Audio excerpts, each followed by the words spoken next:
Hang on. There he is. There he goes. Here he comes. Hold on. You're back home. We're doing double duty this morning, but we're ready to go. What is up, YouTube, Facebook, Twitter, Twitch, Apple, Spotify, and everyone tuned in on the Texas Sports Unfiltered app, which should be working right now. Welcome in to another edition of Bucky and BK live on Texas Sports Unfiltered and on the free TSU app. Today is Monday, July 21st, 2025. And the Buck and I are with you for the next 2 hours. On today's Texas football lands another 5-star commitment for the class of 2026. Plus, the SEC preseason poll and all conference teams were announced on Friday afternoon. Out of the Longhorns fare in both of those. We've got Dallas Cowboys training camp getting going in Oxnard, California today. Some big storylines surrounding the Dallas Cowboys. Scotty Scheffler has done it again. And we have to see if the Buck has seen this viral Coldplay concert video. I'm very curious. We'll get into that. A lot of sports, a lot of fun to be had between now and 9 o'clock on a Monday edition of the TSU morning program. Hope everyone had a fantastic weekend. We appreciate y'all starting your week off with us. How are you, my man? I'm doing good, man. It was a good weekend. Good start of today. Beautiful outside. Going to be a beautiful week. A little warmer than we had last week, but nothing extreme. It doesn't seem like it's going to get into the hundreds. Mid 90s. Normal times for us this time of July. I'm just afraid that August is going to be a nasty mother. What do you mean by nasty? Like more rain or just a bunch of... Oh, just heat. Rain. I don't need any more rain. Me neither. I would argue these last 2 months have been nasty mothers. I would love to get a drought in August. How about a drought? Now we're asking for a drought. Yeah. I think it's still been raining. There's still places in Central Texas that have had rain. It's, like I said, get used to it during the course of the afternoon when it clouds up. It's going to rain somewhere nearby us. I didn't have any this weekend, but that's fine. I got plenty of wetness out here anyway still. But it's nice. It's a beautiful morning. How about you? How was your weekend go? Did you get everything set in the car? That you back in your place? Yeah, back in my place. God, it's the first show I've done at home since not this past Friday, but the Friday before. It feels like it's been forever since I've been here. Car battery was replaced on Friday. I was able to successfully jump it after the show Friday morning, but took it straight to O'Reilly Auto Parts. They tested the battery, and it was completely shot. So had to get a new one. Had to get a couple of other parts replaced under the hood. Just a few $100. I made out okay compared to what it could have been. Absolutely. But, so hopefully that new battery lasts for a while, but not the ideal start to a Friday and not the ideal thing to come home to. I mean, we were talking before the show, like there's never a good time for your car to not start. But after a long trip, you get back late at night, you're excited to go home and sleep in your own bed. You've been taking Ubers for a week. Yeah, and then exactly, been taking Ubers for a week. You're just excited to drive. Forget just sleeping in your own bed. You're excited to be behind the wheel again and drive your car. And then boom, you're just you're stuck. It doesn't start. And then hey, here's a few $100 bones to get to drive your car again. Thank you very much. So the way she goes, it's batteries get replaced. It's how it works. It's a now 11-year-old car, so the maintenance bills are starting to add up a little bit. And at some point, I'll be smart and I'll call our friends out at Covert Bee Cave and we'll upgrade to put stuff like that off for a little bit. Yeah, because the longer you put it off, the more those bills mount up with some. And it's the ticky-tack ones that'll just drive you nuts, but it's kind of your time that you have to go do all these things, And then you're without a car for a day or 2 days or whatever, and it drives you nuts. Yeah. That's why I miss the old brown truck, but I'm not going to have any problem. I've been kind of keeping on top. I've got to change oil in this deal this week. And how about this? Of course, I've been driving around. My sticker expired 04. With the fourth month. So I've got that one. I've got to put that. I've got the sticker now. You know me, I do everything by mail, like, pay my car payment by mail. I pay my car payment on the day. The day is the day that my car payment is due. This is the day I send it out. Hmm. So And, you know, I wait, your might take car, you got it inspected. You got the yeah, new windshield sticker. You just haven't put it on yet? yeah, I haven't put it on. So when I go change the oil, I'll have it stuck on there. So I could Okay. get, you know, they can pull you over and still mess with you. You know, Yeah, just but then they'd look it up, right? When they type your sure, car into the register and they'd see, they oh, would. well, you actually do have this up to date. So Yeah, but you're if just think if I was driving through Lakeway, what Officer Jack P. Wagon would do. oh, right. Officer Peacock, Officer Smallcock, whatever his You name was. you think he would care? I didn't have it that he wouldn't care. So No. no, I know I've got it. I gotta put it on. As soon as I change oil, I'll put that bad boy on. But that's why I had that brown truck was always ready to go just in case something happened. But I'm trying my best to try to stay on top of some of this stuff now. And yeah, I send my bill, my car payment. I send on the day that it's due, and it only goes down and it's mailed to San Antonio. You know how long it took last time? 9 days. Snail mail? Yeah, I mean 9 days. That's when it said that. I was like 9 days. How does that? Shouldn't that be like the day after tomorrow, maybe at the Dude, latest? it takes an hour and a half to get to San Antonio, which should be I know. today. No, if I'm going to mail it this morning, it won't get there until next week. Well, as long I as you don't don't get get it. overcharged for it, I guess it's not your No, problem, no, right? I got like a 2 week window that they're cool with. The last time I did that on the day I went to Idaho, and it got there quicker from Idaho to San Antonio than from Austin to San Antonio. Yeah, it doesn't make sense. No, that doesn't make any sense to me whatsoever. And then people are listening right now going, "Well, it doesn't make any sense that you're putting a stamp and mailing it with a check either." Probably. My wife tells me, she goes, "We're going to fix that today. We're going to get it so it's just direct. Take it from the bank. You don't have to worry about it." I'm like, "That's no. I got to be responsible to do that, right?" You could set it up to where it automatically withdraws that amount from your account every On that month. day, Yeah, I on that day. know, So it's actually less work for you to do than what you're doing right now. I know, because I read every on the 21st. I always panic. I'm looking around for my checkbook and writing it down, and having to fill it out something and that they can read the writing on it. So my wife writes it on the envelope so they can read the writing. So it'll get there. I got a system. As long as it gets there. Hey, just date it for the 21st, and then they can't get mad at you for No, I dated for the being like, 21st. No, I call it that's the mailman's problem. But it works out. It's all worked out. Good morning to the soldiers at Fort Hood, Texas, the soldiers in the state of Texas, and all those that fight for us each and every day. Thank you for what you do. We do appreciate it.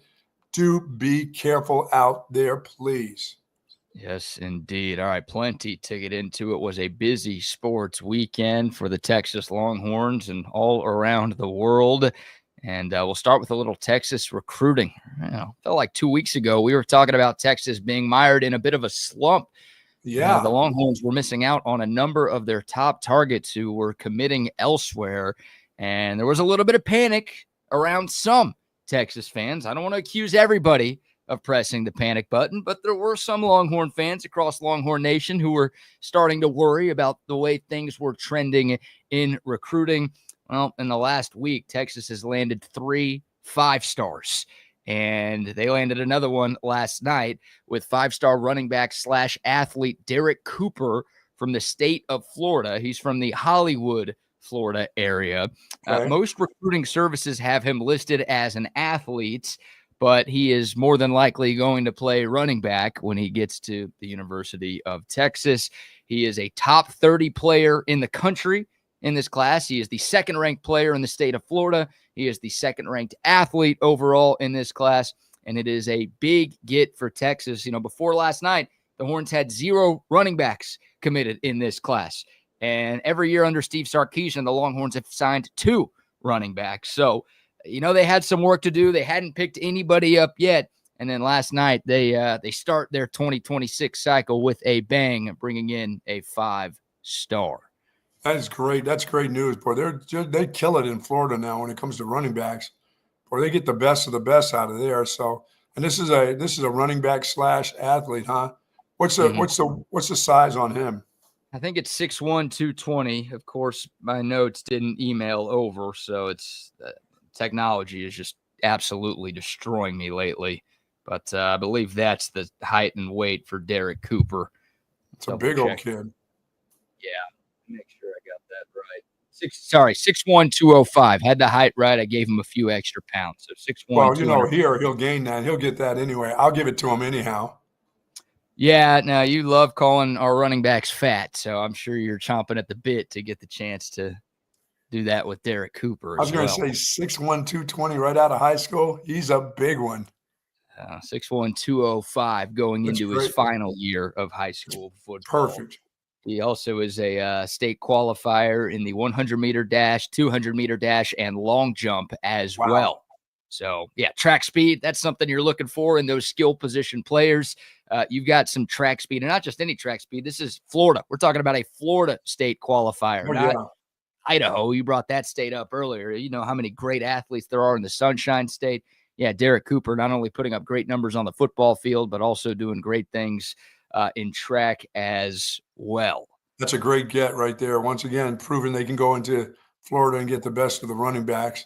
That's got to tick places like Florida off, or it definitely ticks Miami off because they're right down the road in Hollywood. That's not. They had to have wanted him, I got to believe. Yeah, I think Miami, Florida State, and Ohio State and Georgia were the 4 other big finalists for Derrek Cooper. And this is an interesting one because we've talked about Derrek Cooper a couple of times on the show. And usually when we brought him up, it was in a negative light because he took 5 official visits in June. None of the 5 were to Austin. So usually when a guy is committing the summer before his senior year of high school, if you don't get a visit the summer before his senior year of high school, you're not going to get him. And Texas clearly did something. You know, he was originally supposed to commit on July 12th, so 9 days ago. He pushed it back to yesterday. And as soon as he announced that delay back around the 10th or 11th, everyone's like, okay, what's going on here? Like, does that open the door for somebody else to step in, right? Somebody who maybe didn't get a visit, or they now entering the chat for this battle?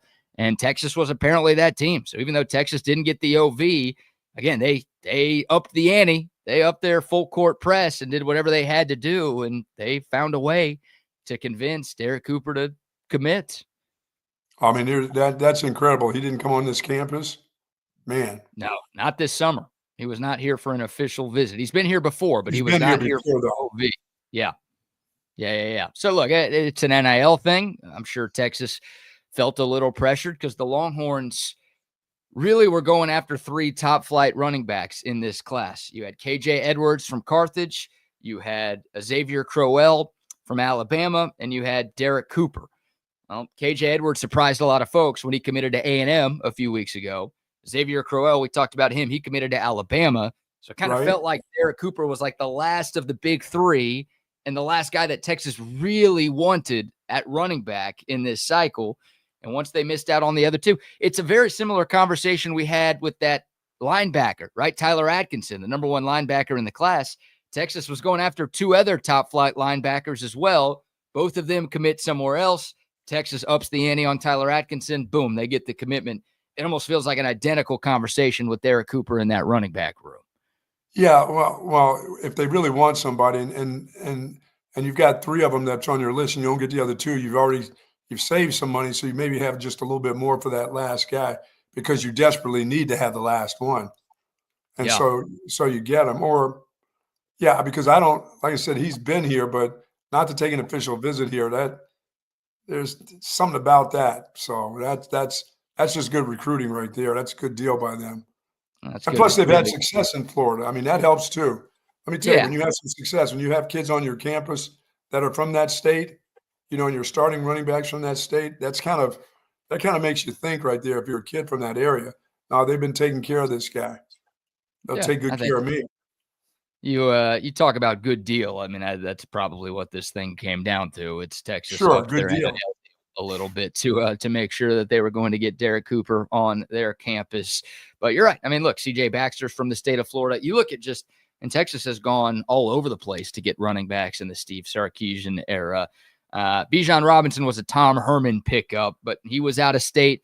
Christian Clark's from Arizona. CJ Baxter is from Florida. Jarrett Gibson is from Florida. Now Derrek Cooper coming in from Florida. So you're right. It's a lot of Florida, but it's a lot of just outside of Texas where the Longhorns have gone to get their running backs. And obviously for a while it was Tashard Choice who was the running backs coach bringing those guys in. Now it's Chad Scott. And this is, the first big recruiting win for new running backs coach Chad Scott in his first year here from West Virginia. So that was it's kind of an unfair situation to judge any position coach or any head coach, honestly, who gets hired in the middle of a recruiting cycle, right? Because you know how it is, bro. Like you got pre-established relationships with kids already, and then all of a sudden one coach leaves and a new coach comes in, sort of upsets the apple cart and flips everything on its head. So Chad Scott had to not only replace anybody, he had to replace Tashard Choice, who's just one of the best recruiters in the sport. And he was kind of behind the 8 ball based on the timing of his hire. So, again, not really fair to judge a guy too much on his first cycle, but there were some Texas fans like, okay, we keep missing on running backs. What's the deal? Did we hire the right guy? Now I think, again, there's a little less panic with everything that's going around. Yeah, with the Texas. door's open still for another kid at running back. Like you said, Yeah. and they'll look to a kid that some, like you said, a local kid. If they need to have numbers, then they got to find it. Once again, Steve Sarkisian is not going to get caught like he did last year before the season started. If 2 guys go down, there'll always be enough in that room now. Yeah. Once it happens to you once, you never let it happen again, no matter what. Right. Yeah, and hopefully 2 guys don't get injured before this year starts, but Texas is in a better spot depth-wise. And again, Sark is bringing in 2 running backs every single year. So Derrek Cooper's a great start to this class, but I don't think he's the end for the running back recruiting for Texas. Now, they don't have any offers out right now to uncommitted kids, so there's a couple of more that they're looking at, and I'm sure they'll do some senior evals as well, and maybe they'll offer somebody late to bring in here. But this is your big fish, right? Like, of course, if you can get a second 5-star running back, you take it. But you don't want to be in a spot where it's like, oh, God, we have no blue chip guys and we have nobody we really want. And, oh, shit, we got to take a class 2 guy. No, you can't do that. Yeah, exactly. We just need numbers. So we got to offer 2 guys like 2 days before signing day just to make sure we get anybody. Well, that's not a position you want to be in. No, I mean, you still got to keep the door open just in case you need another kicker. Oh, come on, man. Why are you dunking on the kicker so much? You and I crapped on Bert Auburn last year for being so bad, and we talked about the need to get a new kicker. I didn't crap on him. I thought he was okay. You thought he was okay? I thought he was having a little slump. It was a season-long slump. I don't know if that's little. I mean, I guess, he kicked for 3 years, so it's only 33% of his career where he stunk, but he stunk last year, dude. Cost Texas an SEC championship. That's why you got to keep the door open for more. Right. Just in case. I don't know why you're crapping on. The special teams was horrible last year. I'm glad they're trying to fix that. I am too. I need 5 kickers, 3 punters, and 2 long snappers. They don't have that. That's just 1 long snapper, 2 punters, and 4 kickers. They don't have that either. Keep going down. 2 kickers. Wait, no. 2 on scholarship, 1 from around the corner, 2 long snappers, and 6 punters. All right. No. We'll get the numbers eventually. We'll get the tally once the season starts. I've got the tally. I'm going to let you keep guessing to see if you get it right. But no kicker commits over the weekend. They have their kicker for this class. They've got their punter. They've got their long snapper, so they're set on that. Buck, it's crazy because at this time last week, again, there was a sense of panic amongst Texas fans. The Longhorns class of 2026 ranked 13th in the country. Today, 5th in the country, according to the composite rankings. So that's more like it. Yeah, that's more like it right there. And look, I think on this show, we felt pretty strongly about Texas landing another top 5 class this year. Wasn't sure it's going to be number 1 again. Still not sure it's going to be number 1 again, but who knows? I mean, we're still 3.5 months away, or 4.5 months away, excuse me, from national signing. A lot of things will change during the course of some of these kids when they start playing even. Mm-hmm. So you've got to keep recruiting Derrek Cooper and Tyler Atkinson and James Johnson, the 3 kids that you just got to commit. You got to make sure you keep your guys currently committed. But again, Sark has been a flipper. He got one flip last week with James Johnson flipping from Georgia to Texas, excuse me. And every year that Steve Sarkisian has been the head coach at Texas, he has flipped at least 3 players. Got to keep the ones you got. Now it's about keeping the ones you got too.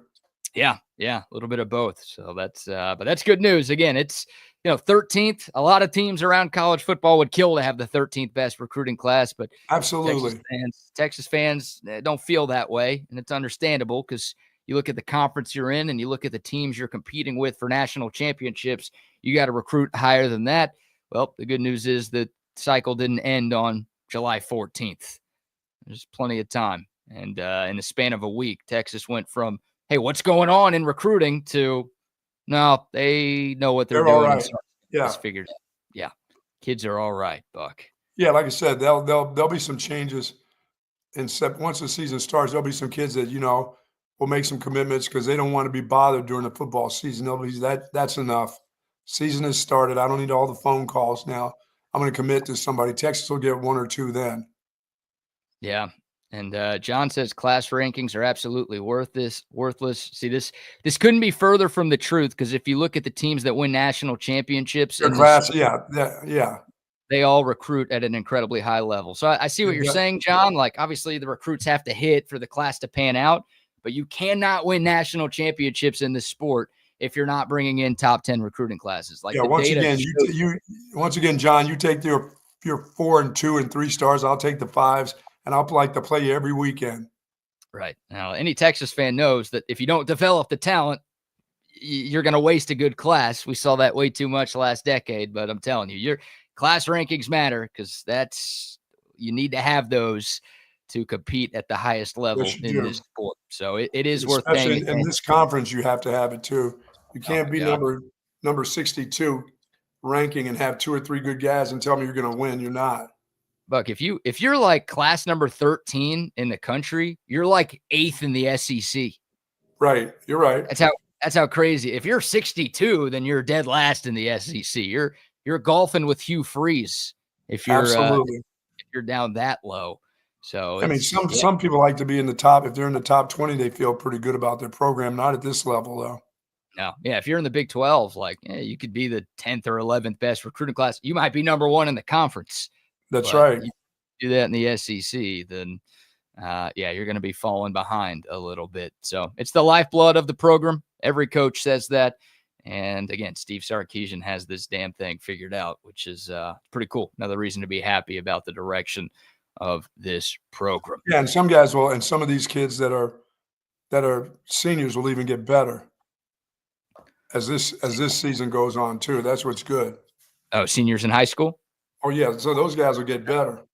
Yeah, that's the hope, right? The hope is Derrek Cooper goes out and has another great year in high school football in Hollywood, Florida. And, the hope is Diabell, the Texas quarterback commit, goes out and has another great year in the state of Florida. And, man, you said it. It's not just with running backs. Like the Longhorns, you look around this class, they are bringing in top-end talent from all over the country.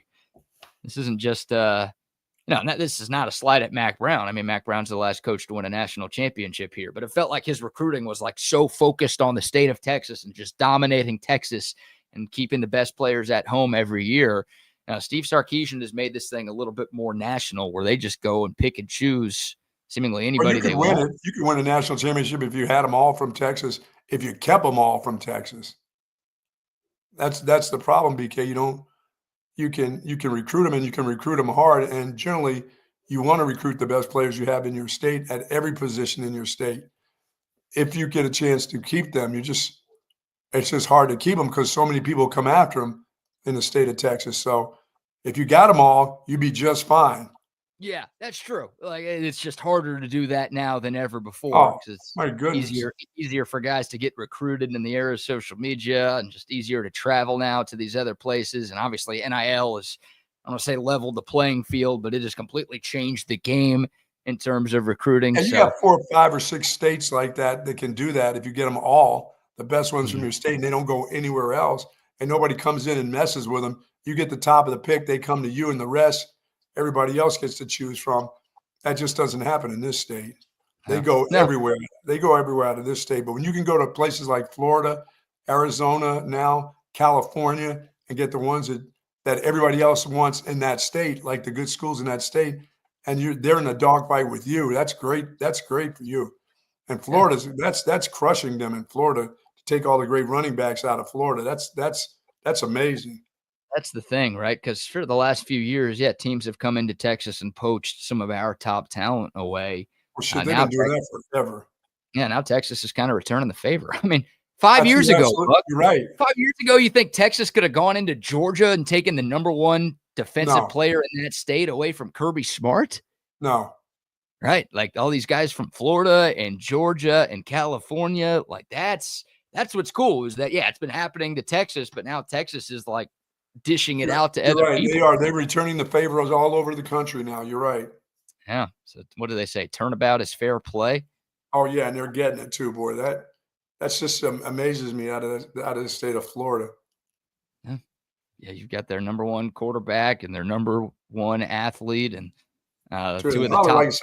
Hollywood, Florida is right down the street from Miami. That's just you get to start taking them from Hollywood and Dade County and places like that. That really hurts.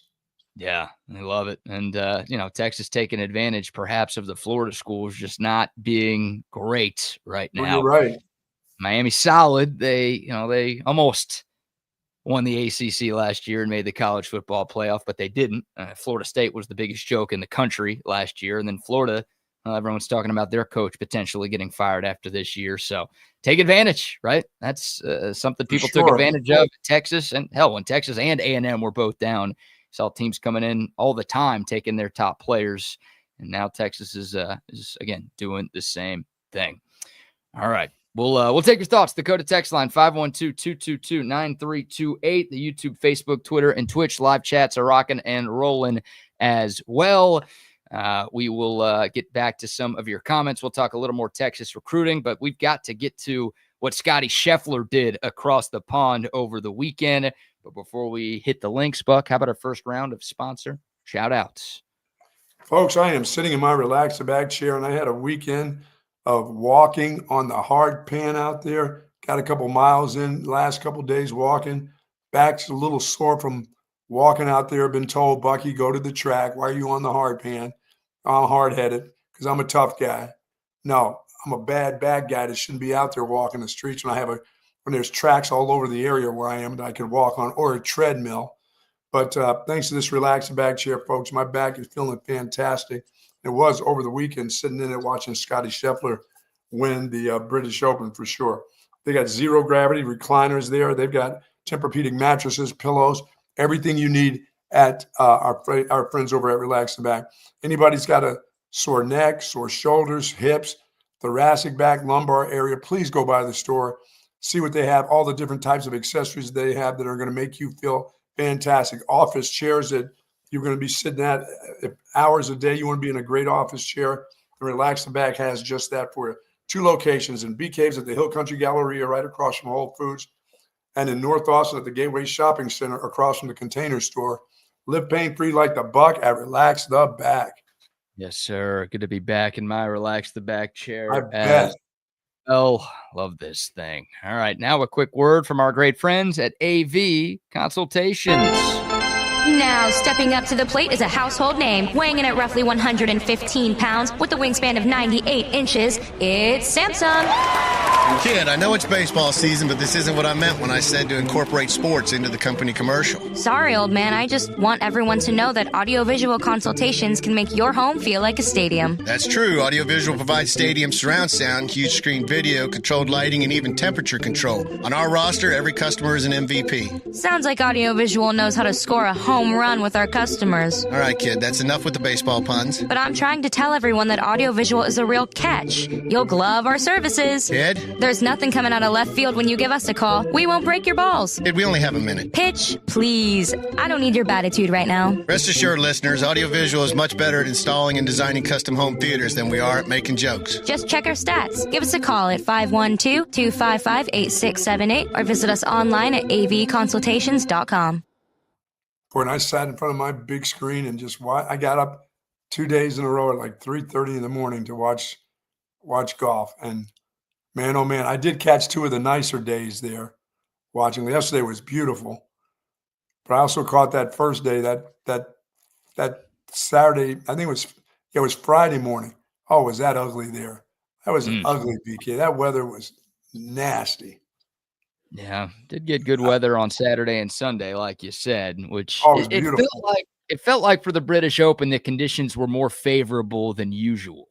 Yes.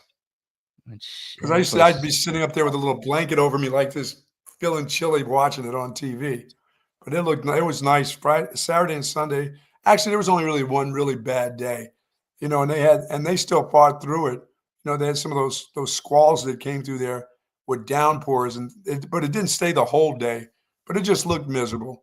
And sometimes that place, the way it looks, can look miserable. The bunkers and the fairways.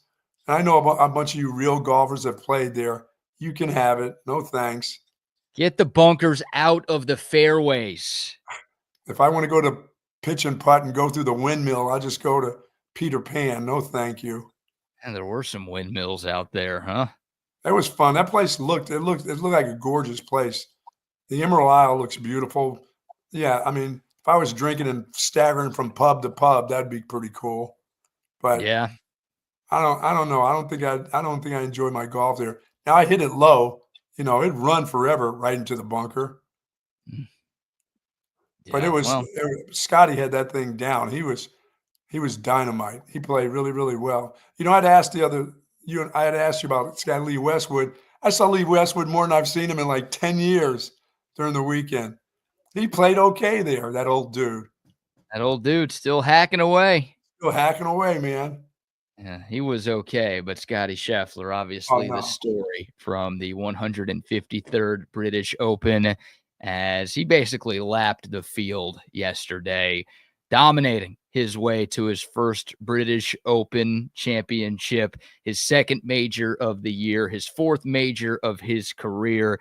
He only won by 4 strokes, but at one point yesterday, Buck, Scotty Scheffler was up 8 over competition. It's the largest lead in a final round of a major for anybody since 2000, and Tiger Woods, I believe I saw that stat correctly. And I mean, it was just, there was no drama. It's about as stress-free of a Sunday round at a major as you could possibly have. Scotty Scheffler was just that much better than everybody else who took the course. I mean, when those guys are playing, they just got to be pissed that he's there. Like, can't he get a cold or something? Doesn't he want to go play with his kid? No, he wants to be there. He wants to win championships, and he's going to win a bunch of them. I mean, you never know I don't know what the future is, but I just don't. That the trajectory that he's on is like to be the greatest golfer that we've ever seen. The way he's going, and that's a long way away, and that's a lot of time. That's a lot of tournaments. A lot of things can happen in between, But man, oh man, he's sure making it look pretty easy. Yeah, he's on a roll right now, and it's pretty funny because the similarities between him and Tiger Woods are starting to mount, and everyone's looking for the next Tiger, right? Everyone's trying to figure out who that next great one in this. He is that guy going to be. And funny enough, the amount of time between Scotty Scheffler's first major and his fourth major win, 1,197 days. The amount of time between Tiger Woods' first and fourth major wins, 1,197 days. That's kind of incredible. Yeah, it is. It is. Now, Tiger Woods was a lot younger in terms of age when he won his first 4 majors. So from that standpoint, Scotty Scheffler is playing a little bit of catch up. But you look at, Scotty Scheffler, like the 4-year stretch of his life that he's in right now, age 26 to 29, he's actually been better in this stretch of his life than Tiger Woods was when he was age 26 through 29. So that's, again, like it doesn't feel, he still has a long way to go. Don't get me wrong. He still has a long way to go to be compared to Tiger Woods in terms of overall career. But like the more we watch Scottie Scheffler play, the less far-fetched it seems to start to compare these two and what they are doing. Oh, no, I don't think it's far-fetched at all. I mean, he's taking down the competition right now.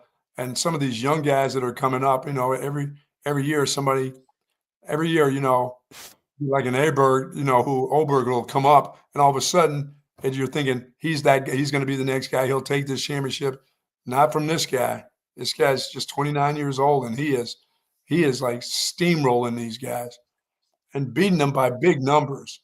And mistakes and making par putts that are ridiculous to save his rounds. Yeah, he putted. They're stress-free. It's like stress-free golf. Well, yeah, it was. I mean, he shot a 64 on Friday to take the lead going into the weekend, and then shot a 67 on Saturday. And he was up by 4 strokes going into yesterday. So it would have felt like a big upset if anybody had caught him. Like Scotty had to play uncharacteristically bad, and a couple of other guys would have had to play incredibly good. And Scotty just did his thing. I mean, he birdied 3 of his first 5 holes. So if anything was going to happen yesterday that would allow the field to kind of claw back into it, it was going to have to happen early, right? Scotty, he bogeys 1, and now he doubled 3, and all of a sudden it's starting to get stressful, and maybe. No, Scotty literally sent a message so early yesterday that you guys are all playing for second place. Enjoy it. I'm going to have a nice round here. I'm going to shoot 3 under again. But, you guys are all battling for second place, so good luck on that. And the thing with him is I didn't think he did that great at the par 5s this week. No, he didn't. You're right. That was kind of his worst part of his game. Yeah. But for Scotty Buck, it's like if he can putt, he's not going to lose. Oh, yeah, for sure. Like he's like the way he drives, his approach shots, like his strokes gained before the green it's uncanny, right? It's uncomparable to anybody else right now. If the flat stick is failing him, he's going to finish like 5th or 6th. If the flat stick is working, he's going to finish first, and he's going to win going away like he just did. Yeah, that was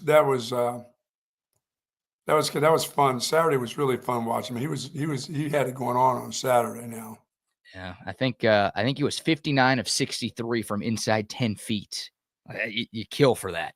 And if he does, 2 par saves were incredible yesterday. Yeah, you're right. 2 great par saves, and you saw some emotion from him, which you don't always see, especially for pars. But he kind of recognized the importance of those front 9 pars. He got into a little bit of trouble and hit some long putts to sort of save it, and he got the fist pump. He talked early in the week about not being so stoic, but enjoying the moment and enjoying this time. He has a lot of other things in his life that are way more important. Well, not way more important than golf, but they're important in his life. And he said these moments of joy and winning, I need to take more advantage of them because you don't know when they end. You don't know when that time comes where you're not the guy. You're the guy chasing all the time, and you're not, so he doesn't know. So he said, I got to enjoy these times when I'm winning a little bit more. And he looked like he enjoyed it yesterday, like some of the fist pumps after with his son and his wife and his family. Looked like he enjoyed the moment yesterday. Scotty, he caught some flack last week for what he said during his pre-British Open press conference.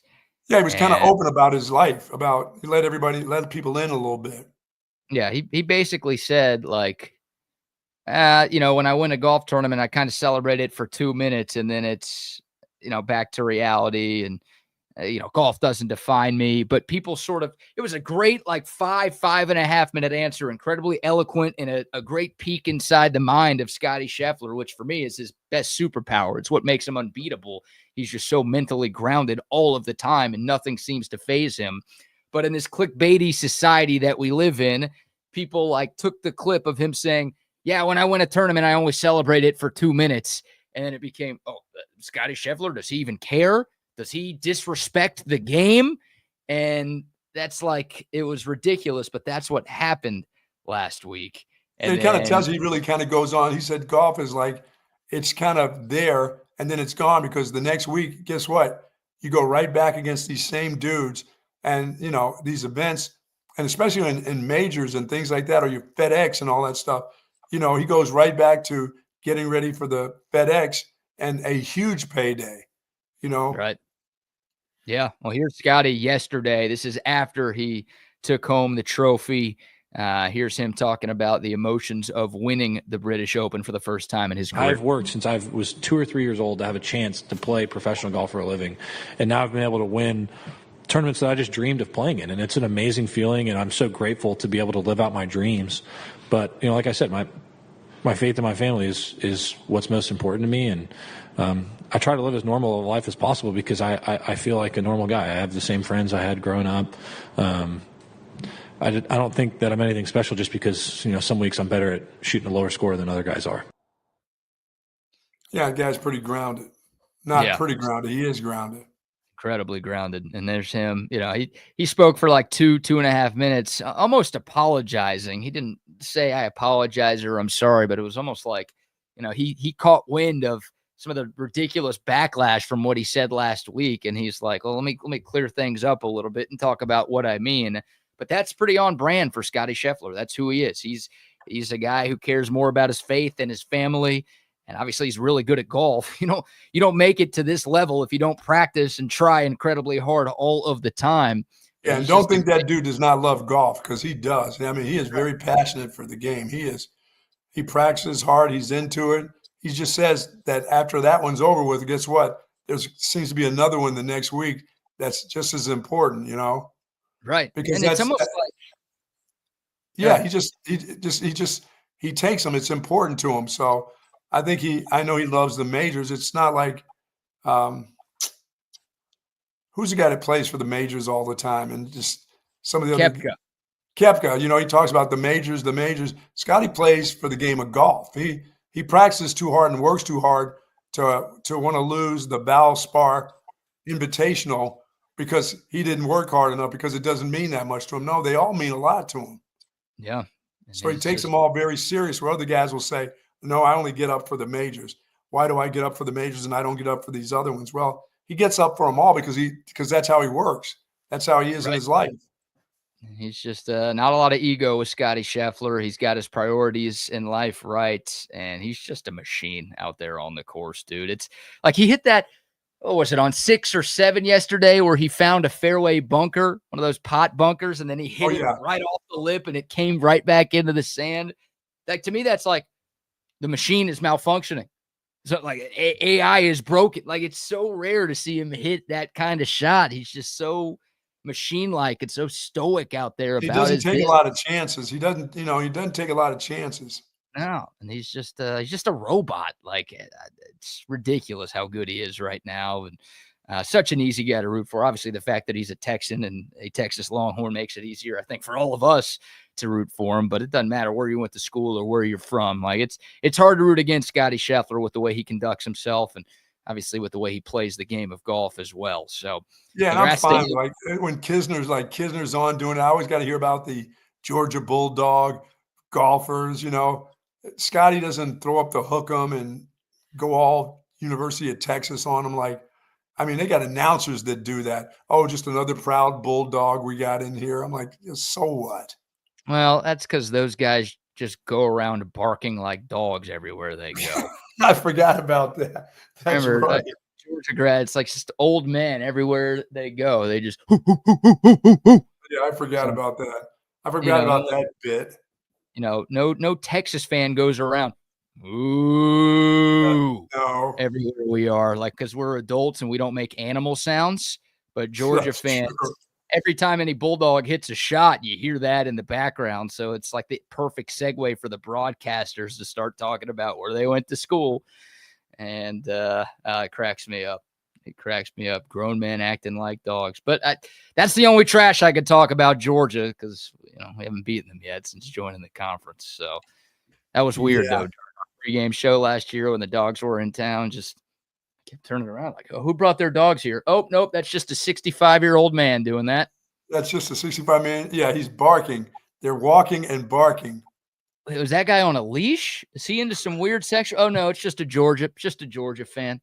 No, that's not a little kid on the leash. It's not a kid on a leash. That is a 30-year-old guy on a leash. I know Texas fans are going to love going there. That is going to be awesome. Be more awesome if we win. Yes. Turnabout is fair play. We talked about it with recruiting earlier in the show. It would be nice to serve a little bit of revenge to Georgia in front of their home fans. Oh, get them now. Remember, they don't have any players anymore. Well, they had another guy get arrested over the weekend. So, what? Yeah, marijuana charges this time, and driving while on the phone, which that was a crime that they caught everybody for. There would be zero traffic in this city. It'd be kind of nice. Yeah, man. But yeah, no, they had another. I think it was like a backup offensive lineman. But stop me if you've heard that before. Buck, a Georgia football player arrested over the weekend in his car. In his car, yeah, you're right. Throw that in. This wasn't a speeding incident. It was a car-related issue. Wow, they do out there in Athens. Yeah, I enjoyed watching, getting up and watching. I missed it on Friday. On Thursday is when I missed it because I took it for granted, thinking, it's got the British Open starts Thursday. No big deal. I'll catch it Thursday afternoon. I'm thinking, oh no, dude, that's the one you got to get up for like 2:30 in the morning. Yeah, it's kind of nice on Saturday and Sunday because all the best golfers are all of the guys that you want to see because they're in contention. Well, I was watching the Scruggs.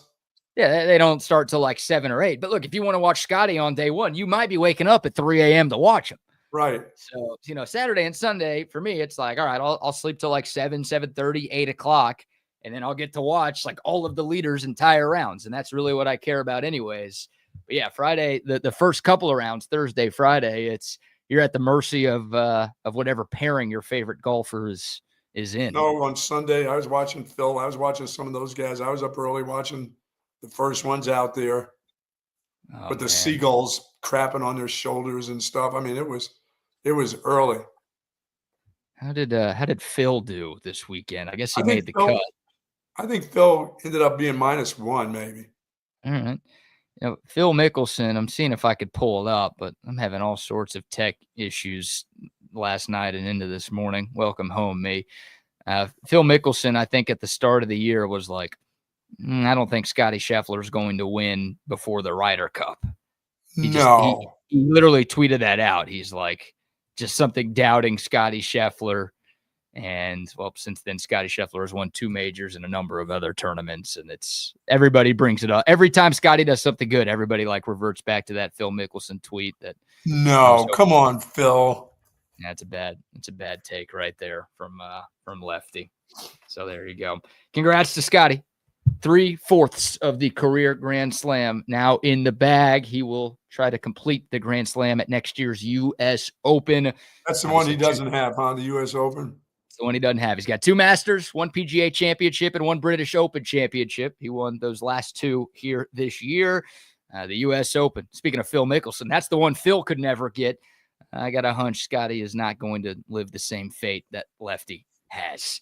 I think at some point, feels like a question of when, not if, Scotty is able to take home a U.S. Open championship. But this dude, just the run that he's been on, again, technology failing me. I had everything written down with all of the stats from what he's accomplished over the last couple of years. But his stats in majors, I think it's like 22 majors that he's played in since the start of 2020. But he's been arrested as many times as he's missed a cut in a major. Wow. That's 1 each. I think he's got like 15 top 10 finishes and 10 top 5 finishes. Obviously, those 4 major wins, a gold medal as well in the Olympics last year. And I don't have the exact amount of money, but let's just call it a shit ton, Buck. Oh, my God. And the purses now that he's gathering right now in these majors. Oh, hell, forget the majors, just the regular golfing events on Saturdays, through the weekends. Those are huge now. He's doing okay. Doing okay in this life, and it hasn't changed him. The money and the fame hasn't changed him at all, and that's pretty rare to see. I think it's $3.1 million that Scotty Scheffler earned this weekend. Not bad for four rounds of golf, huh? You take that. And somebody said Justin Leonard. I saw a lot of Justin Leonard. Saw the old dude playing. There you go. He's still out there?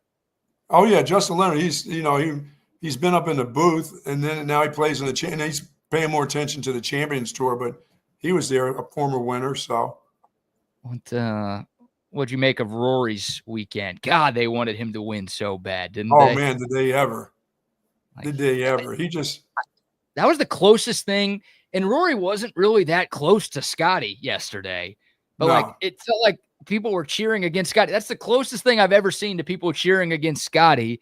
And I don't think it's because they don't like Scotty over there. I think they just wanted Rory to win so bad, and they knew it was going to take Scotty screwing up for Rory to have any chance. That it was like there was almost no cheers for Scotty and just nonstop roars for Rory. Yeah, he couldn't hit the long ball, over this week like he generally can. Like you said, there's too many things out there. If you go wayward, you're in those bushes that, it takes a hunting dog to find the damn ball. Some of that stuff, some of it, the squirrely looking stuff, they were hitting out of it, but they got some, the gorch or whatever the hell they call that. Some are just bushes you hit into and you don't see the ball again. It's like hitting into a big rose bush, You're right. And some of the ones, even when it didn't look that bad, like guys would just miss the green and they'd miss the fringe and they'd be in kind of that second cut. And it's like the lie doesn't look that bad, but whatever type of grass it is just holds on to the club and just causes all sorts of problems. So if you miss. Yeah, on Saturday, I saw Rosie shank one into the crowd. I mean, straight right, almost hit a guy right in the head. That's the good stuff right there. We need more of that. Yeah, we need more dead up shanks. I mean, straight to the right. Taking that big swing and that ball went straight right. He's had his hand up, apologizing before the ball even hit any ground over there. It almost hit a guy right in the head. That's hilarious. Been there before. Although, I don't know if I have because there's not really people watching me play. But if you're on the hole to the right or the hole to the left, there is a chance you were going to The card girl has to have a lot of imagination when you're on the course. Yes. Yeah. She's got. Thankfully, they've got that extra cover on the cart that she drives, so she should be okay. But there's my pickup line right there on the cart girl. I just shank one right in front of her, and there you go. I'm sure she'll love that. I like I said, I enjoy that. That's one of my favorites. That and the Masters. I mean, I love watching the Masters, but I get up early just to see this one. And like you said, I wouldn't want to play there, and it sucks when it's wet. Playing golf in the rain and the cold, that's not my deal.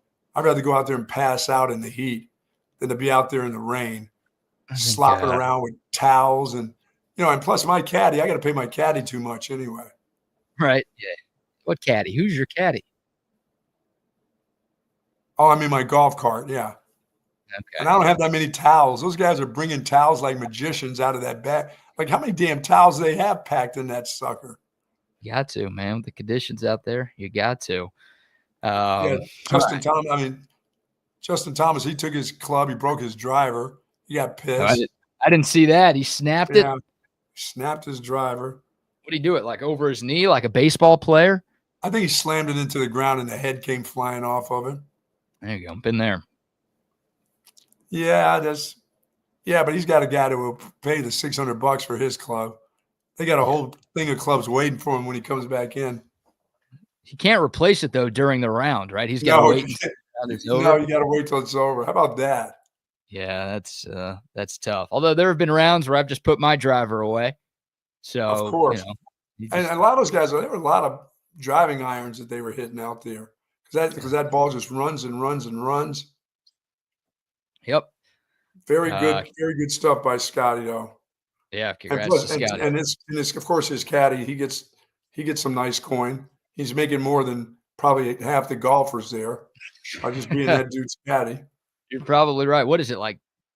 What's the percentage? 8%, 10%, 4%? Yeah, something like that. Not a ton, but when you're making as much as Scotty is, then every week, every time you go out. No kidding. That's a nice job and a nice life right there. All right, we'll take your thoughts. Congrats to Scotty Scheffler, another major championship, his second of the year, and of course his fourth of his career. And one more time, he will go for the career Grand Slam at next year's U.S. Open. All right, we will shift back into some Texas football conversation. After we got off the air on Friday, the preseason poll and the all preseason teams were released by the Southeastern Conference. So we'll dive into those and give our thoughts on how the media thinks Texas is going to fare in the upcoming 2025 season. But before we dive back into the horns, how about a few more sponsor shout outs? Say hello to Jay and the gang over at Sue Patrick. Of course, 5222 Burnett Road. We got our Sue Patrick caps on. And folks, and you can too. They've got plenty of Longhorn apparel over at Sue Patrick. Men's and women's, of course. Polos, the golf shirts are there. Khakis are there. Golf equipment, you name it, they have it at Sue Patrick. They've also got the Jelly Cats. Let's not forget the Jelly Cats, BK. They're like the main distributor of Jelly Cats, it seems like, in the state of Texas right now. And they are getting it done over at Sue Patrick. And, of course, you'll find this book there. Let me get my props out. You'll find this book. There you go. William McCraven's books. Look at that. Make Your Bed. I still have a couple copies there. That's right. 2 copies of Make Your Bed. Giving them out as prizes. I give them out as graduation gifts. I sign it, but not only do I give them out, I also put a hundy inside the book as a bookmarker. They don't say bookmarkers for it. And I have not picked up my new one, but I am on my way to, I think, Admiral McCraven's best book that he's put out, Conquering Crisis. This is a fantastic book. And I'm halfway done already, BK. So that means I'll be done before Christmas. How's that? Yeah, before Christmas 2026, maybe. Yeah. But I love Sue Patrick, man. They've got everything that you want, plus free parking, y'all, and plenty of parking right there, right at the store. So you won't have any problems with parking. You can get there. You'll get those scheduled cups, scheduled glasses, of course, and scheduled T-shirts are available for you. They have it all at Sue Patrick. For more information, go to SuePatrick.com. Sure, love our friends at Sue Patrick, and also love this. Oh, Dr. Goodwin. We've got the OLIPOP rocking and rolling this morning. I'm happy to be home for a million different reasons, but this is near the top of the list. I am back home, back in my fridge, and I've got the OLIPOP on deck. Got the Dr. Goodwin flavor this morning. This is their version of a DP, but the difference between a traditional DP and what I have in my hand, about 3 grams of sugar in this entire can. 0 grams of fat, only 45 calories, and there are 9 grams of fiber, plus prebiotics, botanicals, and plant fibers, ingredients that support good digestive health. Every time you drink OLIPOP, you're supporting your gut. Every time I drink OLIPOP, I'm supporting my gut. I'm also supporting my taste buds because this stuff tastes fantastic as well. Next time you are at the store, doesn't matter what store you go to, H-E-B, Costco, Whole Foods, Walmart, Target, wherever you buy your groceries, next time you shop, make sure you shop OLIPOP. There you go. Tasty, huh? They didn't have that in Atlanta. Isn't Atlanta? Atlanta's like where Coca-Cola is. Isn't that the base of Coca-Cola? It is. They've got that's not good for you. No, it's that's not good. Have you been there, the World of Coke? I have never been there before. I haven't either. I walked by it. I mean, it's right by the College Football Hall of Fame, which is where we were broadcasting last week. So is it a massive place? Is it big? It looks pretty massive, yeah. Didn't go inside, but from the outside, it's a pretty big building. So there's a lot going on in there, I guess. But I'm not a Coke guy. At least that too much kind of sugar. Coke. Too many sugars in that. Corn syrup. No. Don't need that stuff, man. They got vintage cola. That's a flavor of OLIPOP. That's what you should be drinking. World of Coke needs an OLIPOP exhibit inside. There you go. I'm sure that'll work well. I don't know if they'll like that. Hey, shout out to our friends at CentexTickets.com. We are 40 days away from Texas football. There you go. That's right. 40 days away from Texas, Ohio State. Even though that's a road game, if you want to go, they've got tickets online at CentexTickets.com. But, of course, every home game coming to Austin this year, if you want to be at DKR when the Horns take the field in 2025, there's only one place to go to get your tickets. That is CentexTickets.com.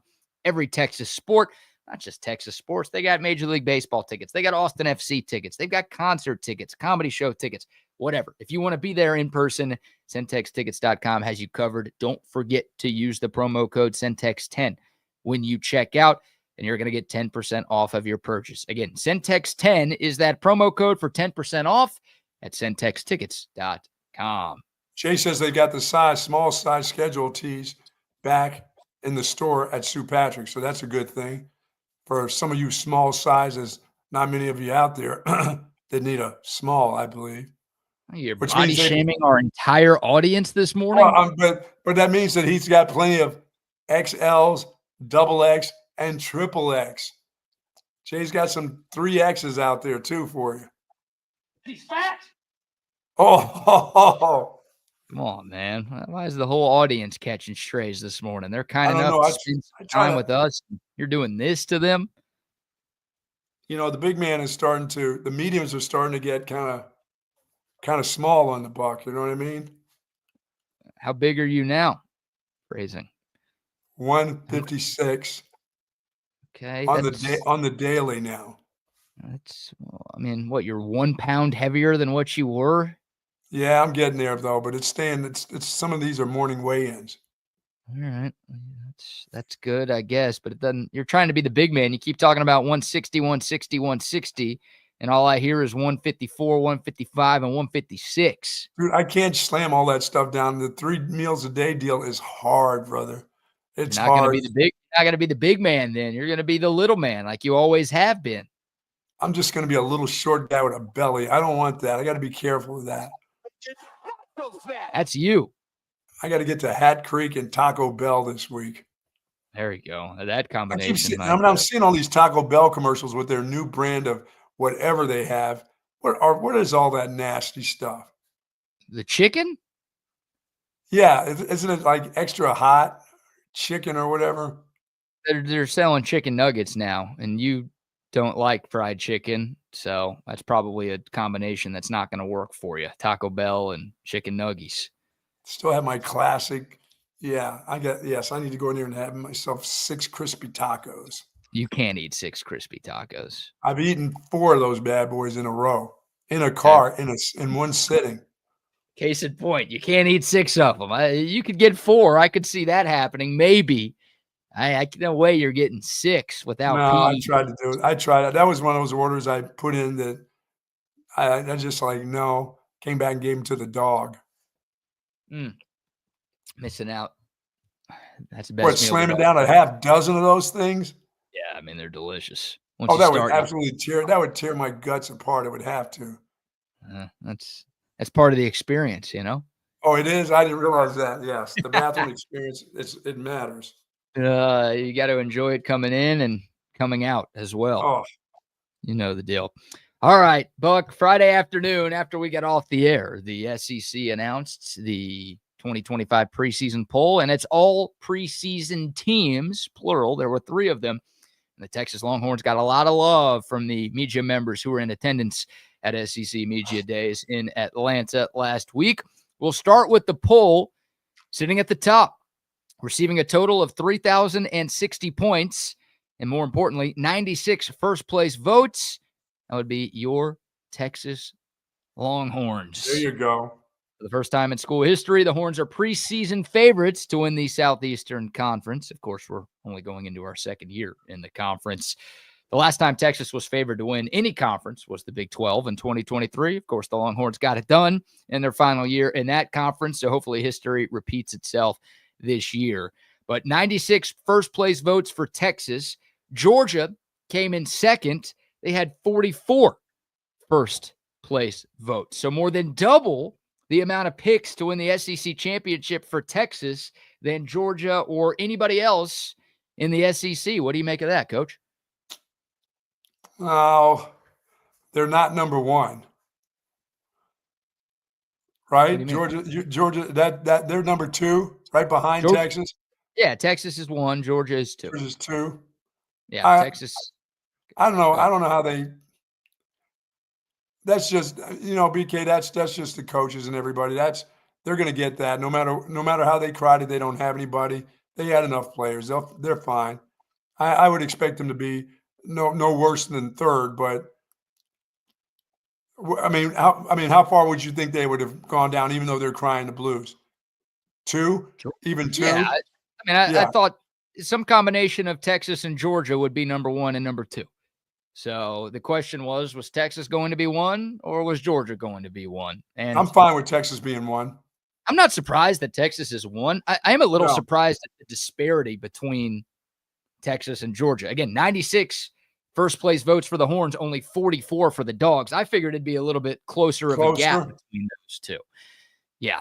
Like last year, though, I mean, Georgia got 165 out of like 215 for first place votes. Well, Texas, because of them crying the blues right now, this is just so Kirby can get his team cranked up.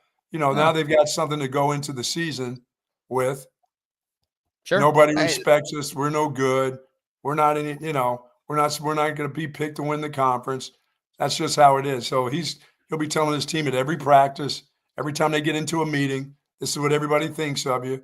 Like he's been saying for the last whatever years, but for the last whatever years, he's had great players. And now that they're missing a couple, their quarterback's gone. He went off to Miami. I mean, now they're like, we don't get good players, Yeah, I mean, look, Kirby Smart is able to get his guys motivated even when his team is preseason number 1. So, like, this will be nothing for him. You're right. He's going to tell his guys, hey, they think Texas is better than you.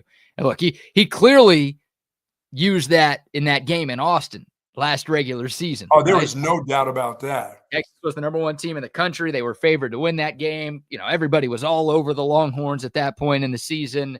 And obviously Georgia came in and punched us in the mouth. And it was clear from Kirby Smart's post-game press conference and his on-field interview, it was like, yeah, he was pissed and he was tired of the way people were talking about Texas and the way people were disrespecting his team.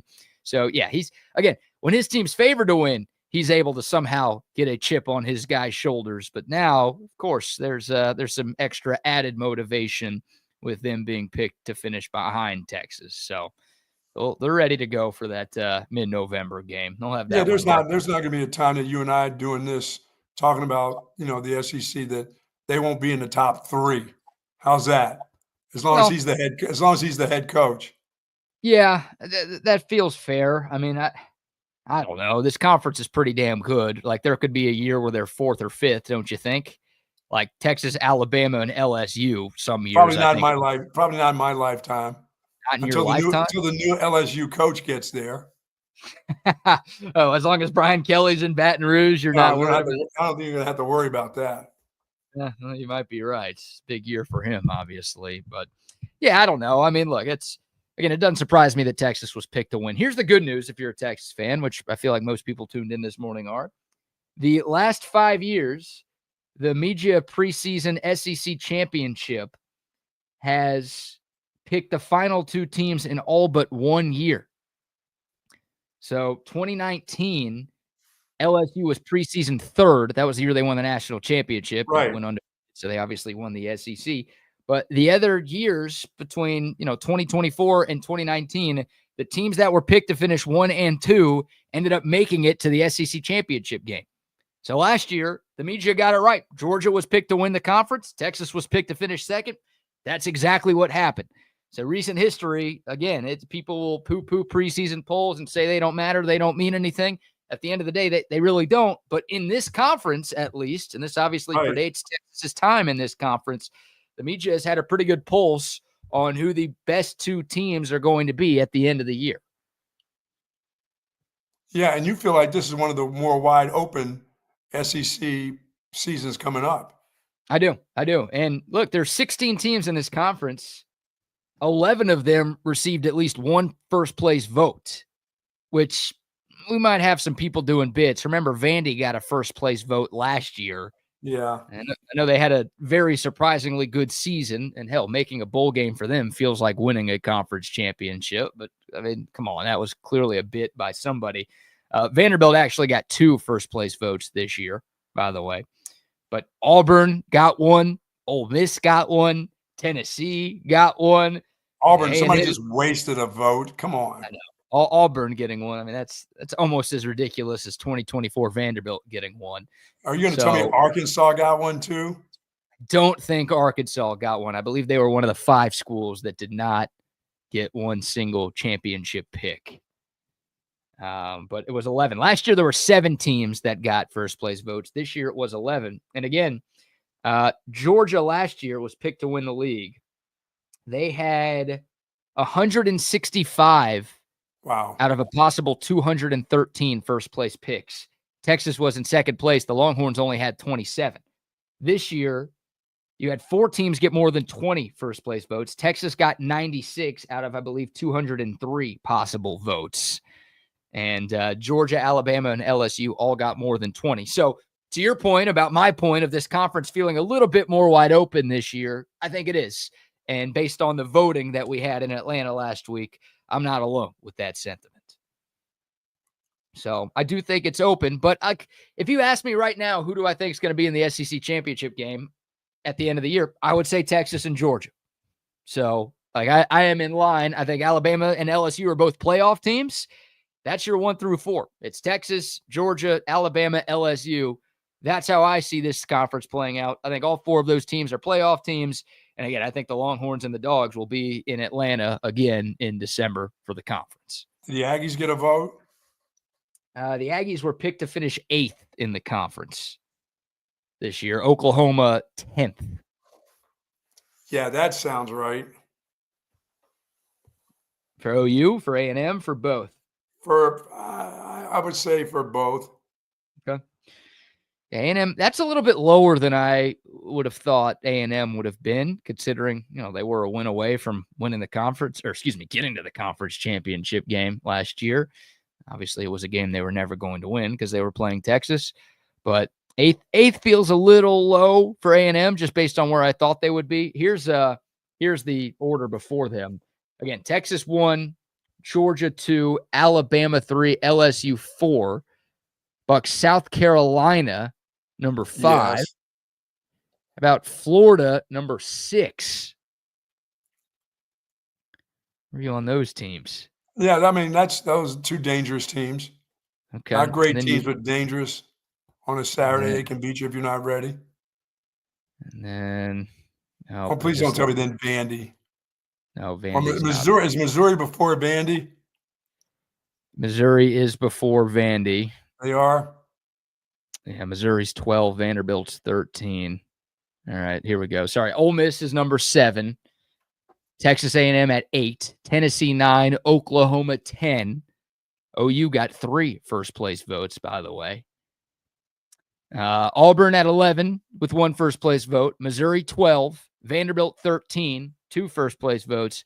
Then Arkansas, Kentucky, and Mississippi State rounding out the bottom. The Auburn people are not liking that. No, they're not, but they're cheeks. So no, they're not cheeks. They think they're better. They're better than where they are. They just think I guarantee you it was an Auburn person who picked Auburn to win the SEC this year. Oh, guaranteed. That wasn't like someone from a different city or different school just trying to pull a bit like an Alabama guy. Hey, wouldn't it be funny if I picked Auburn to win the? No, that was an Auburn person who's like, yeah, this is our year. We're gonna make it happen this year. We run this league. I'm not an Auburn fan. I've never been an Auburn. I've never been. And when they, before I was even coaching, I wanted Alabama to beat the snot out of them in the Iron Bowl. I never wanted Auburn to win. That's saying something. If you're rooting for Alabama, you really hate Auburn. That's the case. Yeah. I was always rooting for Alabama in those games. Yeah. Even when Bo Jackson was there, because I played, coach against them, Pat Dye, in a bowl game when Bo Jackson was there when I was at BC. When we beat their ass. There you go. Holding on to that one. I like it. Yeah, I'm holding on forever to that. When Bo Jackson was like his little baby kid with him, every place he went, Bo Jackson followed him. Well, it worked, I guess. Yeah, it worked. Yeah, Bo Jackson turned out all right. Where are you at with the top 5, Buck? Any qualms with this? Again, it's Texas 1, Georgia 2, Bama, LSU, and South Carolina. Any changes? I think I would flip. I think I would flip. I think I would flip South Carolina and Bama. You'd have South Carolina 3, Alabama 5. Yeah, I think South Carolina is going to be really, really good this year. Okay, interesting. They finished with the same record last year. South Carolina nearly beat Alabama in Tuscaloosa, one of the crazier games that we had in the SEC. So this year, when they play, it will be in Columbia. That game's on October 25th. So I like South Carolina to move up, and Bama can. Well, I mean, if you have them finishing 3rd, that means you think South Carolina's a playoff team. Well, I mean, they were so damn close last year. I think they are. I think the quarterback and the defense is pretty good. Yeah, I don't think it's like the most far-fetched prediction. No.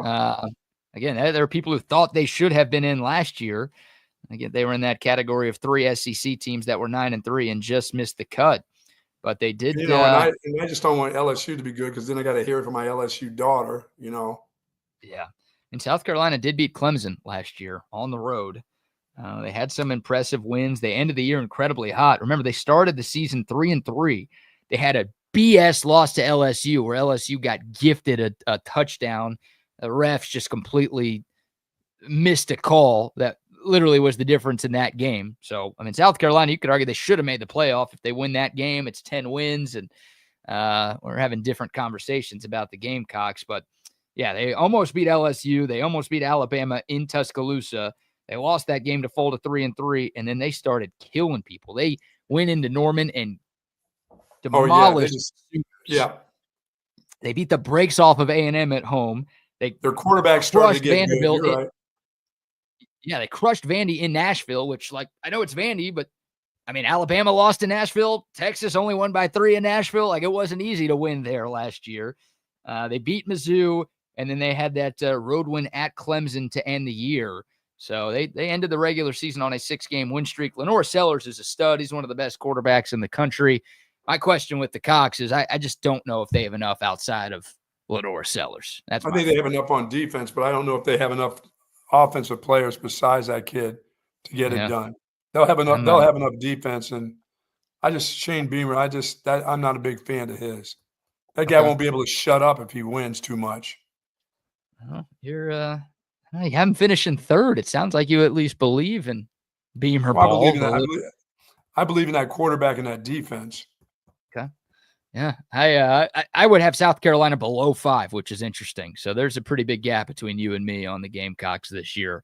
I'm worried Lenore Sellers is going to get hurt. He's just going to have to be Superman every single game. And at some point he's not going to be able to handle it. Hell, he got hurt at a time last year. And I think he had more skill position talent around him last year. And by the way, he's not a slide guy either. He thinks he's a running back when he runs. Yeah, he does. And he's a big body, but I don't know. I'm a little lower on South Carolina. That 5th spot is tough because I think there's a clear and obvious tier 1 with the top 4. With Texas, Georgia, Alabama, and LSU. I'm having a tough time. Like when I was filling out my ballot, I had a tough time picking 5th. I think for me I think the Aggies are too low too. That's as you said, that next tier for them to be 8th, they're more like to me to be 6 or 5. They're right in the thick of things with the rest of those teams too. They'll go the way the quarterback goes. If the quarterback is going pretty good, they'll get into that that 4th or 5th slot too, because they have enough talent there. I agree. I think A&M's going to finish a little bit higher than 8th. They've got a favorable schedule. They've got a really good roster, and you're right. I mean, it all depends on if Marcel Reed is the guy. I mean, if he is, that's a team that could win 9 games this year, maybe even 10 if everything goes right. But if he's not, then they're going to end up finishing 8th in this conference. That means they're searching for the next 3 games for who their quarterback is going to be, and that's going to suck. Right, and that's what you got to figure out as a head coach, right? You can get everything else down, but if you don't have your quarterback position, then you don't have a chance to compete in this league. So that's, Mike Elko, the A&M defense can be significantly better this year. They can have a great run game and a great offensive line, and everything else could look great. But for them to actually get over the hump and make it to an SEC title game, they're going to need their quarterback to be really good. And that's why I just don't, I think what Texas has at quarterback's better. I think what Georgia has is better. I think what Alabama, LSU, South Carolina, Florida, I mean, you just go down the line in this conference. I think there's a lot of better quarterback situations than what is in Aggie land right now. I just think he has better surrounding players than a lot of people do. A lot of those teams that you talk about, I think he'll be good enough in his second year at that position with if they can run the ball with that offensive line. And like Lucci said, if they can play some better defense, if their secondary is a little bit better, they can't be as bad in the secondary as they were last year. They just can't. They can. They can, but you know what? They won't. Yeah. That's Elko's taken over the defense, and It'll be an interesting move, but that's his bread and butter. Again, when he was at A&M as the defensive coordinator in the Jimbo Fisher days, he did a great job coordinating the defense to one of the best in the country. So you always wonder, at least I always wonder, when a guy takes over play calling on one side of the ball, does it impact his actual coaching ability? Some guys can do it. I think Sark's been a pretty good coach and a pretty good offensive play caller during his Texas tenure. Although at times there have been Texas fans who have been like, Sark needs to delegate play calling to somebody else. Oh, right? you remember that? You remember those calls, those talks? Maybe Sure, if somebody let him just be the head coach, you know. Yeah, and that's Sark. I mean, that's a coach who's been to the playoff in back-to-back years, and you've got fans in that fan base and this fan base saying like that he can't do both. So Elko, coming off of an 8-5 year one, unproven as a head coach, taking a little bit of a risk in doing this, but he's confident in himself and his abilities, and we'll see how it works for that A&M defense. But I think that side of the ball is going to be pretty good. I'm worried about the quarterback and the offense for the Aggies, but I think 8 is a little bit too low for A&M. Are we giving too much credit to Alabama, or is it just because they're Alabama that they should be okay? I mean, defensively, they're going to be okay. I don't know. Like, I think Bama's a playoff team. I think they win 9 or 10 games this year and get into the CFP. So I think 3rd is about right for them. I think they've got a great shot to get to Atlanta at the end of the year. Big games for them at Georgia. They always beat Georgia, but can they go on the road and beat the Dogs this year? They got to go to South Carolina. They have to play LSU at home. Those are probably their 3 toughest SEC games this year. If they win just one of those 3, they could be in a good spot. If they win 2 of those 3, then we'll probably see them in Atlanta in December. Right. But yeah, Bama's another one of those teams that depends on the quarterback. A lot of Bama fans feel like Ty Simpson is going to be better than Jalen Milroe. Like, Milroe at times was electrifying and one of the toughest players in the sport to stop. But at other times, they look like a high school kid going up against college players. Sure. So, think of the Oklahoma game, right? I mean, just go back and watch that one. And it's like Jalen Milroe had no idea what he was doing. So you're not afraid of their coach anymore? No, I still think Kalen DeBoer is a really good coach.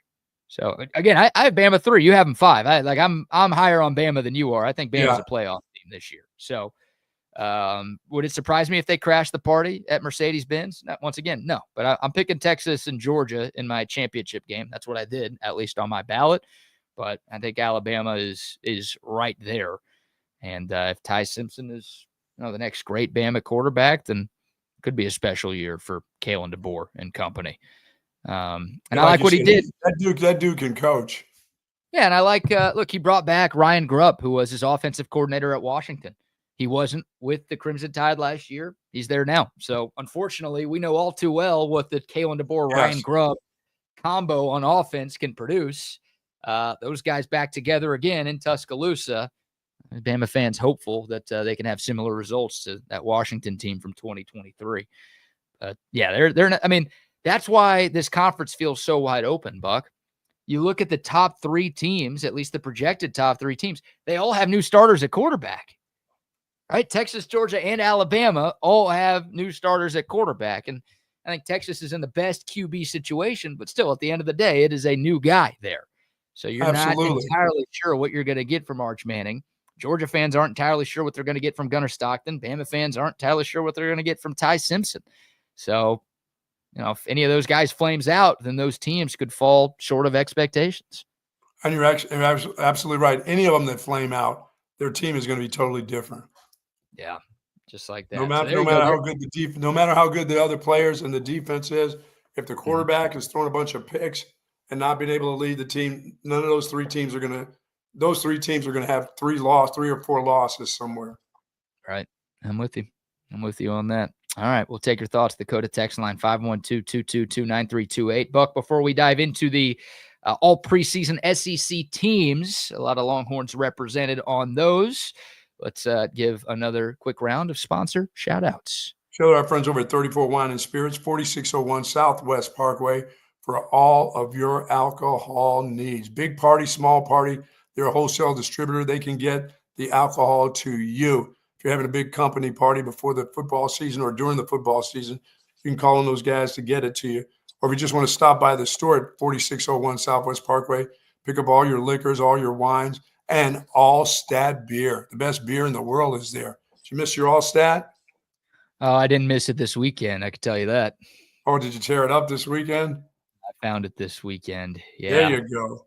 Thank God. God bless Texas and God bless Altstadt Beer. Oh, and thank goodness we get that combination. Love the Altstadt Beer, brewed locally in Fredericksburg, but available all across the Lone Star states, whether you're tuned in from Austin, San Antonio, Houston, Galveston, DFW, wherever you are, you can enjoy the greatness of Altstadt Beer. Next time you're at 34 Wine and Spirits or wherever you buy your beer, next time you're at your favorite local watering hole, when you belly up to the bar, make sure you ask the bartender for Altstadt Beer.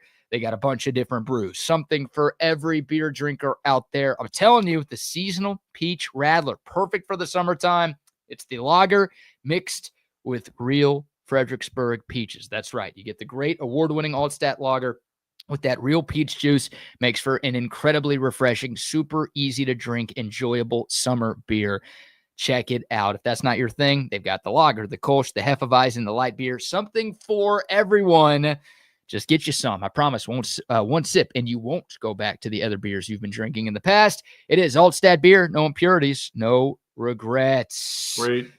And a shout out to our friends at Waterloo Printing and Graphics as well. Adam and the gang, they hook us up with all of our merch, our TSU hats, our polos, our pullovers, our koozies, our signs. Everything that we have made to rep our brand was made by Waterloo Printing and Graphics. So if you have a brand that needs repping, any of those things, merch, signs, stickers, posters, whatever, hit up Adam and his great team. They're based right here in South Austin. You can find them on Instagram at Waterloo Printing. Shoot them a DM there, or you can call or text Adam directly, 512-300-9641. So our friends at Mike McCall and the gang over at McCall Custom Homes, of course, my wife had some stuff done to the, because as I'll say it, my wife had something done to the back porch area.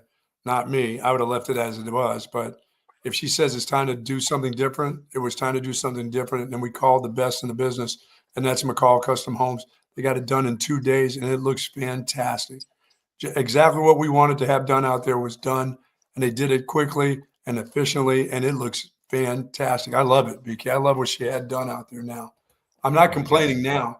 I only complained about it before it was done. Yeah, she knows. Wife knows best, huh? I guess when it comes to that kind of stuff. Yeah, there you go. I guess she does know, but Mike and the gang got it done. Hopefully Mike got his tools back from the criminals that stole his tools last week. Losers. What a good guy. What a good guy. What a good group of guys that he has working for him too. I mean, they kept coming back to make sure, is this exactly the way you want it? Is there anything else that you want to have done? And there's a couple things I wanted done to the walkway. They came back and got that done. Man, they can do it all, whether it's inside or outside your home. There we go. Shout out McCall Custom Home. Shout out to Michael for this text. Y'all compliment each other well, like Zero and Trey. You know who those guys are, Buck? No, who are they? They're two Houston area rappers, Zero and Trey the Truth. That's really like Zero and Trey the Truth, huh? Unfamiliar with their work? You are familiar. You are heavy in the rap scene. Heavier than you, I think, in the rap scene. I'm a child of the 70s. I've been listening to, no, You're So Vain. You probably think this song is about you. Carly Simon, not a Houston rapper, I don't believe. No, in the Bee Gees. I've been listening to my Bee Gees. 70s, big in the 70s. Of course, the 50th anniversary of Jaws. Spent some time on Martha's Vineyard, doing some Martha's Vineyards type of things. So it is Shark Week this week. It is Shark Week as of last night, officially at 8 o'clock, but it seems like it's been Shark Week for the last 2 weeks. I've been watching sharks eat everything, dead whales, try to eat live people. Sharks, they have an appetite. When they're ready to eat, they got to eat. They're sort of like you. When it's time to get your grub on, sharks got to get his grub on, you know? No, I don't eat people, you know? Like, well, depends on the meat that's in the Taco Bell I consume, I guess. Maybe there is meat there, but you know, I feel a little bit better about my eating habits than sharks do, you know? Yeah, I have no interest in watching any Shark Week content. I don't know why people are so infatuated by them. Like, I'm good.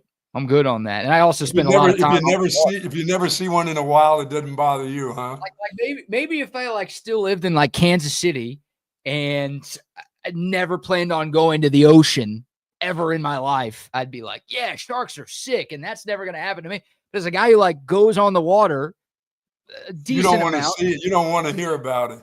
Right. That's like I don't want any part of that, please. I want to be thinking about this Shark Week content that I watch the next time I'm fishing in the Gulf. Gulf. I saw the great white attacking a dude's motor. That I don't want to see. A dude's like a boat motor? Yeah. Did that not kill the shark? I feel like the propellers on that thing would No, they wait till they get to a spot where they get to the spot and then the motor stops and it still must have the vibration or whatever goes on. And the shark attacks the freaking motor or bites the side of the boat. I don't want that there, Captain Quinn. I don't want to be going down out there. Captain Quinn Ewers. Oh, man. Yeah, I'm out on that. Yeah, I'm good. I won't be watching any Shark Week. I did watch the documentary on Jaws, Steven Spielberg, and how he almost lost his mind and 7 months on that island out there filming that crap. Even when they were done, they brought it back and did some stuff in Hollywood with the boat and stuff. He almost lost it out there, I guess. They were so far behind. They spent so much money on it. Wow. Well, it was worth it. I think that's one of the most popular, highest grossing movies of all time, right? It was where 50 years later, they're still talking about it. I have not seen Jaws. Don't even say that. Wait a minute. Don't even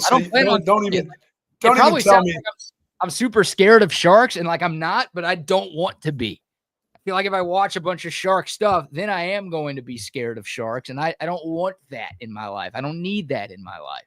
It's like after I saw The Exorcist, that's one that I will never see again. That I won't even go down the same aisle as a Ouija board. I won't even if they had it in a store and I see it's on that aisle, I won't go through it. I'll go all the way around it. I encounter a shark. If I'm in a kayak, I go the other way and hope that that's enough. I steer the other way. I try to avoid its path. And I don't want to be like in a panic and freaking out. I feel like that if I watch Jaws a bunch or any Shark Week stuff, then yeah, that's what I'm going to turn into. Come on. You've got to see that. You've got to see that film before you go. You got to get in my apartment pool and I got to freak out that there's a shark in there. Yeah, that's kind of when I told my wife the story about me having to clean the pool. The summer I went to, on the Cape there. By the way, those people are in the water in the Cape in May. Do you know what the water's like up there in May? Oh, shit. Well, it's the same in May as it is in July. It's freezing cold. They filmed that. That kid that went out there in a little raft that got chewed up, he had to paddle out there. Hey, 40 degrees the temperature outside was when he went into the ocean in that thing. In the movie? Yeah. It was in May. It was freezing there. Poor kid. And he got eaten by a shark? Yeah, and then he got eaten by the shark, yeah. That's tough. Well, spoiler alert. And then they're showing those people, like he was 12, then they showed him now, 50 years later. Damn, that movie made them look old. Yeah. That's crazy. You got to see it. It's a classic. You have to see it. That's one you got to see it. How'd the kid live? I thought he died from the shark attack. It's the movies. Come on, man. It's not based on a true story. No, and I don't know. Maybe The Exorcist. Maybe that girl's head did totally spin around. Linda Blair. Her head may have spun around. I don't know. That's the scariest movie for you to this day. Yes. Yes. Yes. I think I won't ever see any of it again. There's not parts or pieces. There's nothing about it. Even the theme music to it is like, no, thank you. I think that's a good question. We can open that up to the audience. The scariest movie you've ever seen or the movie that scared you the most. I think for me, when I was in, 4th grade, 5th grade, somewhere in elementary school, I slept over at a buddy's place, and we watched The Ring and The Ring 2 the same night. And that's the one. Have you seen those, Buck? No. Like the Ring doorbell? Not the Ring doorbell. That's interesting if this girl would climb out of that. So like the TVs, you'd get a phone call from like a random anonymous number, and the call would just say, you will die in 7 days. And then they'd be like, what? Who is this? Who is this? What? And you will die in 7 days. And then they'd hang up, and that was it. And then 7 days later, the TV would get real staticky, you know? Now it looks like when you're at a shitty motel, now you don't see it that much, but like when you can't find the signal, the TV gets all staticky, right? So the TV would get staticky like that. Then it would go all black with a white circle in the middle of it, the ring, a white ring, and this scary ass looking girl would climb out of the TV and kill you. Get lost. That ain't really. And I was, fourth, fifth grade, but still to this day, whenever I see static on a TV, I have to change it as soon as possible because I'm like, shit, that girl's about to come out and kill somebody. Oh my God. Then maybe obviously you haven't seen no, that's stuff like Blair Witch Project, stuff like that. I don't watch I'm sort of like you. I don't watch scary movies because I don't want to be scared. Right. Like Jaws didn't scare me. I mean, it frightened me because I'm frightened of the water anyway. Too much of the water. Being the lifeguard at the Puerto Rican pool scared me enough every day with the kids and and everybody there at the pool. I didn't know, like I said, I'm not an ocean person, but that didn't scare me.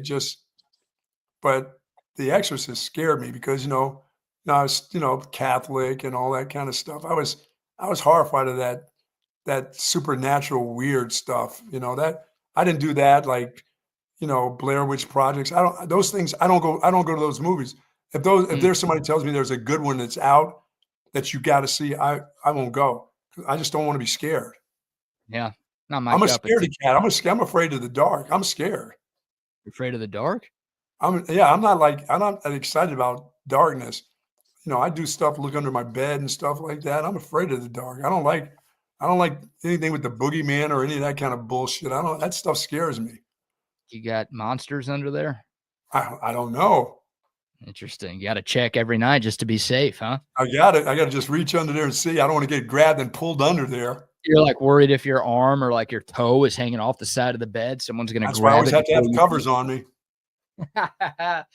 Oh man, that is great. Yeah, sleep naked with covers. Can't sleep without covers. I don't know how people sleep without something on them. I have to have something to wrap me up just in case somebody tries to stab me. They have to go through the sheet. That's a good idea, being naked, because maybe if a bad guy sees that, they'll freak out. Oh God, they'll be scared and then they'll run away. I'm still careful about how I put my feet out of the bed so nobody grabs them underneath the bed. I'm weird like that, man. Yeah. But you got to see Jaws. That's a classic. That's one you got to see. All right. I'll see Jaws at some point. I'll get over the fear that I don't have and watch Jaws. I think my bigger fear is sitting down for 2 hours to watch a movie. That's my bigger fear in life. That's a big commitment right there. Oh, I was more afraid. I was more afraid of Titanic than I was Jaws. Titanic? Of the ship. Yeah. Going down with that ship. No, thank you. I'm afraid to watch that movie because it sucks. What? The worst movie ever. The Titanic. Oh my God. Well, no. We haven't talked about this. Hey, maybe shave off an hour and a half of the movie and then I would like it. But what are we doing? The bad part is the big girl on the big door and the dude laying in the water that he could have just got up there with her. And Jack, that fool. Yeah. She didn't want to switch places with him. Like, hey, okay, you get 2 minutes in, then I'll get in there. Then you can get up on top. That dude just drifted away. What an idiot. They both could have been on there. They didn't even need to take turns. I know. What was the deal? That thing was huge. It's like a classic woman in the bed. She's got to sprawl out and take up all the space. It's like, hey, give me a little bit. Give me the corner here, please. She was kind of round-shouldered too. She did take up a lot of space on that door. Yeah, she was a little big, but she made herself bigger. You're trying to scare somebody away. You make yourself look bigger and meaner. She made herself look big. And she's like, yeah, no space for you. I mean, love of my life. That whole deal. Listen, she never said once, Jack, come on, get up here. You can do it. You can get up here. Climb up here with me. We'll split this. We'll split this in half a little bit. She was like, that dude just like sat there in the water freezing and then fades away. I didn't get that part. No love for that dude. Didn't she like pass out too? And then she woke up and he was dead. Isn't that what happened? Like, that's how she found out he was dead. I think in making that real up? life, I think he just after a while he just pushed away from the door and just drifted off, and they showed his face as he was going under. Ugh. Yeah, tough scene, and really, Yeah, one of you would the have yanked her. You would have yanked. You would have snatched her right off of that. yeah, my turn, bitch. It's cold in this water.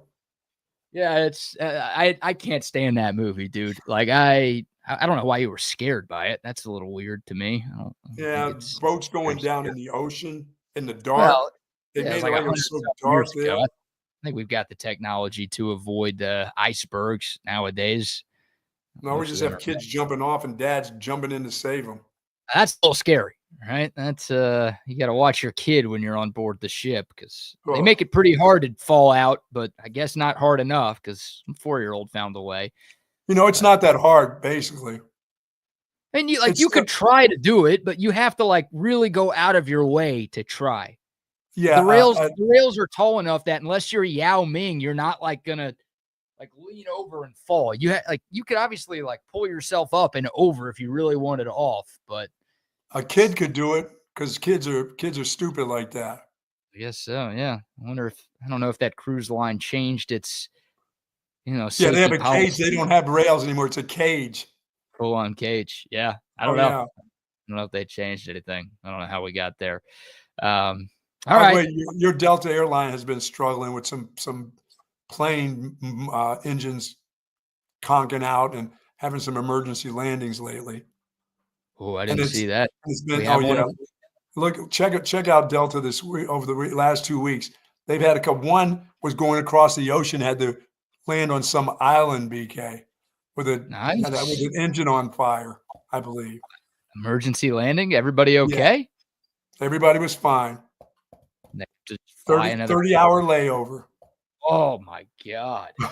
on Bora Bora or whatever they were. Yeah, I mean, if it's a nice island, because like the airline's got to put you up in hotels, so it's like, hey, you get a nice 1-night stay for free at some And then nice island. they had a domestic one the other day that another engine was on, caught. This lady seeing sparks coming out of the engine. So, Oh, and she had to stop the whole flight because she saw sparks. I'm going to venture to say, yes, that's a good decision. Yeah, Trying to be a hero. I know. Yeah, what do you I do? know I have a destination to get to, but I got that one. What do you do? Like you're on a plane. Let's say you have a window seat, and Yes. you're like let's say you're like right next to the wing, and you've got your panel opened up, and you're looking out the window, and you see like some smoke, like a tiny little bit of smoke coming out, and you're about to take off. Everyone's on board. They've already gone through the safety demonstration. If Oh, you're on boy. Delta, you've watched that 100-year video that feels like it takes 100 minutes to complete. Oh, And jeez. what do you do? Are you a Did you hero? do I see a tiny bit of smoke, A or little is bit that of smoke. A little bit of smoke. Not like a giant fire, not like whatever. You see like what I you just think take is it a little bit. one big hit and I see that coming out of the back of that? I don't Yeah. know. I'm a destination guy. I got to get on vacation. I don't know if I do that. That tiny bit. What if the plane went down? Then you'd have that on your conscience forever. Or maybe you wouldn't have a conscience because you'd be dead. Who knows? Now, sparks in flight, stuff kind of shooting out, little sparks shooting out. I got to tell somebody something there, right? Okay. Yeah, it's up to you if you want to be a hero or not. Snitches get stitches. So Oh, yeah. Now we're going That to be delayed for 30 hours because of you. person's going to be screwed. Delta's going to come after them. Whoever No, called them out for that. Sparks, yeah. A little bit of smoke, maybe not. Engines smoke, don't they? Engine smoke, I guess, from time to time. I don't know. I Yeah, feel like you're not supposed to see that on a plane. Yeah, anything in the air, I may have to comment on. Okay. I like it. All right. Well, thoughts on this? Texas had 13 players selected on the 3 All-SEC preseason teams. That's more than any other team in the conference. Georgia and Alabama were tied for second. They each had 11 players selected on these 3 teams. Sweet. You had 5 Longhorns on the first team, 3 on the second team, and then 5 more on the third team. We'll go in How many order. offensive linemen? 2 offensive linemen total. You had one on the first team, DJ Campbell, a little bit of a surprise. The other 4, to me, not a surprise for the Texas Longhorns who made the first team. But DJ Campbell was named a preseason All-SEC offensive lineman. Of course, the only returning starter from the 2024 Texas O-line. You also had Quintravion Wisner, who's the leading returning rusher in the SEC. He was a first-teamer. And then on defense, 2 of the guys who were there in Atlanta last week, Anthony Hill and Michael Taft. And then the stud sophomore now, Colin Simmons, as your other first-team All-SEC defender. How about the big tackle? Where is he? Second team? Trevor Goosby's third team. So second team, you had Ryan Wingo at wide receiver, Manny Muhammad at DB, and then your favorite player, the punter, Jack Bowmeister, the transfer. Okay. And then on the third team, you had Arch Manning. So Arch did make the cut, third-team quarterback. Jack Endries, the tight end transfer from Cal. Trevor Goosby, the other offensive lineman. And then Trey Moore on defense. And then shout out to Will Stone. Yeah, we voted on kickoff specialists and return specialists and all-purpose players as well. Will Stone, the third-team kickoff specialist in the SEC. Well, I would think the tight end was going to be at least on the second team. Yeah, and, he's new to the conference. Not everybody's seen him. Yeah. Eli Stowers was the first-teamer, and Stowers at Vanderbilt was great for Vanderbilt last year. He's maybe the best tight end in the country. So makes sense that he's getting the love there. But yeah, Jack Endries, third team, it's all right. I think he's got a shot to be first or second team at the end of the year. But I won't lose too much sleep over a guy who hasn't played in this kind, not being higher than that. No, he's one of those wait and see anyway. Where does he? How is he going to fit in? What is Sark going to do with him? Once again, you had such a great tight end last year. It's hard to think you're going to replicate what you saw last year. If you do that, you're going to have a hell of a season for sure. Yeah, I think Jack Endries is going to be a huge part of this offense because the tight end position has proven to be a huge part of the Steve Sarkisian offense. So, yes. It's 3 years in a row with JT Sanders for 2 and then Gunnar Helm last year where that position has been really important for what Texas does on that side of the ball. So I think there's a reason Texas went out and did what it needed to do to get a proven tight end in Jack Endries. That was a big question for me. It's like, well, Gunnar Helm's gone. Juan Davis is gone. Amari Niblack transferred to A&M. Like, can you go into this year, what's supposed to be a big year for your team, with like a tight end room that has 0 combined career catches? You're right. That was it's like, are we really going to do that? And then clearly, Sark felt like, all right, we got to go in and find a difference maker in that spot to make sure that position can continue to make a difference for our offense. So yeah, that is that's really interesting. Yeah, that was what, 60 some catches. That's Gunnar Helm last year had 60 catches. I think Jack Endries, that's a huge miss. You're right. I think Endries at Cal had 52, 54, somewhere in the 50s last year at Cal. That's at Cal with like average quarterback play and you're right. ACC, you're right. Other Cal things. So I think they were in the ACC too. They were in the ACC, yeah, because that makes sense. Still, no, still doesn't make sense. I think Endries is going to be either a first or second team All-SEC tight end at the end of the year when it really matters. So he gets some love. It's Oscar Delp at Georgia, who's another returning player. He was the second team preseason tight end.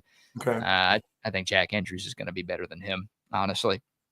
What do you make of Arch Manning being the third team quarterback? Lenore Sellers was first team.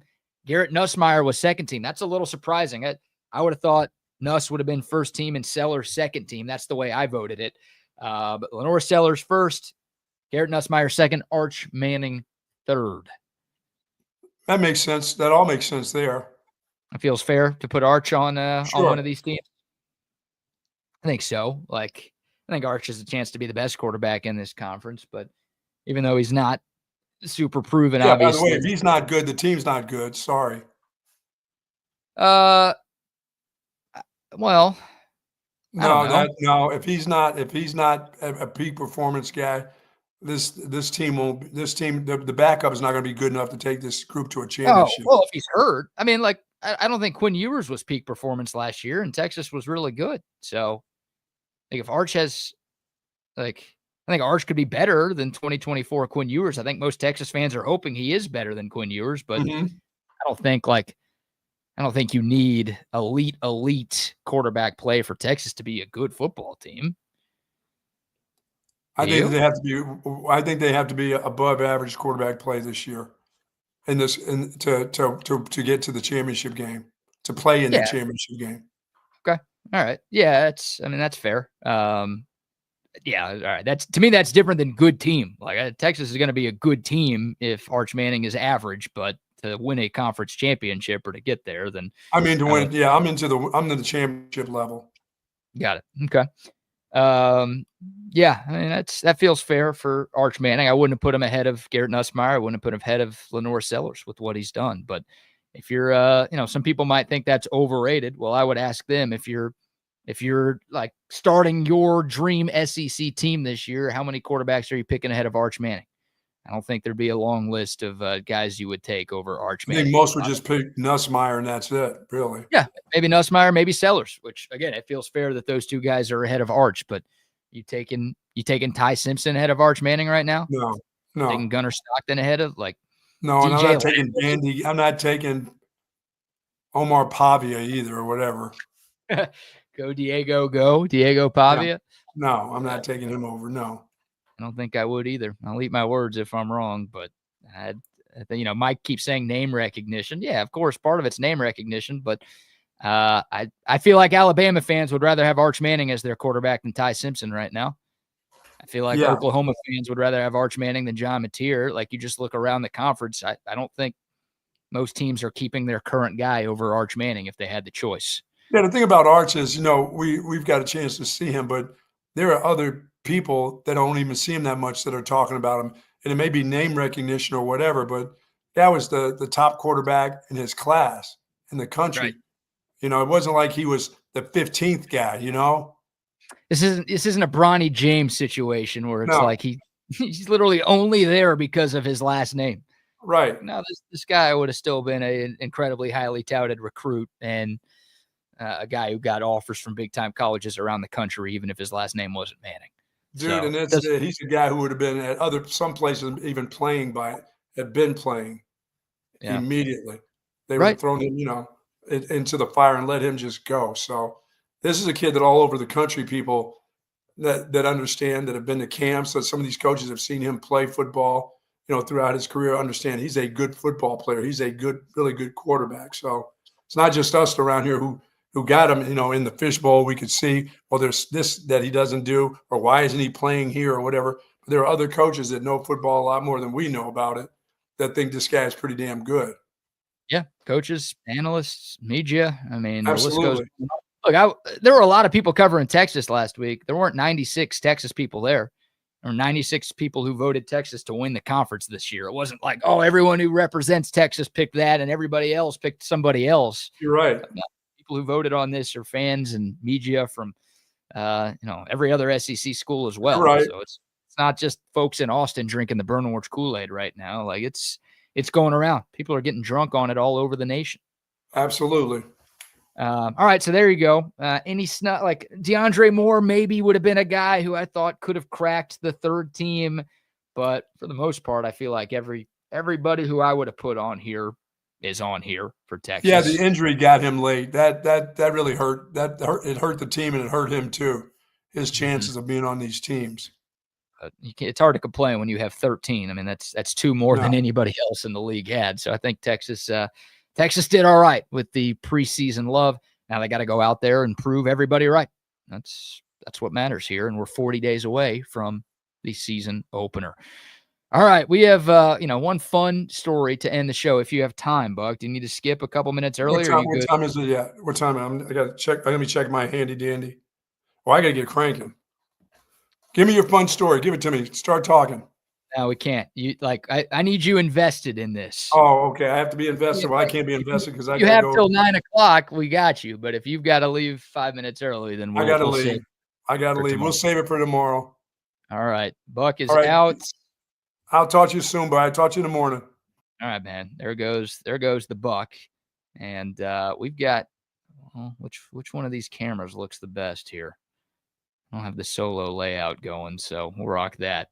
By the way, SEC Unfiltered, Chris Phillips and Cole Thompson will be taking over at the top of the hour today. Rodney is on vacation. Wags is out today as well. Those guys will be back tomorrow, but SEC Unfiltered will be on from 9 to 10 this morning, so you'll get those guys' thoughts. They were both there in Atlanta last week. I'm sure they'll be talking plenty more SEC football and their big takeaways from what happened at the College Football Hall of Fame. For tomorrow, I'll go ahead and tease what I was going to show Bucky. I am like 99.9% sure that every single person listening to the sound of my voice right now has seen the Coldplay concert video. You know, at Gillette Stadium last week, the guy and the girl, they were put on the Jumbotron and then they both hide away from the camera. Like, everybody has seen this, right? I feel like Bucky is the last person in the world who has not seen this yet.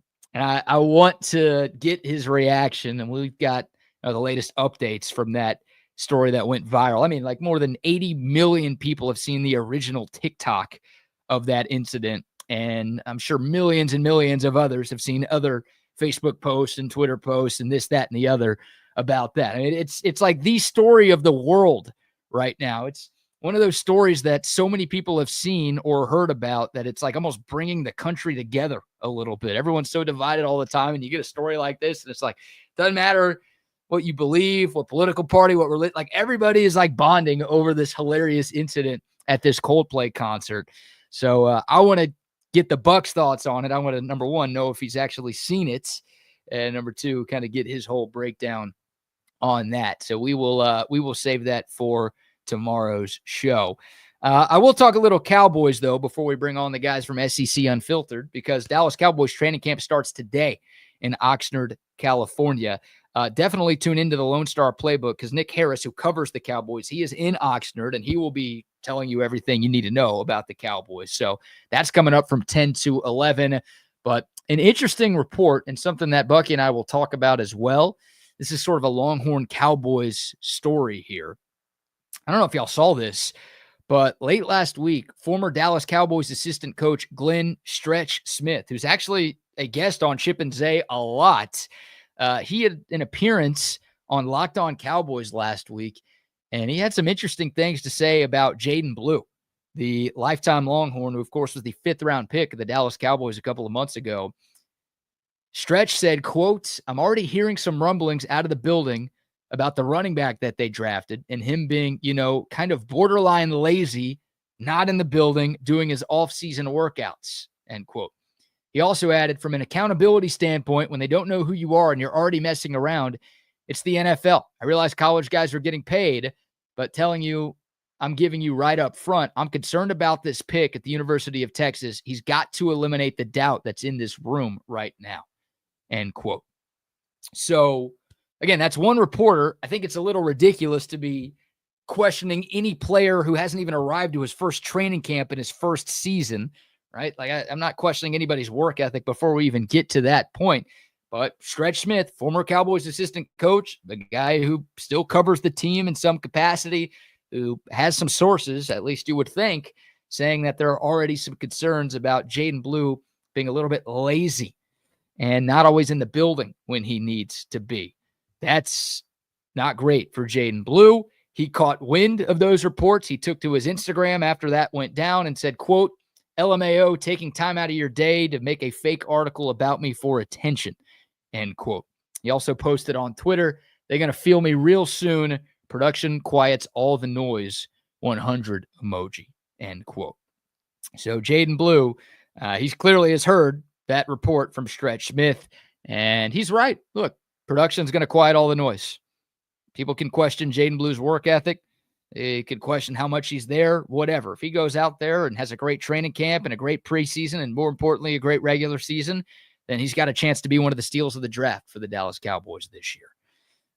If not, if he doesn't perform and there are questions about the work ethic and whether or not he truly wants to be there, then obviously that's going to make the pick feel like a colossal failure. And Jaden Blue's going to be one of the what-ifs in recent Texas football history, because he's got all-world talent, and we saw it all last year. The biggest issue was his fumbling. If he gets that cleaned up, I think he's got a chance to, again, be one of the steals of the draft. And maybe be the Cowboys' number one running back because there's not a lot of competition there. It's Javonte Williams, who's washed up and has had a couple of serious injuries. It's Miles Sanders. It's kind of the same thing. It's Deuce Vaughn, who hasn't had the career that I had hoped he had, the super undersized running back out of Kansas State, of course, from Cedar Ridge. And it's Phil Maffa. Like, that's the rest of the running back room for the Dallas Cowboys right now. So there's no Saquon there. There's no Derrick Henry there. There's no guy where it's, oh, you're for sure going to be the backup and you don't have a lot of chance to make an impact as a rookie. Now, Jaden Blue, if he proves a lot in this offseason, he's got a chance to get some serious playing time for the Cowboys and put up some good numbers this year. So hopefully he can do that. Hopefully this report is all hogwash, and maybe it serves as some extra motivation for Jaden Blue to go out there and have a great rookie season. But I thought that was pretty interesting. Again, before camps even started, you already have a negative report coming out about Jaden Blue. Running back is a big question. One of the biggest questions for the Cowboys for me going into camp is who emerges in the run game. We'll see if Jaden Blue can be that guy. Obviously, the biggest question surrounding the Cowboys right now is, are they going to get a Micah Parsons deal done? I guess you could spin that to, will Micah Parsons participate in camp? He did show up for OTAs. He did show up for mini camp. He didn't really do much there. He was just kind of there, but didn't do a whole lot of drills. He was kind of standing to the side talking, which I'll give him some credit. That's more than a lot of guys would do in that situation. But, yeah, the question is, look, I think Micah Parsons is going to show up, but does he participate in any of training camp, or does he wait until he gets that long-term contract before he decides to show up? That's something we'll talk about. We've got press conferences from Jerry and Steven and Shoddy later today, so we'll talk more about that tomorrow. But I see our man Chris Phillips in the waiting room here. Got to chop it up with him in the ATL last week. Now back where he belongs on Texas Sports Unfiltered, our man CP from SECU. What's going on, brother? BK, what's up, man? It's been a while. Feels good to be here. How's your morning, sir? It feels good to be back in Nashville. Got back late Thursday or so from Atlanta, SEC Media Days, and enjoyed the weekend. So we're back after it on this Monday morning. So yeah, have you recovered from the ATL? I know you're at Magic City. Oh, like at least shoot, 3 man. of the 4 nights we were down. Yeah, me and Eric Henry were tearing it down over there. No, I'm kidding. No, yeah, I mean, listen, came back and had a pretty fun weekend. There's really no such thing, I feel like, BK, is a boring weekend in Nashville, and if there is, I haven't found it yet. So, yeah, I'm kind of looking at it this way, though, man. Like, it's been some pretty fun weekends. I've made some friends here and have gone out and about, explored the city, and I'm like trying to maximize them as much as I can because, we're counting down what I guess I've got 4 more weekends in the city before I'll be on the road for over 3 months, essentially, every single weekend. So, yeah, trying to enjoy it, see as much of the city as possible. But, dude, Atlanta was awesome. Obviously, it was great linking up with you and chatting you up. And, we had a good time. And I don't know if our guy Cole Thompson recovered or not because, obviously, he's not here right now. So, I don't know. I don't know what the Bear is up to. Here's the thing. The thing with Bear Thompson, there he is. The thing with Bear Thompson, he will, if we have a show at 9, he'll text you at 8:58 and be like, hold on, getting coffee. Like, I'm out at the coffee shop at 8:58. It's like, brother, we start in 2 minutes. There is nobody. But I can't say anything because I've been late before, too. So it is what it is. There's nobody who loves caffeine more than Cole Thompson. Like, that guy, you don't see him without an energy drink or soda or coffee in his hand. Like, I've chopped it up with Cole a lot when we lived in Houston together. Like, I saw him all the time. I've never seen the guy without some sort of caffeine in his hand. That's just who he is as a person. Yeah, but you also had to see me waking up at 1 a.m. to get to do a show until 5 a.m. to go take a 3-hour nap, and then sometimes have to fill in on the afternoon show. So it's like I was always having caffeine because my body needed it to function.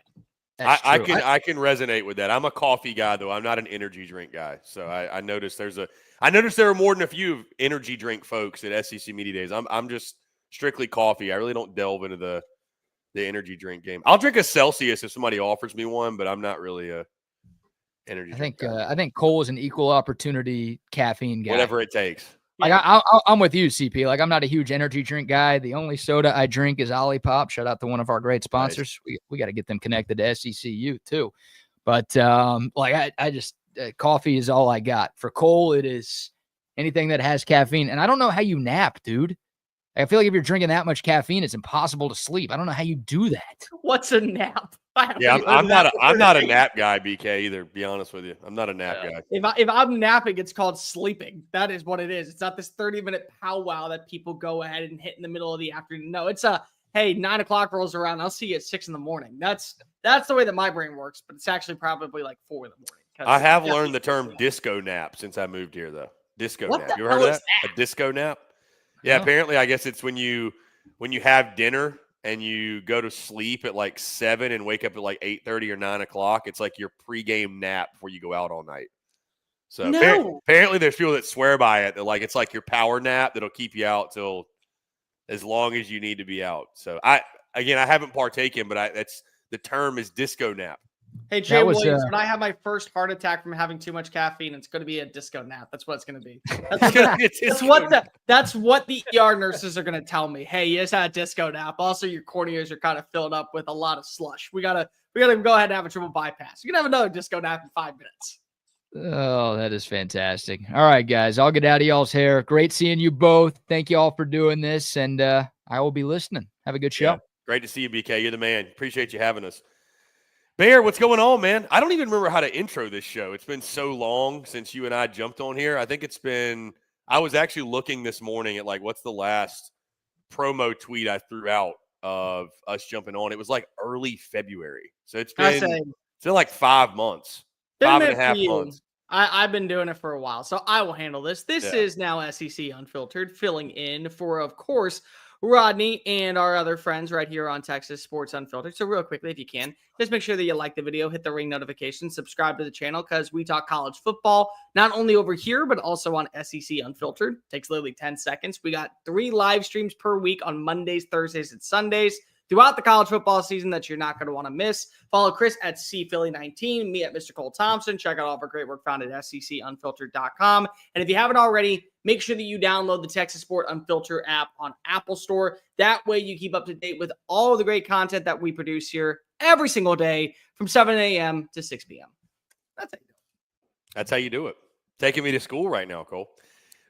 Before we get going, side note, this weekend, I watched the movie. Have you seen Sinners? No, not yet. But I actually do watch it. It is on HBO Max. And I forget why. I think it's because my brother, when he got his phone, I don't think it's because he's in the military. Anyways, he got a free HBO Max subscription. So I've had one for like years at this point. Yeah. But yeah, I get on there over the weekend. Sinners is on HBO Max now. It that quickly. So when we signed a deal for our internet back in the apartment that we lived in downtown Houston, we got an offer for, if you want to pay an extra $5, we'll give you 1 full year of HBO Max. And every single year we just upped it, because if it's like a $59.99 deal and they only charge you, they give you the free subscription. And so I've had HBO Max just through my internet for a while, and now I know what I'm watching after. Now you can watch it. Yeah, now you can. I know what I'm doing after OT. It's a really good movie. I mean, it's I don't think I knew totally what it was about. Like, I didn't really watch a trailer or anything, so it got kind of crazy. But it's a good movie. I mean, I highly suggest watching. It's a very, very good movie. So. Well, you got Michael B. Jordan, and you got Josh Allen's hot girlfriend. Yeah, Haley Steinfeld. Jesus, dear God, good for him. Top 5 on the list at this point. Good for you, QB1. Good for you. I said, literally, good for you. MVP. You won MVP on and off the field. Good for you, bro. Cole, first time you and I we've texted, obviously, but talking since SEC Media Days. That wasn't your first one, right? Nah, I've been I went all the time when I was in college, and then I went a few times before I went to more so national radio stuff. Dude, how weird is it we still don't know where next year's is? I don't understand why weird. Every year every year I can think of, it's been out the week of media days. I don't know what they could be trying to figure out. I mean, logistics maybe of where it could go. Okay, well, let me ask you, what did you pick for your location? We were having, it's for those that don't know, like we were having this debate, and there was a lot of chatter last week amongst the media, like where's it going to be next year? Where would you not want it to be? Yeah. I mean, Cole, I'm selfish. Like, where I want SEC Media Days to be. I want it to be right down here in Nashville. I want to be able to walk downtown and go to Media Days.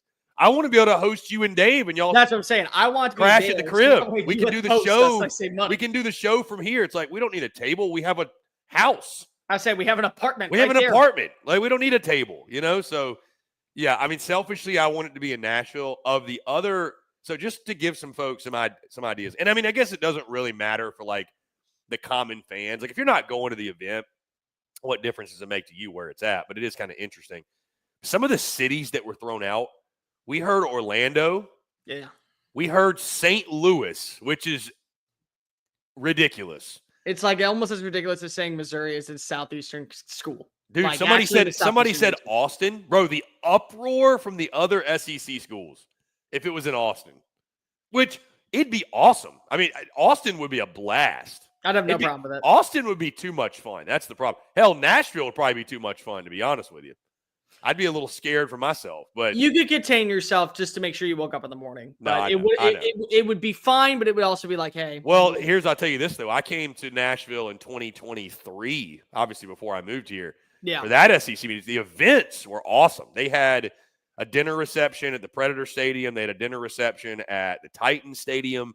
I'll be honest, the last 2 years, they really haven't done that. I mean, Dallas was kind of the same thing as this year. They had like a reception at some one-off like bar or whatever, sports bar, but it wasn't nearly as cool as 23 when, again, you're like at these different stadiums and stuff. So, yeah, I think somebody did maybe mention New Orleans, I think. Yeah, well, I said New Orleans. That was where I would go. I mean, that'd be cool. That'd be fun. Do it at the World War II Museum. It's right outside. It's like you'd have to get a what's it called? You'd have to get a hotel and you'd have to get an Uber to get to the place or just drive a car. But it's within spitting distance for you to get that back downtown, to get on a bourbon, to get on to Sharp Street. And I think of that at that point of the year, and maybe it's just me because I would always go in the summer with my mom because she always liked going up there when it was kind of dead. New Orleans always felt kind of dead. Like it wasn't really jam-packed with tourists. You could have a pretty decent week. It was during a weekday, so it was like really hard for people to go out. So you kind of got to experience not like the atmosphere of what is New Orleans during Mardi Gras season or during like a major event, but you still get to feel what is actual New Orleans culture. And by the way, the food down there, I would tell immediately Blake Ruffino, buddy, you're going to take us out to every single restaurant that we can find because I don't want to show you guys a bad time. Like I've been to New Orleans, I would say probably 12 or 13 times in my life. I've never had a bad meal there. And I've said this before, and I'll say this again. There is no such thing as a fat person in Louisiana. They're just very well fed.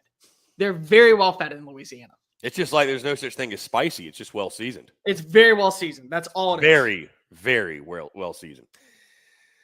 Cole, it's again good to be chatting with you. Like you mentioned, just to reinforce this to everybody out there, we're still, in case you're wondering where we've been rocking and rolling, staying busy, content bleeding out the eyeballs. Really exciting stuff too. We're continuing to ascend and grow. And I mean, even since we last talked to you guys in February here, and I know you've been on here a couple times, Cole, but I have not. Man, what has happened for us since February has been pretty wild. I mean, you think about all that's happened. I've gone on the road numerous times. We went through an entire college baseball season. We have navigated the new landscape that is the college football offseason. Just call it for what it is. I think it's ever changing, especially for us on the content side, kind of learning what that looks like. But had a great college baseball season. Obviously, you guys probably saw, went to Omaha. We're in Hoover weeks before that. Got to chat it up with you guys' favorite. Coach Schlossnagel, Max Weiner, Nolan Kane, all those guys followed a great season Texas had. And, have even announced our week 1 stop going to Texas, Ohio State. So let the accusations begin that I'm a Texas homer. So yeah, might as well. I saw that. Let them begin. So listen, if I have to be the devil's advocate here, I think that you're going to the wrong school personally for the matchup. But I get why you're wrong game. You're going to the wrong game. You are. Well, I'd say this because listen, as we look at week 1, I don't disagree with you that I think like if we look back, if we're talking on Sunday and we're like, hey, LSU Clemson was the best game of the weekend, that will not shock me at all. No, it won't shock me at all. But realistically, the opportunity to go to Columbus and go to the Shoe, a place I've never been before. I've been to Clemson numerous times, right? Sure. Obviously, I grew up in the Palmetto State. Been to Clemson. Awesome venue. I mean, again, it'll be raucous. That'll be a great game. But, if the second, quote unquote, if the second best option is a top 5 matchup, a college football playoff rematch in one of the biggest, baddest, and best college football stadiums in the country. Also, big noon kickoff with Dave Portnoy, Lee Corso's last headgear game. I mean, there's a lot of story. I don't know if the game will be quite as good. I mean, you do have Arch Manning's first big-time start, Julian Sayen's first, I think, start at all. Yeah. So, yeah, it'll be a good one. I'm excited to see the shoe. That's the biggest thing. Like, I love seeing these new venues and these new stadiums. And, again, I've been to Clemson. I've been to Clemson before. So, right. The Texas homer here is being selfish for himself and going to a new stadium that he hasn't been to before. Shame on Chris Phillips for not. Well, Cole, very selfish of you that you want to send me into the Lions Den, that being Clemson fans. I don't think we're also thinking about that dynamic of this. So. I will say you are going to one of the best games. Like it is. Have you been to the shoe? Have I? No, I've been to Columbus multiple times. Okay. Like I've heard Columbus is awesome. I had Tennessee fans. I had Tennessee fans tell me in December, they were like, after they got killed, they were like, I hate to say this because I hate Ohio State, but Columbus is awesome. It's a very nice town. And it's got that city vibes to it because of it is a little bit bigger than the Metroplex of what you would see like in a small location. But I think it's nicer than Cincinnati personally, like in the state of Ohio. And then you have a little bit of I would say, pro feel. Like, you know what Raleigh looks like, right? Because you've been. Yeah. It's kind of got that feel to it. Like, there's parts that feel very college-y, very much like homegrown. And then there's a bunch of parts that feel very urbanized and metro. I think Columbus is a very nice spot. And also, it has one of the best atmospheres in college football. And you got to throw in, of course, Fox is going to be there. ESPN's going to be there. I'm sure other people are going to copy our tour and just follow us around society and tell them that they're going to follow us and they're going to be there. So you go to the right spot. There's one person that travels that I'd almost guarantee you is going to be at Texas, Ohio State. But like for me personally, and so will everybody else. So, I mean, to be fair. But to me, it's just like, it may end up being the 2 best teams that we talk about at the season's end because Ohio State still has 2 of the best players in the sport. And Texas, I think, may have the most underappreciated roster for the national perspective of champions because so much focus is on Arch and not about the running back room or not about the defense. But I look at just the premier matchup when it comes to one certain position. I got QB1 versus QB2 going on in Death Valley 2.0 on a Saturday night. Like, that's really hard to beat in your eyes, especially when both of these teams have so much to play for. Let me ask you this, Cole. Which game will go, let me try to make sure I phrase this correctly. Which game will go further in regards to shaping the college football playoff race, LSU, Clemson, or Texas, Ohio State? I think actually LSU, Clemson. And the reason I say that is because I think that Ohio State could lose this game and then go undefeated in conference play. I think Texas could lose this game and go undefeated in conference play. I think that LSU and Clemson both are going to lose one more game. So are you going to go 11-1? Are you going to go 10-2? Does that one game come back to bite you to where maybe because it was a non-con, you get into the college football playoff because of your chances of making it to Atlanta or Charlotte are so alive? I don't feel like that when it comes down to Texas and Ohio State, you want to win because who doesn't want to win that game and have bragging rights? It's not going to have, I think, as much of an impact as what we will see out in Death Valley 2.0. What I will say is, I think you were going this pathway, the game the next week, I think is going to have significant playoff implications for Michigan and Oklahoma. That to me, I think has and just to play spoiler. I mean, I don't know that anybody. Yeah, it's maybe the worst kept secret because I already said it on air and SEC Media Days. But those who just are curious, I've always said like I like to give nuggets to people that actually are tuned in live. So kudos to all of you for being here. We appreciate every single one of you. Week 2. So I'm going 2 straight weeks, SEC versus Big Ten, because I will be at that game in Norman, Oklahoma, Michigan. First ever trip to Norman. Really excited. We're going to be linking up with the folks over at the Ref. My guy Tyler McComas, Parker Thune, Travis Davidson, all those guys. It's going to be a lot of fun. But, yeah, first ever trip to Norman, Oklahoma for me. So I'm very excited. And somebody commented it was Steven Delgado, don't wear SEC gear, Chris. Buckeye fans will be ruthless. Not only will I be wearing SECU gear, but it will be Texas branded. SECU gear. So it will be the SECU in burnt orange. I think I'll probably go white hat, burnt orange letters. By then, we're also going to have shirts that are team color, team affiliate, whatever. We'll figure out the fit, but there will be no secret who I'm pulling for. No. There's no doubt. There will be no secret. And the next week, it'll be the same thing the next week. I'll be Oklahoma'd out for that game because fuck the Big Ten. Are you gonna go crimson or are you gonna go cream? It'll probably be white hat, go. crimson lettering. It'll probably be Okay. white hat, crimson lettering. Yeah, just because honestly, the variants that are available for our hats, it's either a white hat or a black hat. So the crimson won't pop on the black. I will tell you, the Texas hat though, the black with the burnt orange lettering. Oh, it's sick. I don't. But see, like Texas, like they don't really wear black, right? Like, they don't really like black's not a color for them, really. It's like their practice. But color. like BK's hat, I was like, that hat is sick.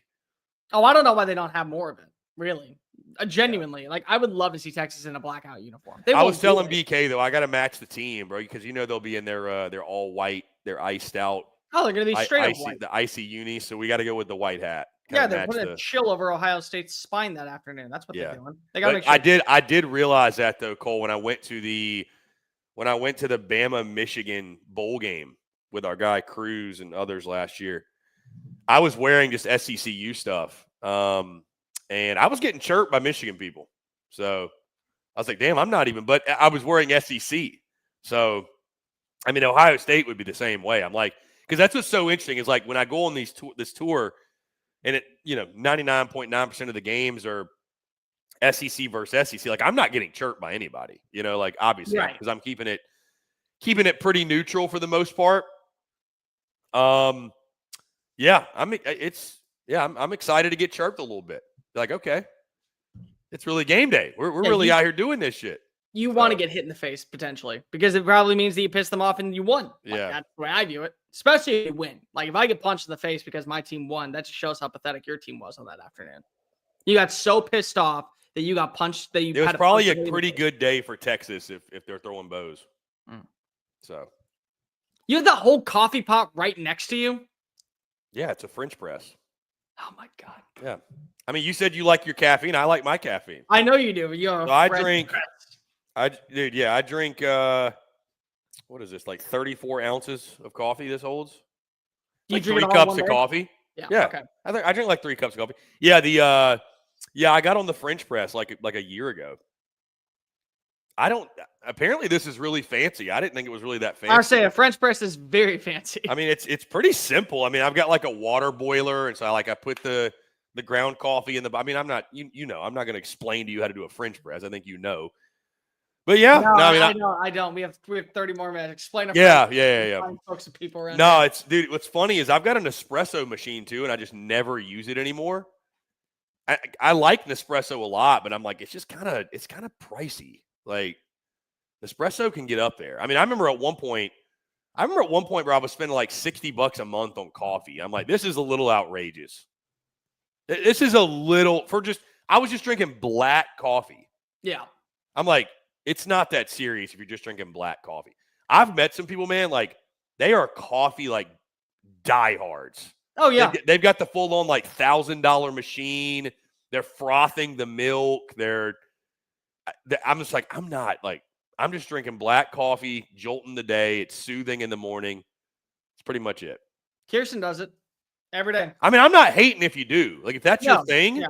If that's your thing, so be it. But no, Kirsten every day does the milk, does the froth, does the espresso, but she pays for it. Like she paid for the machine. She did all that because I'm like, sweetie, I get this for free. Those machines can get up there. I get this for free every single day. I just got to walk into one room, grab like 7, throw them in my backpack. They don't care. So there we go. If and when one of our partnerships goes through, you might see Bear Thompson at 9 a.m. drinking White Claws. Listen. If they want to pay for me to be drunk on air, by all means, let it go. By the way, Patrick is 100% right. Bucky's house blend is actually really good. Again, Bucky's is not a gas station. It is an experience. And I live next to an experience. I didn't realize Bucky's had coffee. Is that what that's what he's talking about, right? No, actually, yes, I did because I've gotten I did not realize Bucky's had coffee. I didn't know they had coffee. I could like buy their coffee.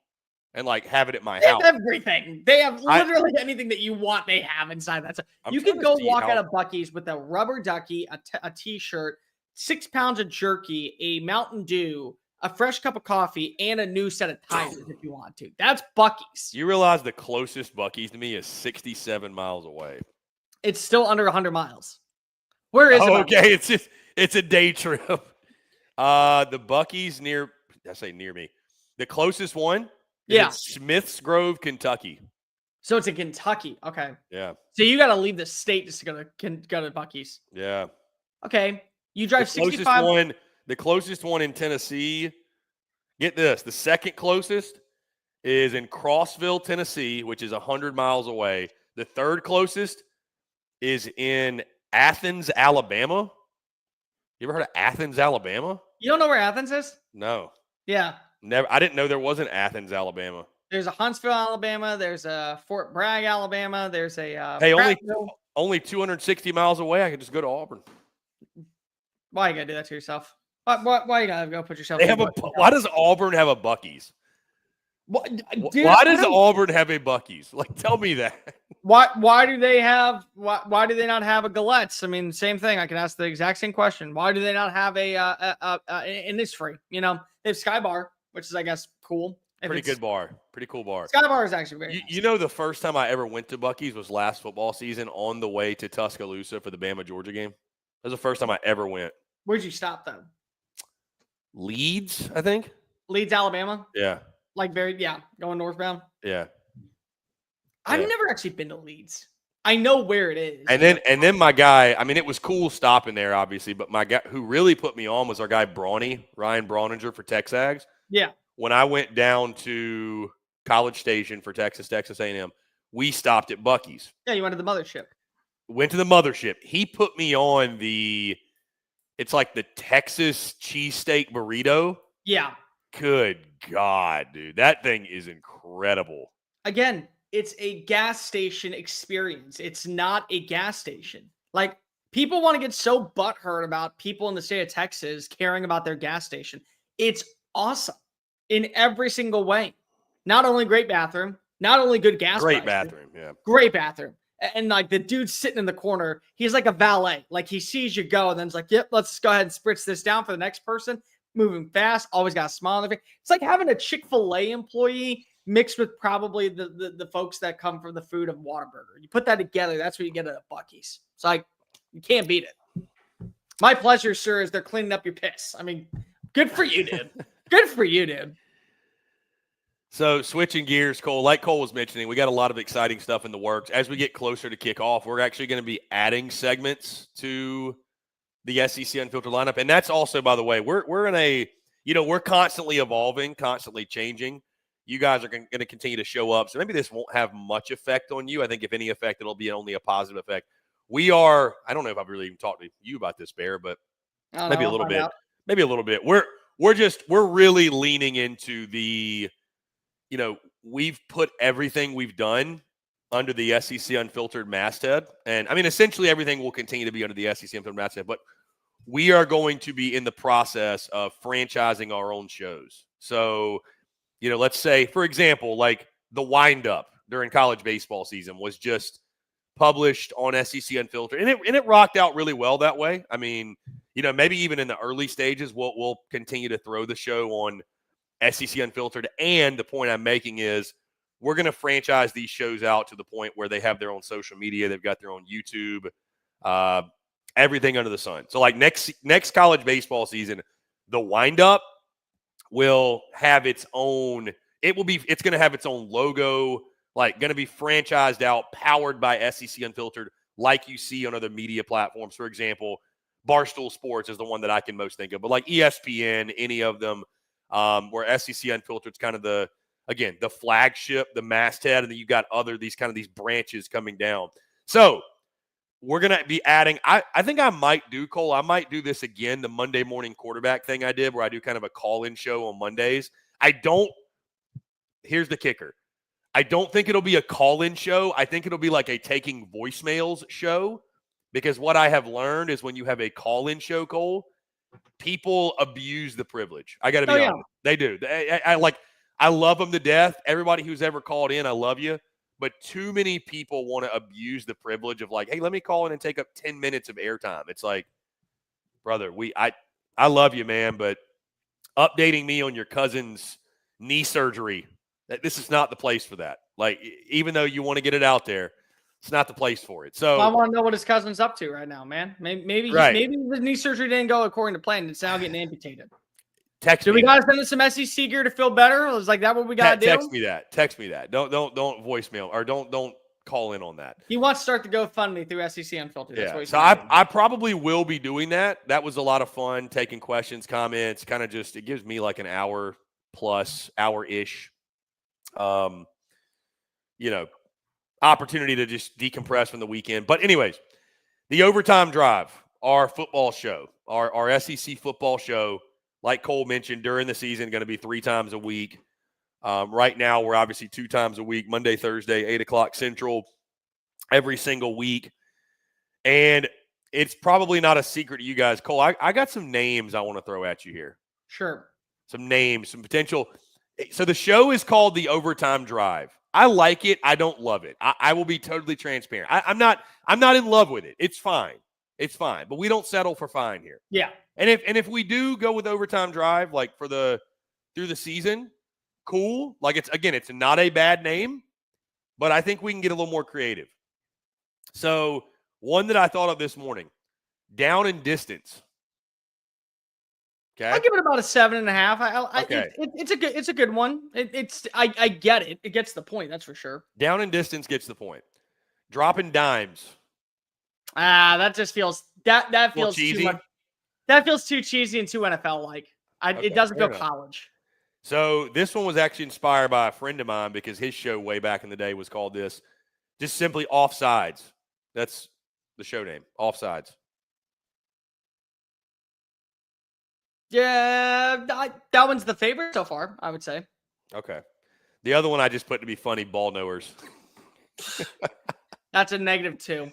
That's a -2. I'm not being honest. Bro, the fact Dave's show used to be called Dave Knows Ball. I just thought it was funny, honestly.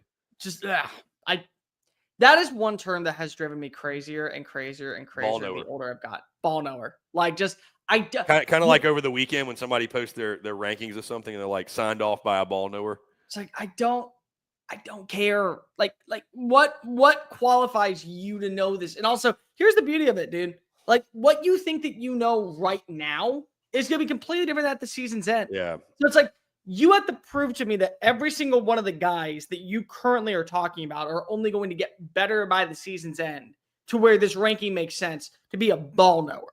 Like, you got to prove it that way because that's where my brain immediately goes. And I mean, here's the thing, man. Like, listen, do we try to get our picks right? Yeah, I mean, it's of course. Oh, do you mean I want to be smart? Yes. Right. I mean, we're trying to get our picks right. Like, we're really, when we're giving a pick, we're trying to get the accurate pick based off the information that, we know, and that's what we do, man. We make predictions. We're, as well documented with that as anybody. We have our weekly pick 'em, all that good stuff.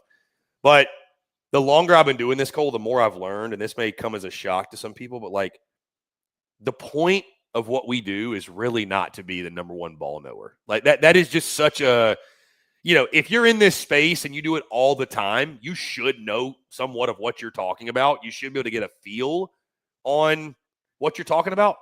But the point's really not to be a ball knower. That's just not the point. Like it'd be nice to get every pick right. But then again, think about it, Cole. If you got every pick right, that'd probably be like the most boring show of all time. That, or it'd be electric because we just start gambling on everything we say. That would be the thing, is that we'd have to gamble on everything. We'd get rich. Here's the other thing though. Our winning percentage would be so outrageous. We probably couldn't find a book that would take our plays. No, they would say you're not welcome. You're paying unless you're willing to bet millions of dollars. Right. Like you'd have to spend and then the juice would have to be worth the squeeze for them. Yeah, and that's the problem, is that it probably never will be. Look, I mean, my big thing is that you want to do two things. You want to inform and you want to entertain. Like that's the bottom line. And part of being informative is being entertaining. And there are people out there that do a good job of being both. And there are people out there that just try to be informative and they don't ever have a factual opinion that they feel like can be wrong. What is wrong is that they find ways to prove to themselves this happened, this happened, this happened. So therefore, this isn't wrong. It's just because of the things that happened on the outside made this prediction not right. And so, like, you talk yourself into that crap. It's like, I don't deal with that. Just enjoy yourself, have fun. Like my jobs consist of being in front of a camera and on a microphone where I give out opinions and people pay me for it.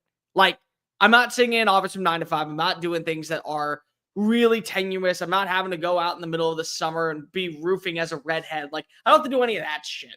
So, like, for me, I'm just going to have fun with this. Like, if I'm not having fun and I'm so focused in, so hyper fixated on having to be number one and the best and having to make every single take as firmly accurate as possible, I'm not saying just throw something out there and hope it sticks, but like, I put evidence and hard work into every single prediction that I make and every single video that I do, but I'm also having fun with it. And if you're not having fun with it, then what the hell are you doing to begin with? That's a good point. Some people just want to be entertaining as well, not even informative. On that note, I got to get your thoughts, Cole. What do you think about, because this came out over the weekend, thoughts on the Portnoy joining Big Noon Kickoff? So we got McAfee on College Game Day. We got Dave Portnoy on Big Noon Kickoff. Any thoughts? It is what it is. It's fine. I mean, like, it's not enticing me. What I can't wait to see is him and Urban Meyer get in a fist fight and one of them get thrown off the set. Because it's going to happen. Because the thing is that Dave is unapologetically himself, which means the fandom is going to come out when you talk about Michigan. And it's going to come out when it talks about Ohio State. And I promise you there will be at least one or two conversations over the year where Urban Meyer brings up Ohio State and what they were able to accomplish.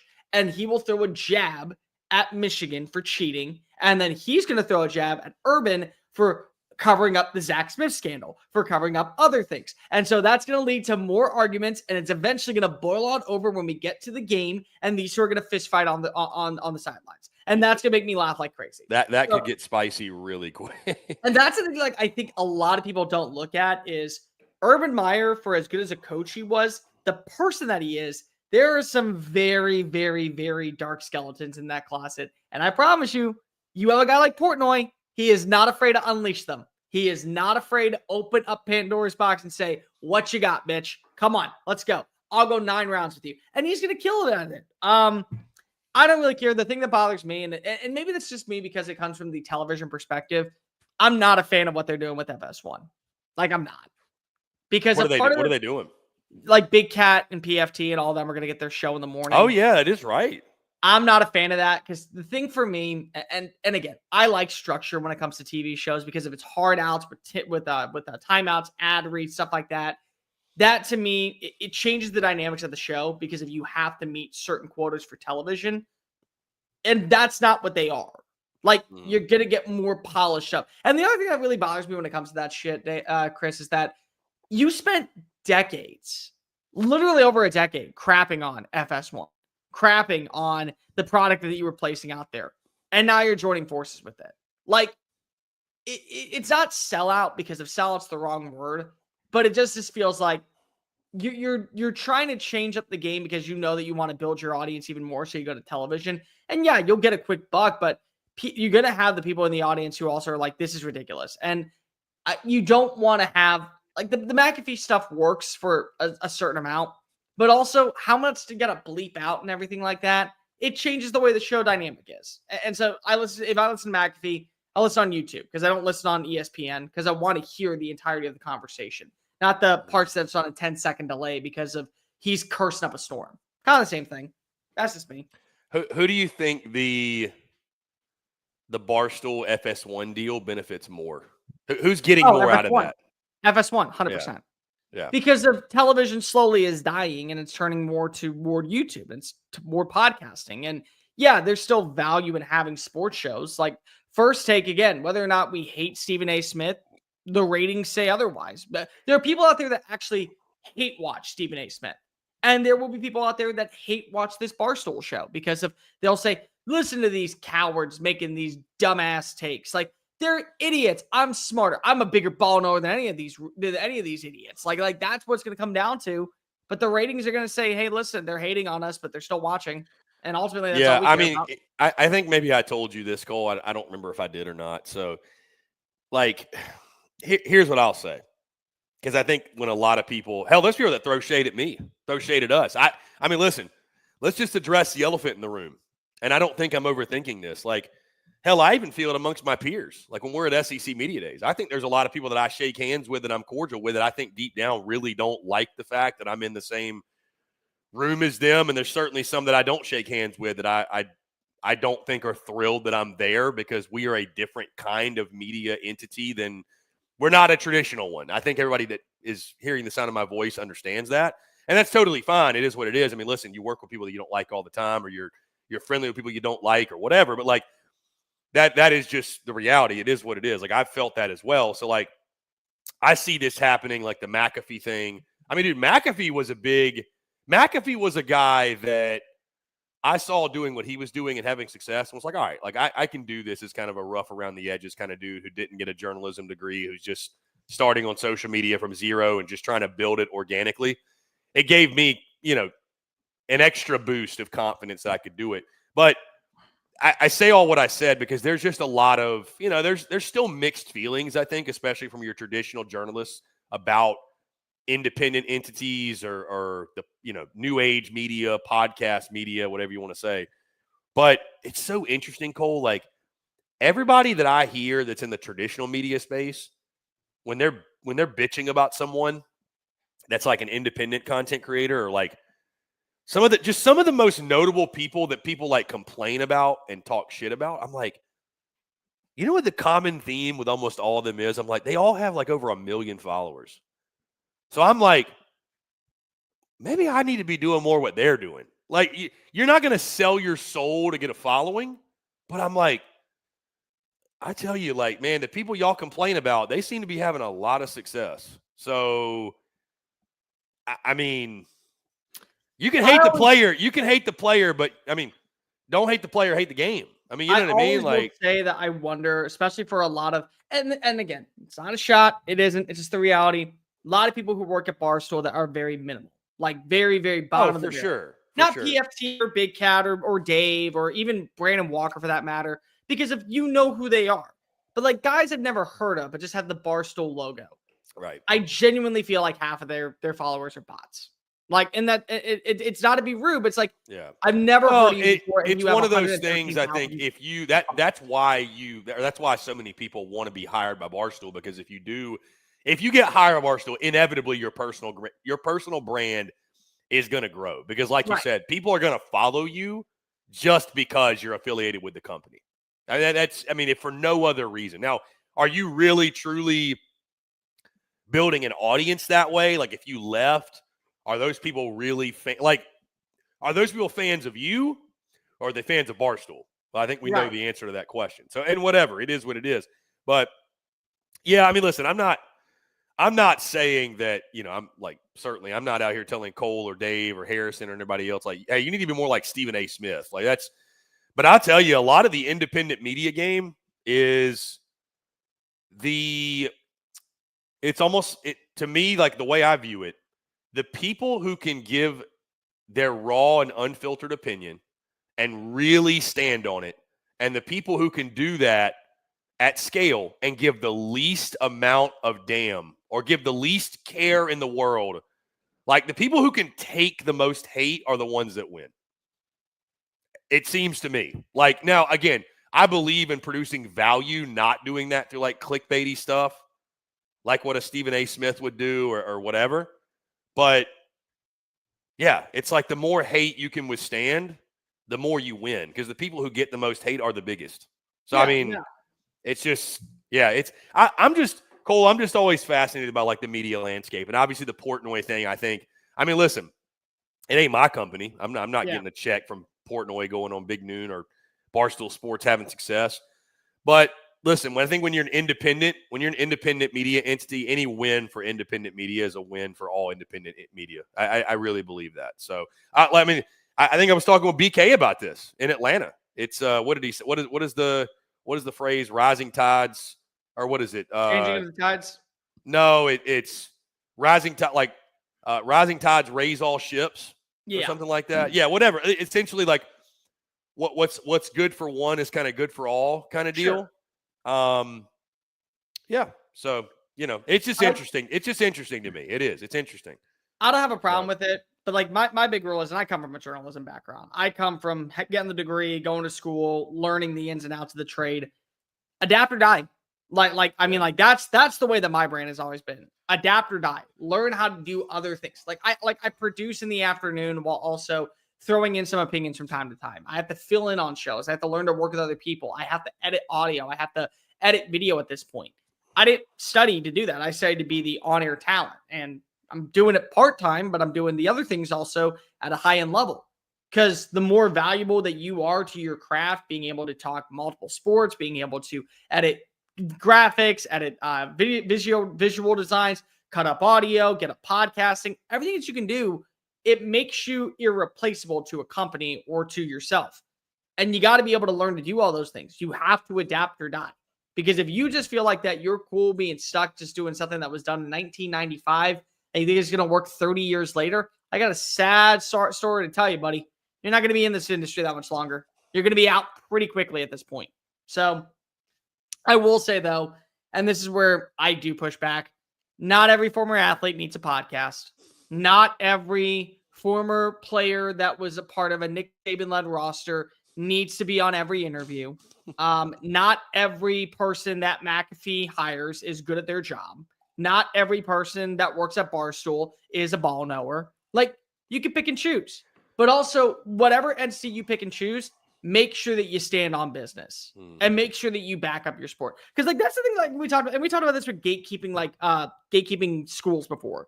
Like, I'm not for it. Like I don't give a crap if you went to the University of Alabama or you went to the University of Texas. If you're a fan of that team, be a loud and proud fan of that team. Like, I'm all for it. The more the merrier. Join on the clan. My rule is you don't get to jump ship when things go south. If Texas is a crappy 5-7 team for the next 10 years, you said you're a fan of that team. You don't get to go ahead and jump over to Alabama's fandom. No. You're with them through the hard times. You're with them through the good times. It's all the same. Because I know people that are absolutely, they grew up huge fans of other programs, went to Alabama. I'm a Bama fan now. But I still kind of pull for Tennessee because I grew up in Tennessee. No, you don't. No, you don't. No. You joined the clan. You joined the Crimson Tide. That's your team now. They beat you. You say, I hate Tennessee. I'm not celebrating with that cigar.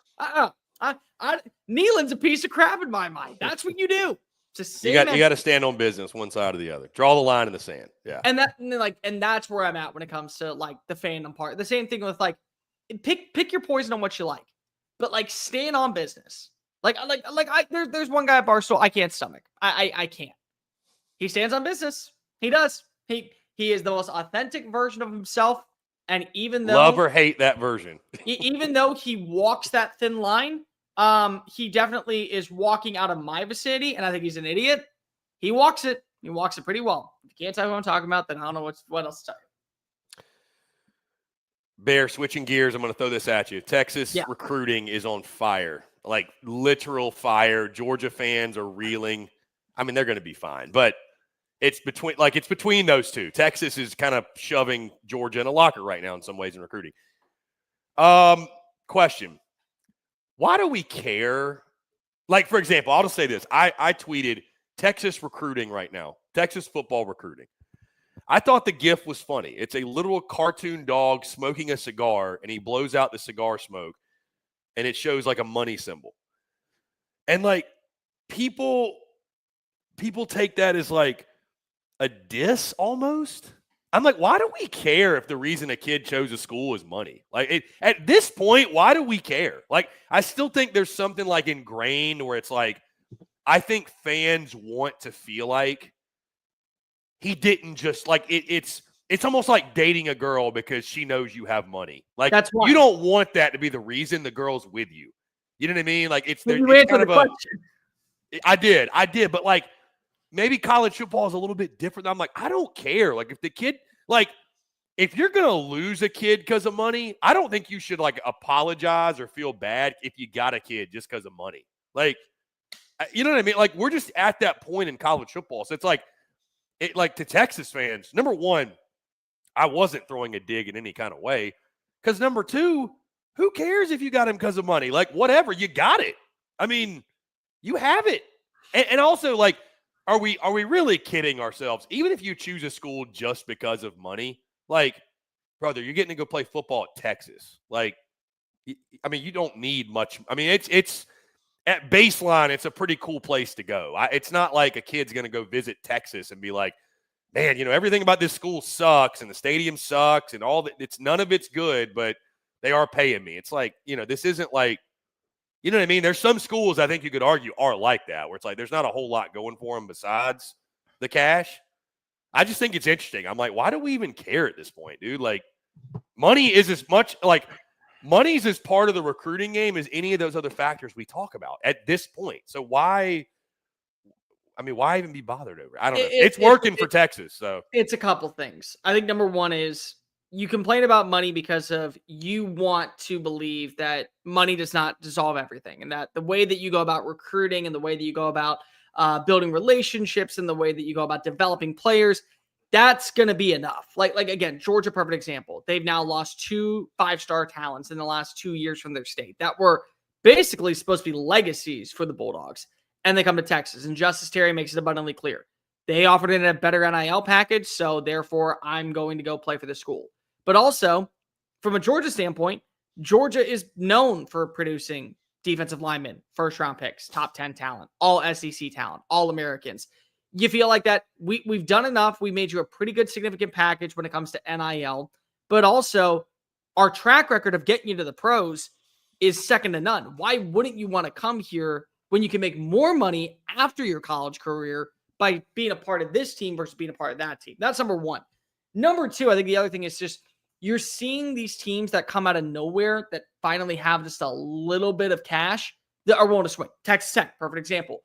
Like Felix Orjo, when he signed on the dotted line, don't get me wrong, 3 years, $5.1 million is very hard for you to pass up. And I think it'd be hard for anybody to pass up. But going into his recruiting, the final days, he called coaches. He made it known, I'm choosing between Ohio State and Texas. I'm choosing between these two schools because I like the identity of what these programs are. So now what we're saying is, well, just take $5 million and go, here you go, take this money. You know nothing about us. You know nothing about the culture. You know nothing about what we stand for. But here's money. We don't know if we're going to develop you properly. You got to kind of do that on your own. We're going to go ahead and let you just decide if you want the money or you want that. And then it becomes a money game. And that's like a terrible thing. And then there's also just the tradition of it. You know, when you go play for the University of Texas, you're going to get paid. And when you go to Georgia, you're going to get paid. In Alabama, you're going to get paid. But you also know that there's expectations to match when it comes to that money. We're willing to give you X amount of dollars because we believe your upside is All-American, Heisman Trophy winner, first-round pick, which is going to benefit us for building recruiting trails out with your school and also get more players who are built like you to see the vision and the pathway. But then when it comes down to money, and it's abundantly clear it comes down to money, you're saying, well, if we don't offer X, Y, and Z just to match this deal, we're hurting our team.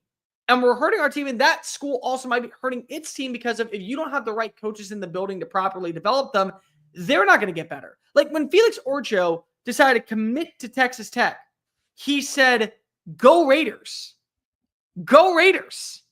It's not go Raiders, it's Wreckham.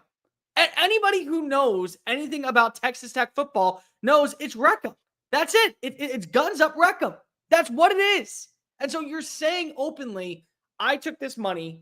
That's why I went here.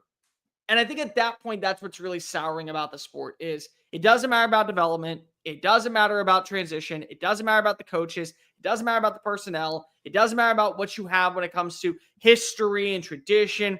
What matters is I have a booster that is willing to throw X amount of dollars into your bank account. You can take it now. And they're going to take advantage of an 18-year-old to sign on the dotted line. That's what it comes down to. Hey, years past, you wouldn't even consider us. Here's $5 million. Now we're your favorites. I guess from like the Texas perspective, I'm like, because you're not wrong about what it's doing to the sport, but again, it's like, you got it. Thankfully, you have it. Right. So, I mean, you're not Mississippi State or South Carolina or Arkansas where it's like, you're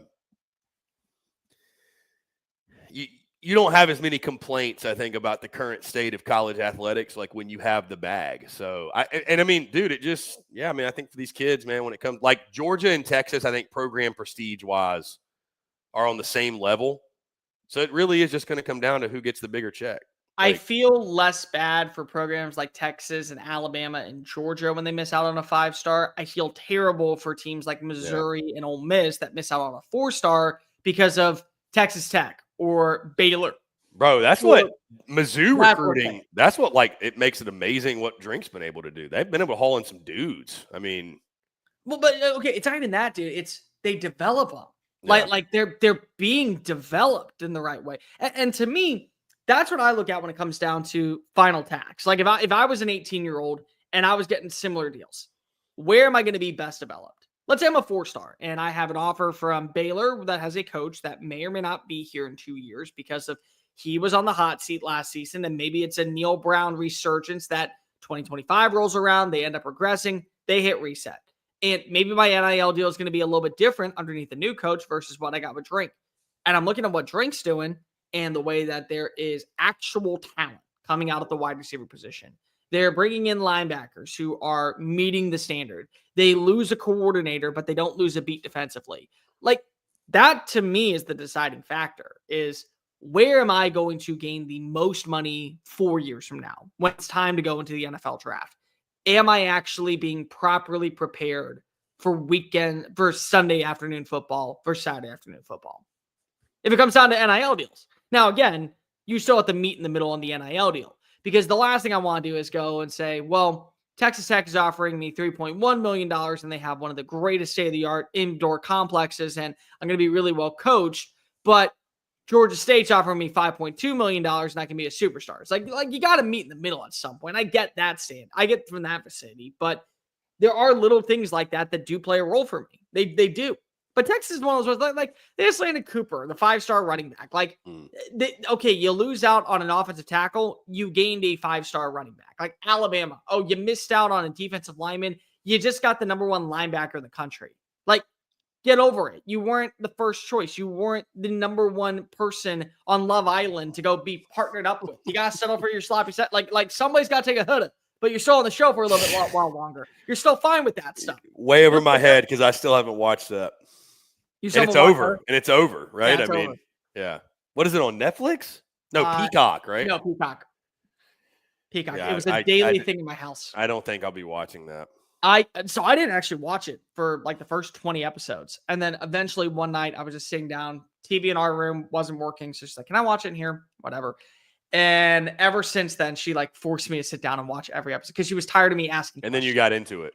No, but like she was tired of me asking questions. Like I was like, so what's going on with Ace and Shelly right now? Just sit down and watch the dang show. Why is Brian macking on Amaya Papaya? Why is his nickname Amaya Papaya? You just sit down and watch the stupid show. And then eventually I got caught into it. Bear, not Love Island related, but crazy to think we're like a week and a half away from fall camp starting. I'm excited. Yeah, like, dude. Funny enough, too. Speaking of like fall camp, I mean, dude, are we not? What are we? Are we? Is the Hall of Fame game this weekend? Next weekend. Next weekend, okay. Because I was thinking, like, I almost forgot. I was like, dude, training camp is starting. Training camp is already started for the 2 teams that are playing in the Hall of Fame game. And Does it start? When does it start for the Texans? Wednesday. Dude, I was informed of this because I was like, so apparently the Titans are having like their welcome back weekend this Saturday. I might go. Like, well, you live like what, 5 minutes away? Dude, yeah, I could walk to the stadium. I'm not going to, but yeah, dude, I can see the stadium from my balcony. Well, you know, it's not at the stadium. It's at the. Well, no, this one is the welcome back one is. This one's at Nissan. Yes, I might go get a look at Cam Ward. You see, Will Levis is out for the season. Out for the season with a shoulder injury. That's a sign of saying I don't want to compete. Kind of clears the path for what I think. I already knew that you guys were going to start him, so just go ahead and sit me this year. I'll figure it out later. Yeah, that's the way that I took it. Yeah, I mean, I don't know how much Titans football I'm going to be. I am planning on. They've got a preseason game against the Vikings.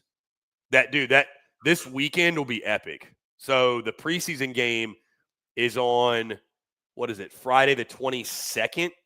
Yeah.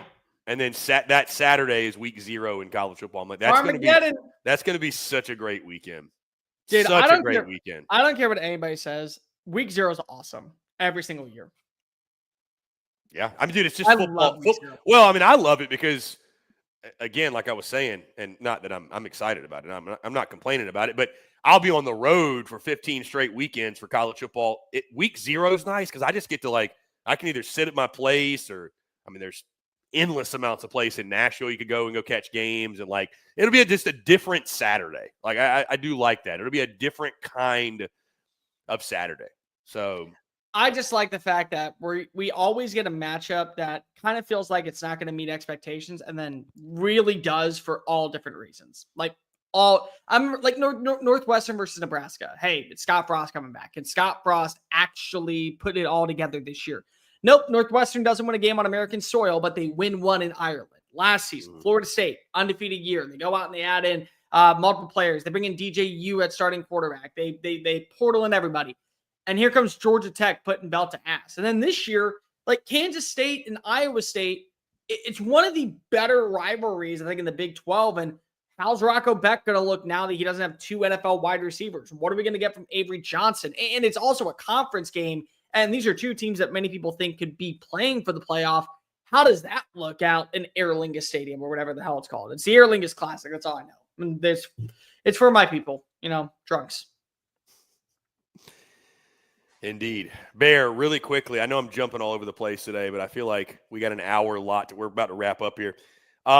Really exciting stuff, too. Again, like I said, I like to give nuggets to people that tune in. And so here's a nugget for you. We got to see episode 1 of the new Netflix documentary dropping on August 5th. We are not in episode 1, Cole, but I am happy to say, because I got the final agreement over from our Netflix people, there is 99 seconds of SEC Unfiltered content in that documentary. Beautiful. So it just if you just want an idea, Bear, because they sent me exactly every single, I don't know what episodes these are, what number, but just to give you an idea, just an example, 12 seconds from the Vandy, Alabama preview that we did. These are all stuff we did. Yeah. Vandy, Alabama preview, Arkansas, Tennessee preview and predictions. There's 10 seconds from that. 7 seconds from week 6 Sunday Fun Day. 5 seconds from week 7 Sunday Fun Day. 13 seconds from my week 10 football power rankings, which I don't know what I could have said on there that would have been that influential, but it was, I guess. Mississippi State A&M preview predictions, 8 seconds. Ole Miss, Mississippi State preview and predictions, 13 seconds. Reaction, a Tennessee reaction. I don't know what game. 5 seconds. Instant reaction, South Carolina beats Vandy, 3 seconds. Why the Gamecocks have a case for the college ball playoff, 5 seconds. That has to be Bear Thompson. That's me. So I'm in the documentary. Yes. And then I'm in the documentary. Preview and predictions. How about this? Preview and predictions for Vandy, Tennessee. 18 seconds from that's a long run. So anyways, we're going to be in the documentary. Pretty cool. We're not in episode 1, but yeah, pretty pumped. 99 seconds. That's a lot. That's almost 2 minutes. That's almost 2 minutes. We're going to be hearing Bear Thompson talk about the Gamecocks in the playoff. Listen, I've agreed with the devil that I was going to make it onto Netflix eventually. This is the way he did it. All right, cool. I'll see you in hell, Satan, later on. I don't know if we're going to get FaceTime, but at minimum, you're probably going to hear our voices overlaid over something. It's some capacity. Yeah, some capacity. So, yeah, I'm pumped. I mean, that'll be huge for us, obviously. That'll be really cool. Selfishly, it makes me even more excited for the documentary to drop. So, yeah, I think it's certainly not every school was in this documentary. So, I think Texas opted out. I think Georgia opted out. There's some schools that opted out. So that's why I think you're probably not going to see them. I could be wrong, but I'm pretty sure not every school's in this. So I don't think every school's in it. Yeah. So anyways, who are we waiting on, Bear? Do we know? And I mean, no rush. I'm just curious. So I miss doing this with you. This is fun. Because everything we do for the most part is so structured. So it's fun to come on here and just kind of ramble. Yeah. So, yeah. Oh, here we go. And there was a time period, by the way, I didn't see your face for 3 months. No. I had on a show. Yeah. There's at one point where I didn't have a beard. You didn't see me. So it's it's weird because you haven't missed what my face looks like, but Dave's been oh shit, what do you look like at this point? We finally got to meet the Bear. Yeah, I am short in person. Like that's the one thing that people are always like, you have so much energy. I understand why. It's all just compacted into this little 5'7" bunny machine.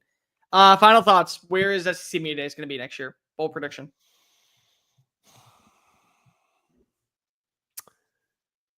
If it's taken them this long to announce it, I think it's going to be somewhere different. Like if it was in Nashville, I think this would already be situated. I'm going to go with Orlando. That seems like that makes sense to me. I go New Orleans. Who's a dark horse for you? Dude, I don't even – if it's in St. Louis, I'm not going. Straight up. I'm not, dude. And I'm actually driving I'm driving distance-ish to St. Louis. But, God, after driving to Omaha, I'm like, I don't want to drive that way again.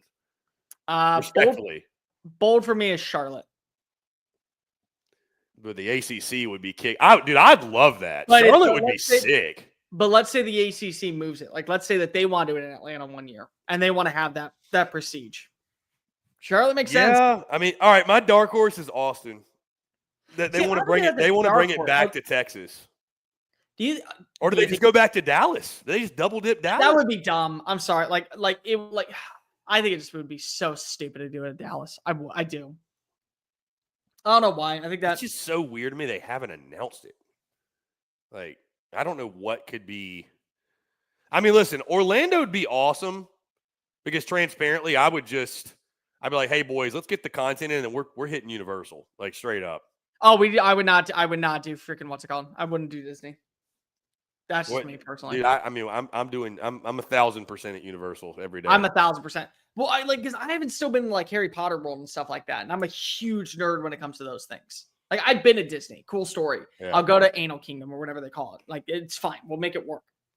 Like, I've never been to Universal, and now they got Epic Universe with Super Mario World there. I'm big into Mario. Like, that to me is where like everything is at this point. Yeah. They wouldn't do San Antonio, you think, would they? Like, why would you go to San Antonio of all places? I don't know. I mean, I could just see them bringing it back to Texas. Yeah. Do you think Houston? Just bring it back to Montgomery, baby. Go back to Birmingham. You mean go to Hoover? Hoover, yeah, whatever. Yeah. Go to the hotel as per Take it back to its roots. I just wonder, has the event gotten a little too big for? That's my thing. When you add it in Texas and Oklahoma, it changed the dynamics just a little bit. What's up, Will? Hey, how we doing, guys? How we doing, guys? What's up, boys? How y'all doing? I'd say what, Houston SEC Media Days, somebody's getting arrested. Something's happening there. It's going to be a bad weekend somewhere for somebody. It'll be me. I live here, so it's like, whatever. I'll make it work. Well, I'd feel for Bear's wife, because we'd definitely be crashing at the house. So she wouldn't care. My dogs would care more than she would, I think, at this point. She'd find out. No, she'd go somewhere. Like, she'd be like, oh, cool, I'm going to go hang out with a friend. See you next month. Cool. All right. You're like, perfect. This was great. Cool. You mean I can use the office and the bed, and I get my king-size bed by myself with my dogs? Great. I'm not complaining. You mean I can bring people back over and we can drink in the backyard? Hell yeah. I'll take that. Sankey, I hope you're listening. We're trying to get an agenda through. Sankey, here's bottom line. The first round's on me at my house, and we move to Houston. Okay, there we go. That'll be the difference maker for sure. I will bring the fine tequila, and I'll bring you Bucky's. And you can't say no to that. Listen, I know you can't. It's perfect. That's perfect. All right, boys. Yeah, good stuff. Will, Nick, y'all have a great show. Appreciate y'all. And Bear, appreciate you. Thank you to all those that tuned in. You guys have a good one. All right, y'all be good. What's going on, everybody? Welcome to the Lone Star Playbook. It's a little bit different edition here.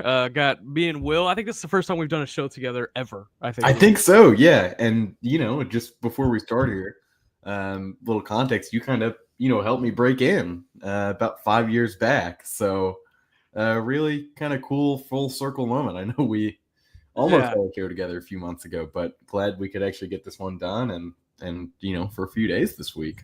Yeah, context here. I'm trying to think when the first time we probably would have met whenever I was on the recruiting trail. You would have been working at Vibe, correct? Yeah. It might have actually been before I actually started a Vibe too. So probably 2019, 2020.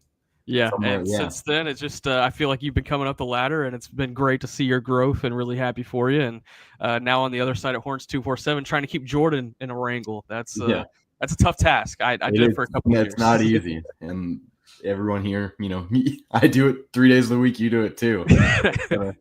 Tough task. Will is the man when it comes to recruiting, so we're gonna go ahead and start the show there with Derrek Cooper. Big commitment yesterday for the Longhorns at the running back position. They find their guy. They're able to still get a guy that's a top 5 back in the class. Tell us about Derrek and what kind of led to his commitment yesterday. Well, Texas running back recruiting kind of had a nightmare situation this cycle where they were in the lead for KJ Edwards out of Carthage and for Javian Osborne out of Forney. Doing great with them. They're also kind of making some waves on some out-of-state guys. Derrek Cooper is one that they're taking a look at in January and February, seeing if they can get him on campus. And then Tashard Choice heads off to the NFL. After one scare, doesn't do it in Dallas, ends up doing it in Detroit. And they start from scratch. They have to, do reevaluations before Chad Scott gets there.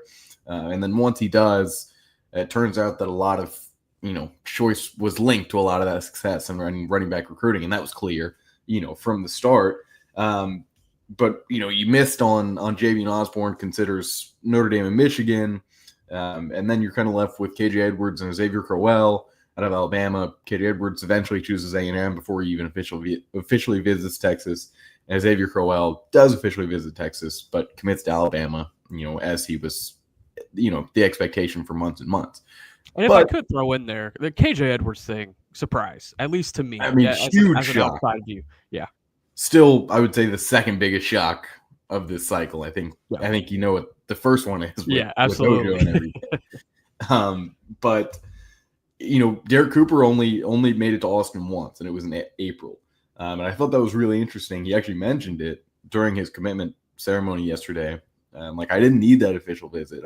I was kind of sold on the vision then, and he had a super packed OB schedule. And it's been noted several times. Me and Jordan talked about it all last week. Texas really, they didn't come out of nowhere here, but they just kind of played the role and waited and waited. Hey, he's going to come around in July. Once we get a package figured out, we're going to keep on missing on other running backs, but in the meantime, we're going to work on Derrek Cooper.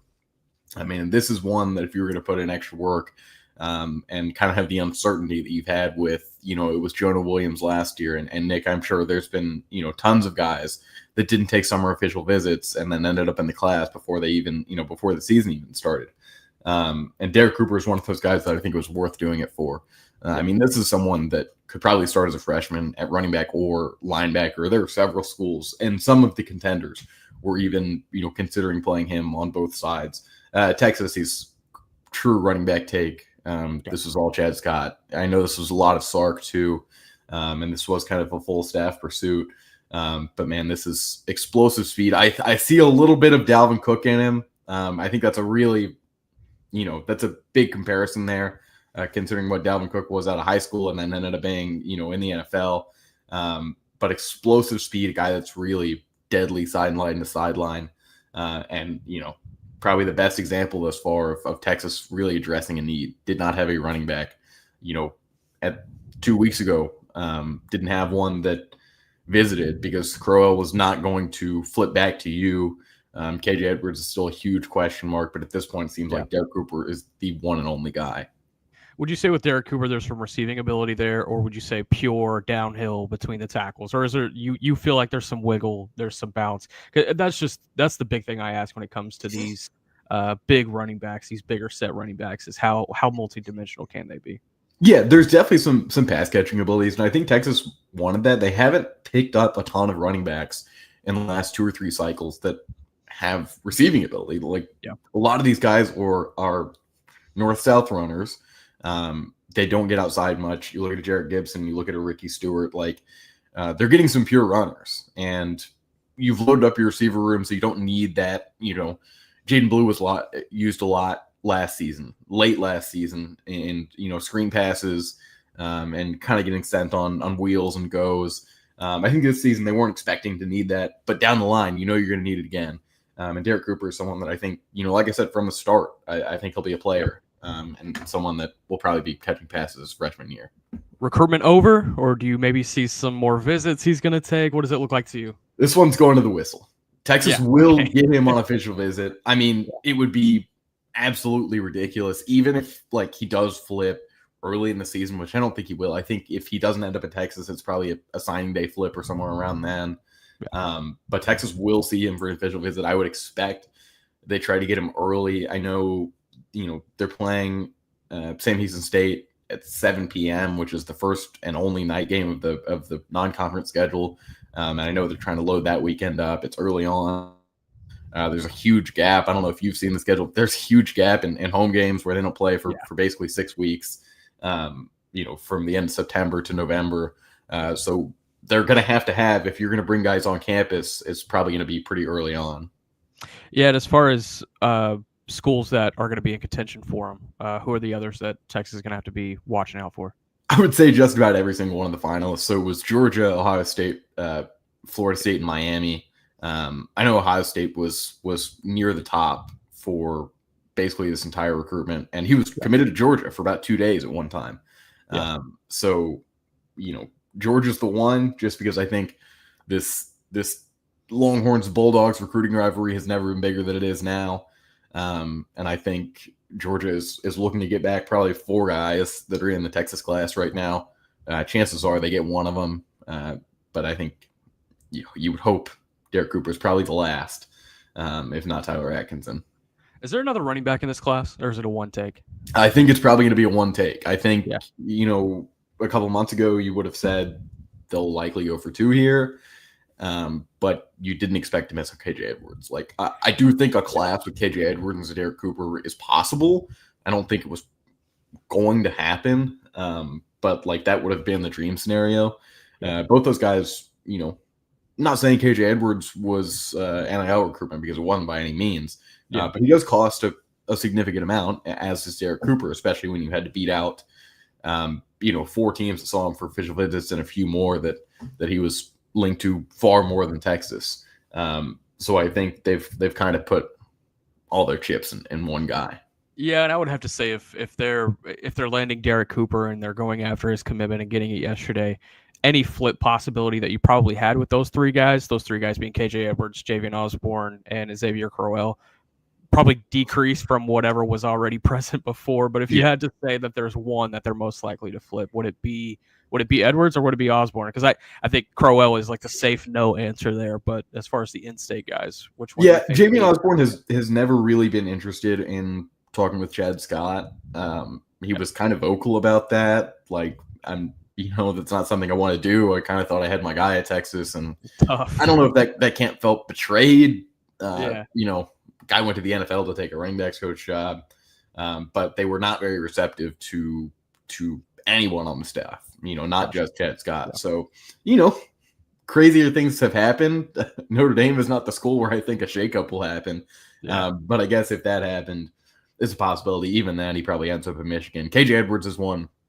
At this point, we do think it's going to be a one running back class. But I do think you're keeping tabs on KJ Edwards for the entire season, because that at least 2 or 3 other teams are heavily recruiting, Derrek Cooper throughout the rest of the summer and the fall. And KJ Edwards is one, committed to A&M. You can obviously do a lot of work there depending on how their season goes. So if it's going to be one, it's going to be KJ Edwards. If it's not him and there is a second one, we know that Texas has reevaluated a few in-state running backs, guys that are maybe not blue chippers. This is a super deep, a super talented running back class in Texas in a year where, the state's talent is not as great as it is in other cycles.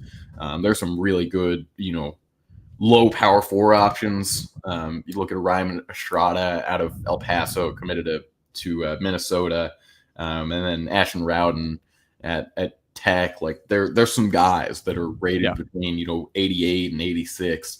Jet Walker, who was committed to Chad Scott and West Virginia, out of Georgetown. So there's definitely some guys where if you wanted to add one that would probably be easy to get, wouldn't cost a ton, you could circle back on in October, November. Let's say you are GM Will Turboff. You're telling Sark, hey, we're gonna go after this running back. This is the one where we're putting our NIL chips in. Who would you say that is? putting the NIL chips in, I think it's KJ Edwards. But I don't, my bad. Uncommitted. Uncommitted. He actually is committed, but it's not one that would cost a lot of money. I got you. John Hebert out of my yeah. alma mater as Shrake Jesuit led the state in running in rushing yards and was top 3 in the country. Committed to Wazoo and has been getting some looks from Texas and A&M and some of the bigger schools. So I think that he's one, probably not a guy that starts for you down the line, but a great depth piece. Whenever this came down yesterday, I was kind of just thinking about the running back timeline. And we've talked so much, I think, as Texas media people talking about the quarterback timeline. Because you got Arch, you would assume for 1-2 years. You're hoping that timeline sticks true. Then after that, you probably have a year of KJ Lacey or a year of Trey Owens, and then you're talking 2 years of Dia Bell. It's the quarterback timeline is a lot of fun to talk about, but I think the running back timeline is just as entertaining. Just talking about the guys that they have on roster right now. Obviously, the 2 feature backs in this offense this year, CJ Baxter, Trey Wisner. Those 2 guys I feel like are locked in for at least a couple of more years. Unless Trey really does pop off again and is a draft prospect going into the cycle. Same could be said for CJ. But then Christian Clark, Jared Gibson, Ricky Stewart, these guys are going to have their time too. James Simon is coming in as a true freshman. I guess with Derrek Cooper and the running back position as a whole, as a recruit, it would make sense to want to find a place that you only have to start 1 or 2 years. Yeah. As a running back recruit, for sure. Because when you go into the NFL and you go through the draft process, the mileage is one of the big things that they take a look at. It's why Jonathan Brooks, despite a torn ACL, was still able to be the first running back taken in the draft last year, just because he didn't have that much mileage. He had 9 games as a starter and quite a bit of burn as Bijan's number 2. But I think overall with this running back timeline, how do you see it playing out? 2025, Trey Wisner, CJ Baxter. 2026 future, what does that look like? And do these guys probably only get 1 year to feature in the offense? In my eyes, one of Trey Wisner or CJ Baxter will emerge as a early day 2 NFL pick. Baxter is one where I think like the high school evaluation was just so great. And you saw him as a freshman. Like he didn't get a ton of touches, but when he was on the field, when he did, he was pretty damn good. And yes, you're coming off of a major leg injury and one that's taken him almost a full year to recover from. But if he is, even at 75% strength to be in the season, that's a guy that can be your starting back. Like it's kind of not talked about enough. Trey Wisner was not supposed to be at this level for Texas. This was. They completely fell into his success. He would have been a career backup if CJ Baxter was the starter. And I honestly think he would have been 3rd string because I think Jaden Blue is still getting a ton more carries than he is last year. So in my eyes, Baxter finds a way. He splits carries with Trey Wisner, but he just looks so good. He's buffed up his body even more, and he was already huge as a freshman and going into his sophomore year. This is someone that looks like an NFL player, and if he can get 600 or 700 yards, he may not blow up the stat sheet, but he's going to come in big times for you. He is truly, he's a clutch player. Like he knows where he is on the field, and he's got elite vision. So in my eyes, CJ Baxter declares for the draft. Trey Wisner sticks around for 1 more year. I do think there's a casualty at some point. I was very surprised not to see anyone leave. In the days following Choice's departure, we'd heard that one of the guys that was going into their 2nd year with Texas, maybe had a loose plan to transfer in the April window. That didn't end up happening. And I think, Christian Clark and Jared Gibson will both see some time. Christian Clark, there's been a lot of, excitement around him and how he recovered from a major leg injury. So he's going to have to see some touches, if Texas expects to see him for a 3rd season. It gets confusing in 26 because there's quite a few guys you have to play. You have to play, one of Wisner or Baxter, whoever's still there. You have to play Gibson and Clark. And then, you're getting like James Simon was not a budget take. He was a big deal. He's top 247 guy, sure. Top 10 running back in the country. So Ricky Stewart is probably the odd man left out. And And that was kind of the expectation from the start. And you're also going to have to consider that your starting running back is being paid more than most of the team in Derrek Cooper. So, by 2027, I think you would hope that the back group is probably Jarrett Gibson as the starter and Derrek Cooper as the backup. But there are a ton of different ways this thing could go. Yeah, I think you could cook up probably 8 different combinations with these guys, and I as a Chapel Hill guy myself, I hope Ricky Stewart finds his way. And he always felt like a Choice take, and now that Choice is not there, I wonder how he probably suffers from that, or if Chad Scott's able to seamlessly transition being the guy for him. So that's for sure what I would like to see happen. At least I think overall though, recruiting momentum. I mean, gosh, we were talking about in June. I feel like every show I was on with Jordan, I was like, so how'd they lose that one? How'd they lose that one? Now we look up and they've got a flurry of wins in their top 5 class in the country. I guess, Will, any surprises over the course of the last couple of weeks for you?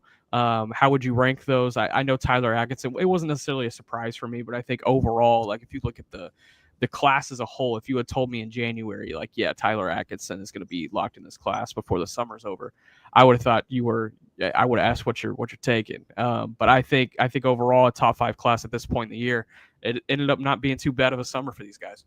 No, I mean, they ended up getting some of the biggest names in recruiting this year. Not, I'm not saying like all of the top ranked guys, but some of the bigger names, like Richard Wesley, a huge name. For sure. Maybe not all good, and some because of how the Oregon thing went down. That was the first big surprise of the summer. I mean, completely the only commitment that has truly caught us completely off guard. One that the Texas, on that Sunday heading out of his official visit, we feel good. We think, down the line this may be ours. And at the same time, he was, circled back around before he left to stop in Sarkisian's office and let him know he was committed. That was the first one where it was like, man, they're going to be willing to spend some money on some guys of position of needs. And I think at that time you were starting to feel the momentum go elsewhere with Jamarian Carlton, and that's what ended up happening with him going to Baylor. Vodney Cleveland was even a little bit of a surprise. Like this was one that Florida was heavily in the lead for a while. And then Samari Matthews, corner out of North Carolina. South Carolina did a good job there. Clemson was kind of the early favorite. Florida State was in it for a while. Keeping Chris Stewart, in the class, holding off Tennessee there. And then, kind of the last couple of weeks, on the same day, you get Tyler Atkinson to commit. And the buzz had been all around Georgia for 4 years with him. But it didn't hurt that Atkinson had spent the entire summer training with Derek Johnson in Del Valle. And was very familiar with Austin by the time he was ready to commit. You get him, and then you get the flip from Georgia in James Johnson, who in my eyes, will emerge as a top 5 defensive lineman in the country, and some sites already view him that way. And one that Texas was really disappointed about missing on. They felt great, when he originally was planning on committing in late June. Georgia kind of came back in at the last second. With a big offer. And that was this defensive line class. This is probably the biggest surprise because this is a year where you could have kind of pumped the brakes on D-line. Let's allocate money to other positions. And I think they're still able to do that. I think you got some guys for way under, based on where they're ranked, way under what some of their counterparts are probably making. Corey Wells, out of Beetle, Mississippi, or Petal. One that Texas was in on for a while, but not a very loud recruitment. It's more, he doesn't talk a lot. His family doesn't talk a lot. And Texas just kind of found a way to win over Ole Miss before he even made it for an official visit there. And then they just kind of found a way to win with Dylan Berryman after not seeing him for like 6 months. And then you add in Vodney Cleveland and James Johnson. There's 4 guys on the top 247 in a defensive line room. And then you also have Richard Wesley on the edge. Like, this is just a masterclass by Kenny Baker. He's the MVP of the cycle so far for me. And like I said, it's been a huge surprise. It was just kind of hilarious looking back, I guess, 2020 hindsight, in the sense that when Bo Davis left, I think there was a lot of panic. But from a recruiting standpoint, at least, Kenny Baker's done just fine. Overall, Keave Brown, that's probably the one that you're waiting on. Anything else before fall camp starts, or you kind of feel like the rest of the recruitments are looking towards the fall? He's the only, Jake Cruel's one they're also waiting on, defensive lineman out of IMG. But that one's going to go for a while. I think deep into September. I think maybe he does have a date set for September. This one, will probably go to the whistle as well. It's Texas, Ole Miss, and Oklahoma. Texas made that top three, was kind of a surprise to us. Florida had been doing a good job here. A couple other schools in the Southeast. And it seemed like, Oklahoma had the lead, but there's a lot of momentum around Texas right now. And this is, you want to add to pass rushing class. Jake Cruels is your best available option at this point. So him, you mentioned, Keave Brown, the 3-star two-way tight end, the guy that's had, way more touches as a defensive lineman and a pass rusher than he has as a tight end. But a true Jeff Banks valuation, and one that he feels very confident in. And, it's Texas is waiting and Keave Brown is waiting. I think they just want it to be the right time. They want to make sure that he has a set spot in this class. They didn't want to do wrong by him. So, we've been waiting on that one since the day he was offered. And it's been about 2 months now. So we'll just have to wait and see on that. Got a question and kind of do this since it has to do with it. Does Alan Clark have a role in D-line recruiting as well? He does, just because I think there's a ton of crossover in the D-line and edges. There were a couple guys that they looked at both spots. Jamarian Carlton was one. I personally think he will emerge as an interior guy, and probably from the start at his time as Baylor. Alan Clark and Kenny Baker worked with him, and there's been a few other guys in this class. So, yes. You mentioned Jamarian Carlton, and I didn't get a chance to ask Jordan this before he went on vacation. Is that one over? I think that one's over. I'm not sure that it's one that Texas is really super interested in keeping on, especially if you're going to keep recruiting Jake Cruel in the next couple months. Yeah. You can't take both those guys. And Jamarian Carlton has always wanted to play, early as a freshman in a starting role. It's just not possible, Texas, with what the depth looks like. And you never know what Texas is going to do at D-line or at edge in the portal. He was not someone that was probably going to play from the start. Great talent. Do think he is a 5-star prospect, but, just not the perfect fit. It feels like once every 3 cycles, Baylor just comes in out of nowhere and snatches up one that Texas really wanted. I think back to they had a few this cycle. They had quite a few. Yeah, I think back to Armani Winfield. Even in the hunt for Princely Mamiellen, when he was coming out, he ended up committing to Florida. But Baylor was right there with Texas and killing Texas's momentum throughout that recruitment. He was even committed to Baylor at one point.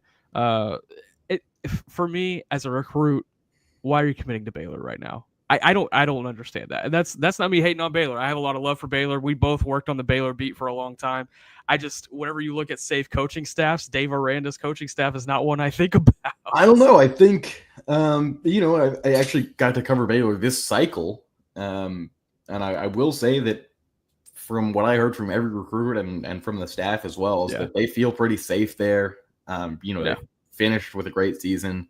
Ended up with 8 wins, and that's one of the better rosters in the Big 12. So I do understand it this cycle. I didn't understand it last cycle. Yeah. Why some of the Texas blue chippers were, even taking less money than SMU and some out-of-state schools. But I think Texas can circle back on any of the Baylor commits that they want. London Smith is one that was just kind of a difference in opinion. They liked him truly at wide receiver, or liked him at wide receiver and safety. Just let him kind of take him as a choice take, see what he ends up as. He has a more defined role at Baylor, and his dad, his mom, everyone in that family is connected there. They like him just a Waco University kid, right? He's Waco U, yeah. And they picked up Devontae Kirkland in the 27 class already. That's one that Texas, I think, would have given a long look at if they had the time.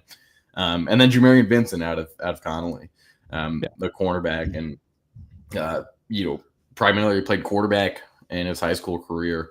But Texas had viewed him very high as a corner and a defensive back. That's one I think they could definitely circle back on if they wanted to. But this defensive back, although Devon Benjamin will very likely not be in it, seems pretty set for now. Well, circling back to the Texas recruiting class, 21 commits right now, 25 probably the ceiling. What do you think as far as numbers go? I think somewhere between 24 and 26. I can't see realistically 5 more high-end guys joining this class. I can see maybe 2 more, and then a couple of budget takes. They have their fair share of budget takes already. You have Miami Riley, who is the local kid who just wanted that Texas offer.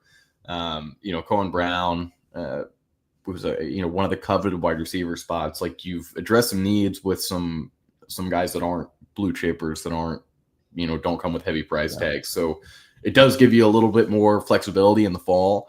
But I don't think there's a ton of guys that they'll really want. Just nationally, I think this class is down in terms of talent. And when you're at Texas and when you can go out and get 20 guys in the portal at any given moment, you don't really feel the pressure to load up your high school class, nor does most of the powerhouse programs in the country at this point. Yeah, and you always have the 2 or 3 senior risers that kind of pop up out of nowhere. I think, at least historically under Sark and even late in the Herman tenure, Texas never really went after those senior risers. I can really only think of a handful. Like Ennis Rakestraw, I remember, was one that they really did push for late in his recruitment. But thinking back last year, the North Crowley kid that went to Colorado, I mean, it didn't feel like any of these in-state schools were really looking at him too hard. But these senior risers, maybe room for 1 or 2. Yeah, I mentioned John Hebert, but that's really contingent on them, wanting another running back. There are a few offensive linemen. I think Noah Best is one. They have offered him already, but someone that if your plans at O-line changed and he had a great season, and that's a really hard one to evaluate with senior rising, because you kind of know what you have, especially when they've been recruited for a while. There's an offensive lineman out of Pearland, Nicholas Howard, committed to Pitt. He's someone that I think has SEC Big Ten potential, but I'm not really sure we'll reach that potential by the end of his high school career. You know how senior evals go. We kind of throw names at the dart wall, but you don't really know until you get there, and I can't really evaluate a ton at this point. Patrick with a good question here. I know he's in the 2028 class. How do you feel about Gunnar Rivers? He came in for a visit, hasn't been offered. I'm curious about this 2028 quarterback class as a whole, just because they've brought in a few guys already. Yeah, Gunnar Rivers is actually 27. 27, excuse me. So Patrick, he's actually class 2027. And Texas has one. They actually have 2 committable offers at this point. Quarterback Peyton Houston, who's had the offer for a long time. Me and Jordan mentioned it on the show with Peyton Houston a couple of weeks ago, but that one seems to not be going Texas's way. And if you've listened to me and Jordan before, you know that we're not terribly upset about that. If USC gets him, I don't think. I was about to ask, do you have the same opinion on Peyton Houston as Jordan does? I assume the answer is yes. Yeah, I'm not a huge fan. I do think that he will be a good player. I just don't think he's a Texas level quarterback. And it's one that I don't think Texas should be too upset about him going to USC or Oklahoma, but I do think it's going to be the Trojans. And then the other one's Kavian Bryant out of Westwood and Palestine. That's the one they've really keyed in on this summer. Brought him up. He didn't come for the June 1st camp. He came for the 6th or the 7th when there weren't a ton of kids there. He spent the whole day in town. They really gave him a full show, and he had already gotten that show before, but really gave him a tour of the program, gave him that full day in Austin, and then gave him the offer, and kind of assured him that, he's scored 30 points as a sophomore in basketball. And someone that has picked up, he has a Texas basketball offer from the Terry staff. But Power 4 basketball offers at good schools. Someone that's legitimately considering playing 2 sports in college. Texas kind of assured him, hey, you can get that opportunity, but what you really want, the biggest spot you can have, is being the starting quarterback at the University of Texas. I couldn't even imagine what that would look like as a starting quarterback. And let's just say he's a 6th man coming off the bench for the basketball team. You would have to walk around with security with that guy. He's not getting around campus pleasurely on his own. I mean, it wouldn't be arch level, but if he going into his senior year, if he had played 2 sports, because I honestly think that's the first time. I think maybe you'd see him as a little bit as a freshman, but going into maybe year 3, he's getting legitimate minutes as a basketball player. That'd be something. Switching topics, one of my favorite events of the year that I loved covering whenever I was on the recruiting beat, and I have just hated that I have not been able to get back to this event these last couple of years, is the THSCA coaching school down in San Antonio. It's always a good time. I mean, every high school and college coach in the entire state, and even some from across the country, converge on San Antonio and just have an excuse to get drunk for 3 days. I'll say that. But also some good panels, some good interview opportunities, and it's a great place to be if you're a young media guy and you're trying to build some relationships. That's the best place in the world to be every year. But part of the THSCA convention is all of the FBS head coaches give press availability at the kickoff. So yesterday, Sark had some comments at the coaching school. I know, Will, you had some takeaways from that. Yeah, talked about a ton about recruiting, and as you know, Coach Sark doesn't talk a ton about recruiting every cycle. And this is a really important time as all this momentum is happening. Like on the day that you get Derrek Cooper, the week of you getting Tyler Atkinson and James Johnson, like it's cool to know kind of what the outlook is and what he's thinking. I thought the most impactful thing he said was, talking about recruiting in-state versus out-of-state, because we're kind of on the verge of conceding in-state majority for the first time in the Sarkisian era. It seems like this is going to be majority out-of-state. And kind of talking about how, you have to share some of these high-level in-state guys with Tech and SMU and Baylor. And that was not, ever really the situation, apart from, 10-win season from Baylor and, kind of the emergence of SMU in the last couple of years. And, and the emergence of Tech in the last couple of years. And at this point, like you have to share Felix Ojo to Tech, Jamaron Carlton to Baylor, Keelan Russell to SMU, and all the guys they got last year. They haven't had a great class this year, but still, Aljor Miles was a receiver that Texas had a late eval on and really wanted to get him on campus. He commits to SMU days after getting that offer. Keith Doty, Texas is not just competing with the A&Ms and the Georgias and the SEC schools. You are having to kind of work with Joey McGrath, or work with Rhett Lashley, work with Aranda. Hey, who are you guys looking at? Who are we looking at?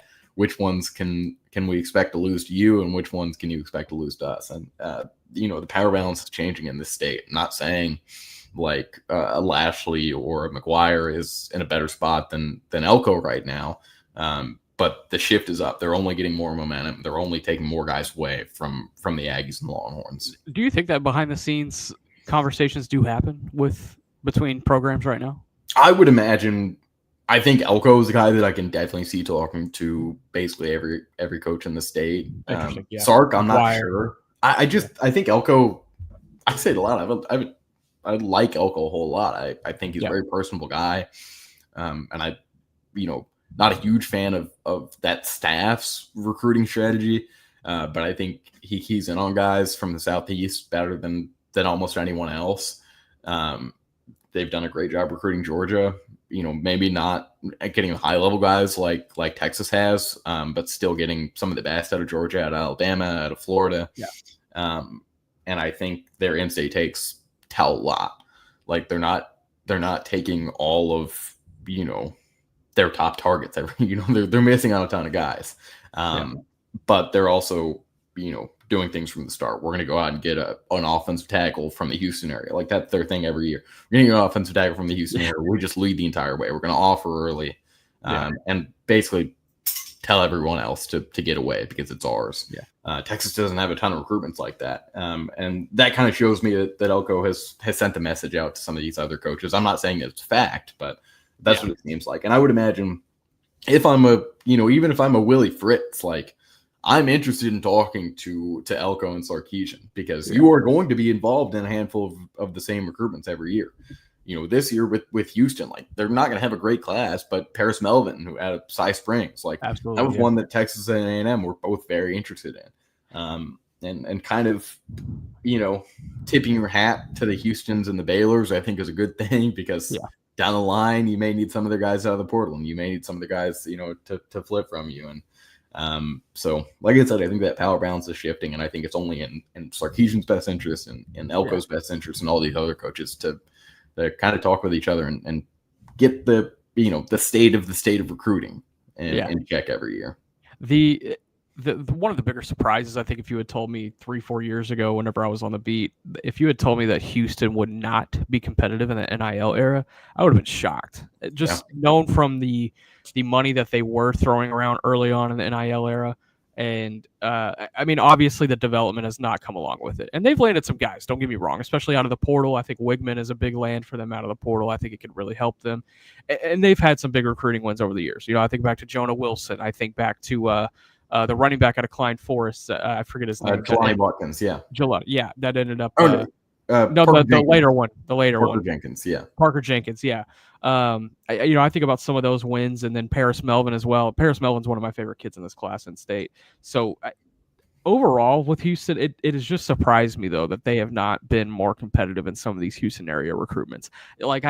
If you had asked me 3-4 years ago, I would say, they would be in just about every major Houston recruitment, similar to how SMU is in Dallas. I thought it would kind of be a similar balance for Houston, but that hasn't been the case at all. No, and they've done well with certain schools. Shadow Creek is one where they've done a great job, and that's, if you're the University of Houston in this day and age, like, that is a school that's going to put out 3 or 4 at least Big 12 level talents every year, and you can try to get them. The city of Houston is not what it once was in terms of the athletes that come out of there, and a huge disappointment to me. But even in those, like, I can't think of maybe 3 guys in the top 247 from Houston. I'm looking down the list right here. You have Keyshawn Henderson at the top, and then not really anyone. They were there for Paris Melvin. They were there for Jaden Warren out of Iowa Colony. Chase Calicut is one that I think, if they had given the circumstances, obviously they would not have been there. But in the start, you would have liked to have gone after him.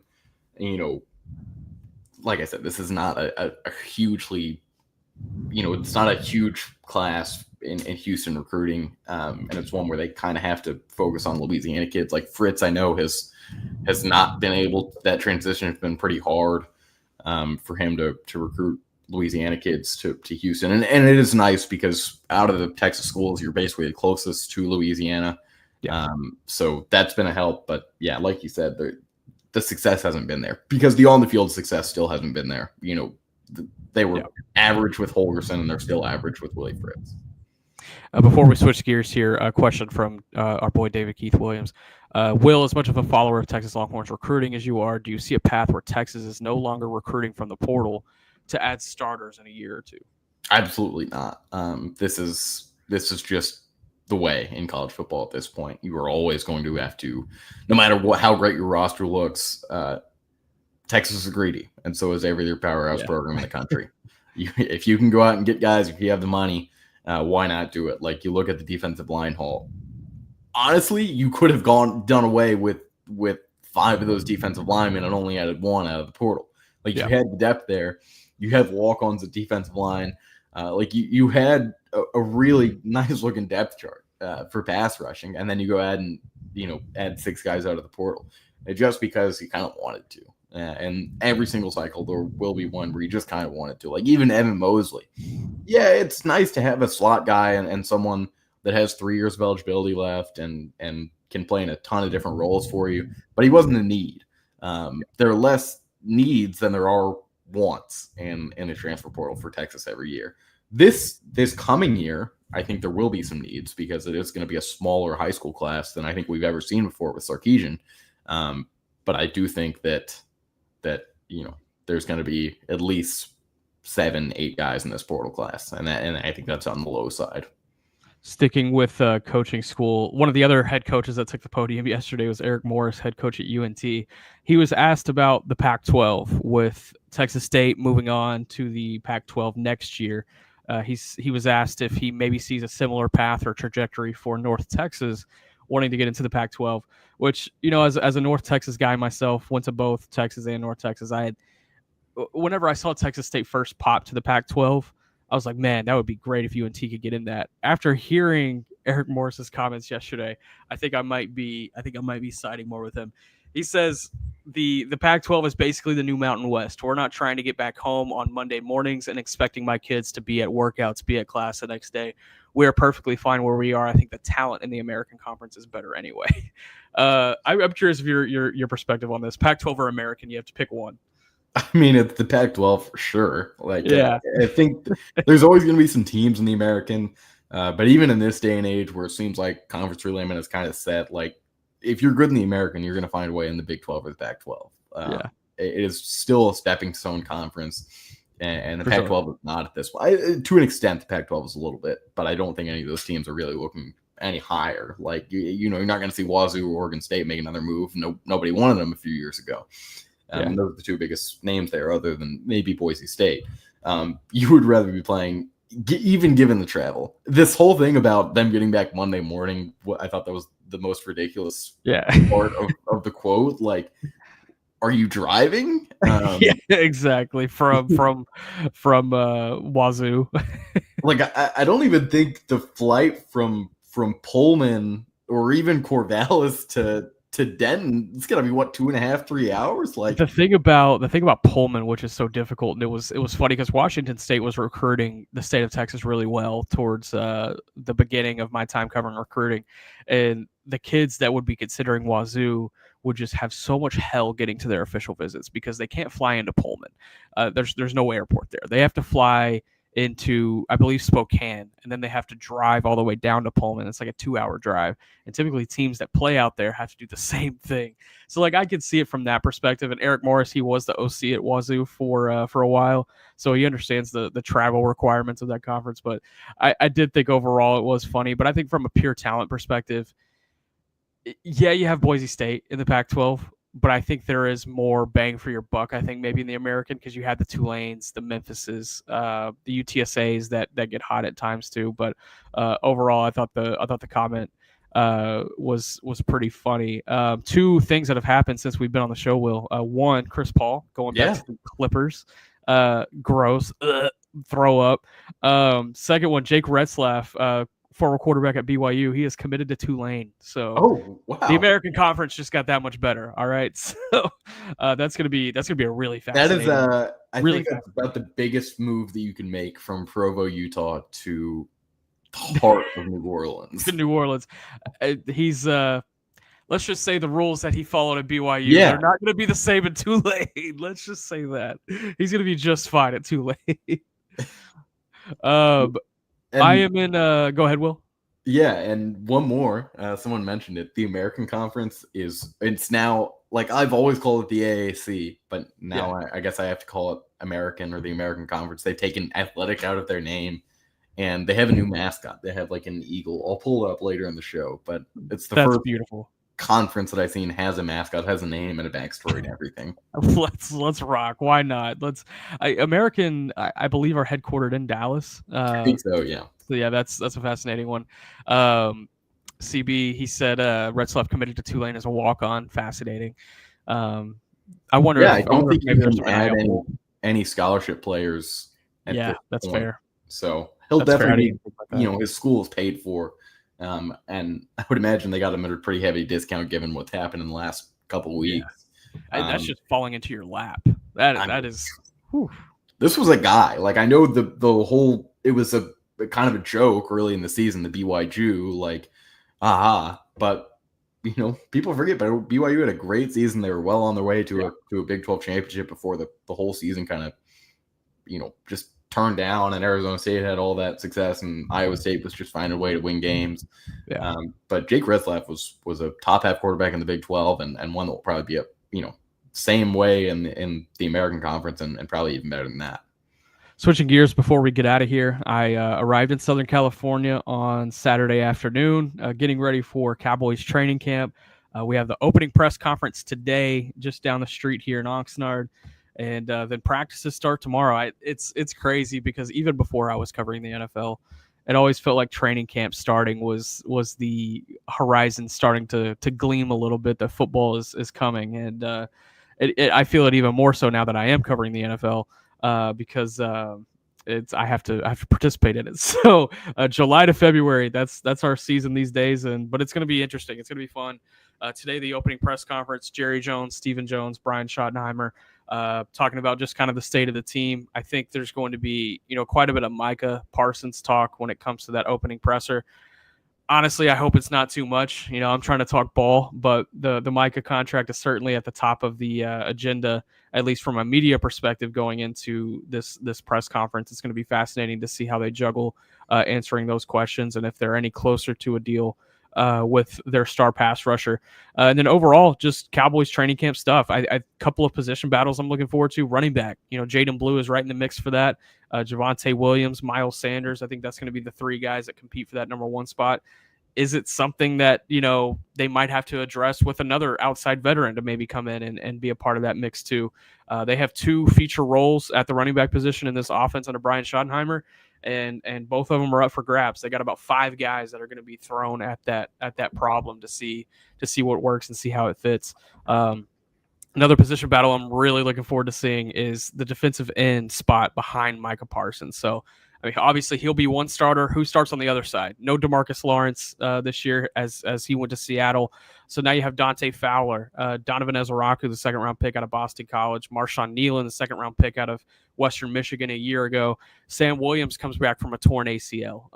And you have Peyton Turner who's coming in. There's going to be a lot of names thrown at this defensive end spot. I'm very curious to see how which guy actually does come to the top. Looking forward to it. Tight end behind Jake Ferguson, that's going to be an interesting one to follow. Cornerback, the health of that cornerback position is awful right now going into camp. So who steps up and is able to be a part of that mix as well? It's going to be interesting. I'm excited for it. And football is here. Can you believe it, Will? I can't believe it. I can't believe it. I know you can't either. I know. Who's your NFL team? I don't think we ever talked about this. Yeah. It's Texans. Okay, gotcha. I'll tell you what, man. I loved some of the offseason moves that they made. CJ Gardner-Johnson, I hope it works out for them. I don't think it will, but if it does, I think this team has a lot of potential. I do. Yeah, Casario Late loves taking guys on the honeymoon stage of their career. I'll say that. And a lot of guys that have maybe rings or deep playoff runs. It's just kind of the Patriot way to add veterans like that. Not a huge fan of that, and I've never been a fan of the way that the Texans, in my 21 years as a fan, have added defensive backs through the draft, and I almost said through the portal and through agency. He could be a guy, but not, kind of my expectation for Jimmy Ward. Like, I understand you've had some time here, you've been good before, but kind of a clean slate. So one that I'm not going to be too upset about if he doesn't pan out. Got a couple questions here, and then we'll get out of here just a little bit early. Patrick, hey Nick, how was the ice case? I was not able to swing by there on Friday, but I tell you what, when I drive home from training camp, I'm stopping back through there, and I'm going to build it into my schedule. It looks sick out there. In context, Will, I had found this little cabin in New Mexico that I was staying at on Thursday night going into Friday, and they had ice caves down there, which I was like, what the hell is that? So I'm gonna swing back through and see what that's about. Like little igloos? Is that what it is? Say that again. It's like igloos? Like ice cave? No, it's more so like, think of like your standard cave, but there was like icicles coming off the top, and then there was like this layer of like Arctic ice on the floor of it. There was some volcano that erupted like 3 or 4 millennia ago, and it created like this ice structure under this cave. So I'm excited to see what that's about. I'm a nature whore, so I'm gonna make it happen. David Keith Williams, question for Will: who do you think are the top 5 legitimate options for Texas to flip in the 26 class? He said his 5: Malachi Lee, Sam Roseboro, Zayden Krempin, Jalen Lott, Trenton Henderson. Give us your top 2, because I feel like 5 is just a lot. Yeah, out of these 2, Malachi Lee is the number one. It's one that they didn't really care that he committed to Michigan. Like, the recruitment process has gone on as if he is still uncommitted. That's their biggest target at this point. You miss on an Ojo, you need another offensive tackle. And Malachi Lee is a guy, someone that I really do think projects to left tackle as early as his second year in college. Yeah. And a guy that has everything between the ears and could really be a captain of an offensive line. I know that was kind of their message to him on the official visit. It was their first time seeing him in like 4 years. He had last been on campus, I think, as an 8th grader. And, that was kind of why Texas lost out there. He'd been to Ann Arbor a lot. He'd also been to Georgia a lot. He had seen every other finalist but Texas like 5 times. So Texas just felt like it was a little bit too late, before his commitment, but not too late before he signs. And it's one that I think they'll try to get him on campus for, a visit. The biggest part of this recruitment is that his family is moving to wherever he plays college ball at. So at this point, they're planning on moving to, I think, not actually Ann Arbor. I think it's somewhere else in Michigan, kind of close to it. Moving to a small town in Michigan and moving to Austin, Texas are 2 very different things. And I'm not sure what that family is looking for, but if they're looking for a little bit more flair and maybe a few more options in terms of dining and shopping and every single thing that you probably can't do in Kalamazoo, Michigan, then, Texas may be able to get in here. At that point, like I said, he's the biggest flip target. Trent Henderson is another one that I think they'll be in on for a while. I already mentioned that I don't think it's going to end up being, really in the cards for Texas and Marion Carlton. And we'll see for Jake Krull. If they land Jake Krull, I think there's probably not money left for Trenton Henderson. And there's actually been a report today that Texas NIL for Jake Krull is very intriguing. So at this point, Malik Kelly is the only one I feel super confident on. Yeah.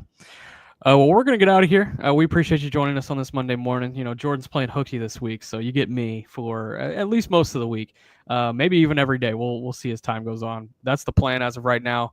But Jake Bayless, David Keith Williams, Patrick, Manchester Red, CB, Derek, all you guys, appreciate you checking in here this morning. Quick question from Doza before we leave. Texas looking good for Bryson Wright. I know he's super young, but that catch he made, oh my goodness, that was wild. I mean, that is one of the craziest catches I've ever seen. We've seen some pretty wild ones 7-on-7. I've not heard anything in terms of Texas being involved with Bryson Wright. Yeah. I've only heard them being involved in about 5 2028 prospects so far. Most of those are quarterbacks at this point. So we'll see down the line. But I think they will be. I think every program will, just because, especially the ones that like the big headlines, because I think Bryson Wright will be that, from now on. Up next on the Texas Sports Unfiltered app, our friends at Longhorn Republic take a deep dive look at the Oklahoma Sooners and talk a little more Texas recruiting. I say just because I looked at Oklahoma's roster last week. Hey, man, Venables needs to get on Indeed, I think. I think that's where this is trending. But appreciate you guys for checking us out this morning. Have a great Monday. Have a great week. Will, I'll see you tomorrow. Let's keep rocking. See ya.